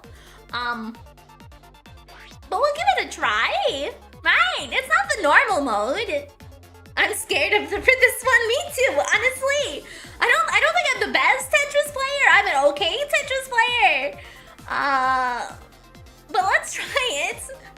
Yeah, there's only 12 of us in this lobby. I wonder if it'll fill up the rest with bots. Or if it'll just be a smaller thing with just the amount of players. I don't know. I guess we'll find out. I've never really tried this queue before. I bet it'll fill it with bots. 15 people.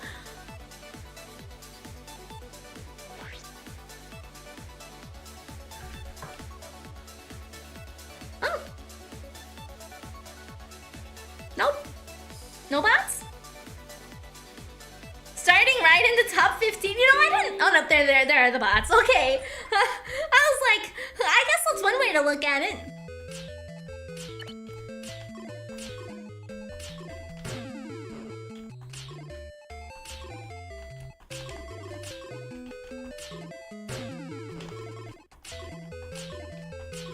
It was just a matter of time before the bots popped up, of course.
Alright.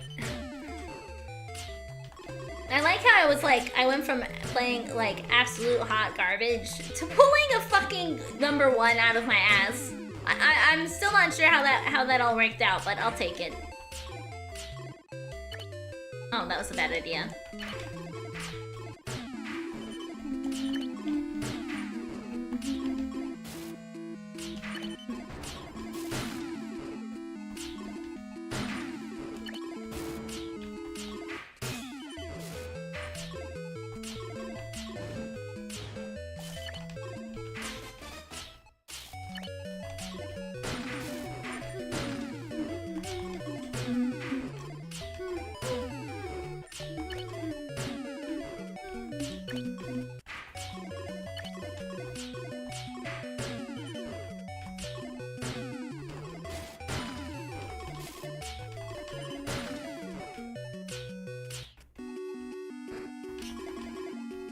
But when you finished right below the top 50, it was hard to watch. I know. I felt so bad. I did so bad. And then I just like focused up and everything went great.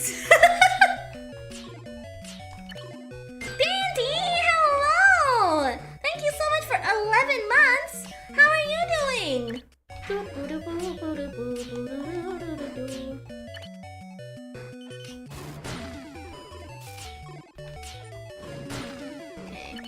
Not now, pack up. Exhausted, but good. Good, good. I mean, not good that you're exhausted, but good that you're good, you know. You know what I mean, right?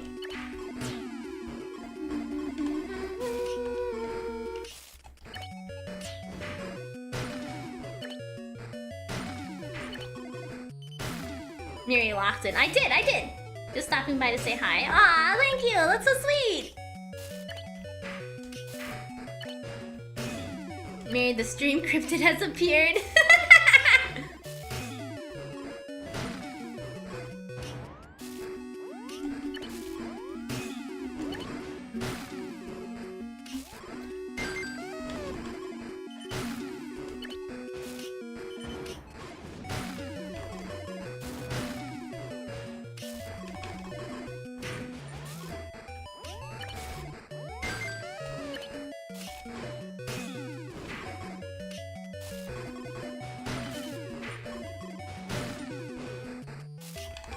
That's a good question. I wasn't aware of that development either.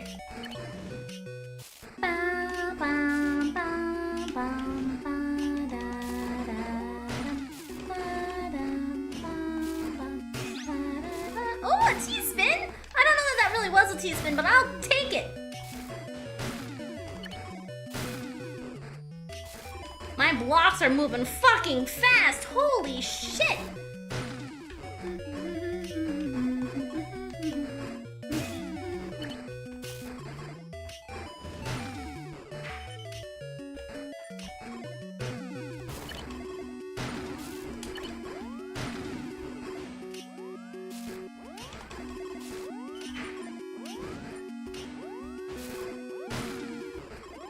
I didn't even get any KOs either, so I don't know why they're moving so fucking fast.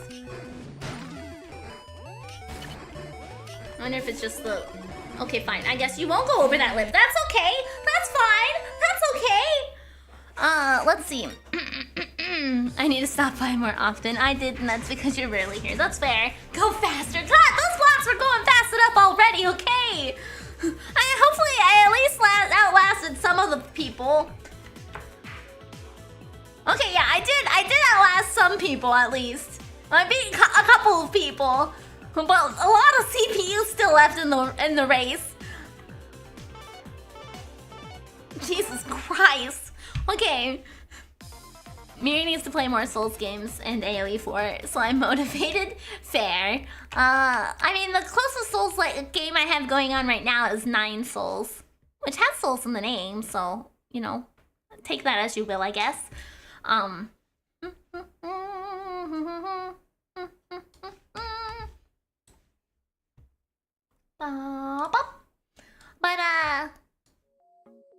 we're doing good. I'm doing a drinking stream on Friday, so that'll be fun. That'll be fun. And we had a wonderful day today. We made some good progress in our Phoenix Wright case. I will be back tomorrow for more Yes, Your Grace.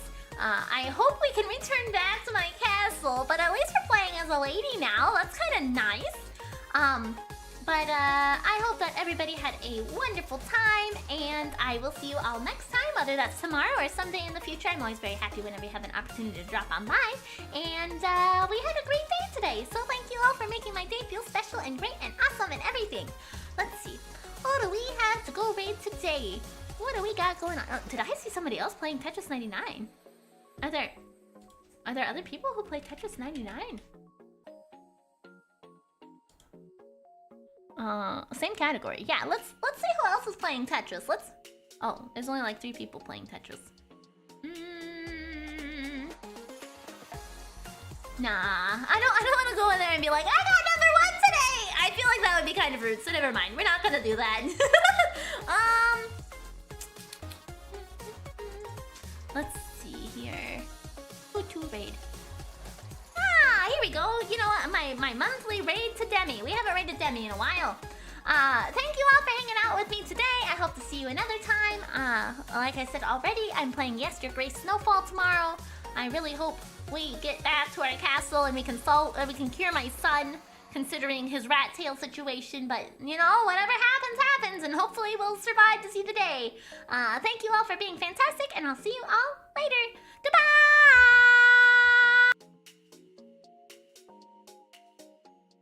I muted preemptively, but no, I continued to hold the E after I muted myself.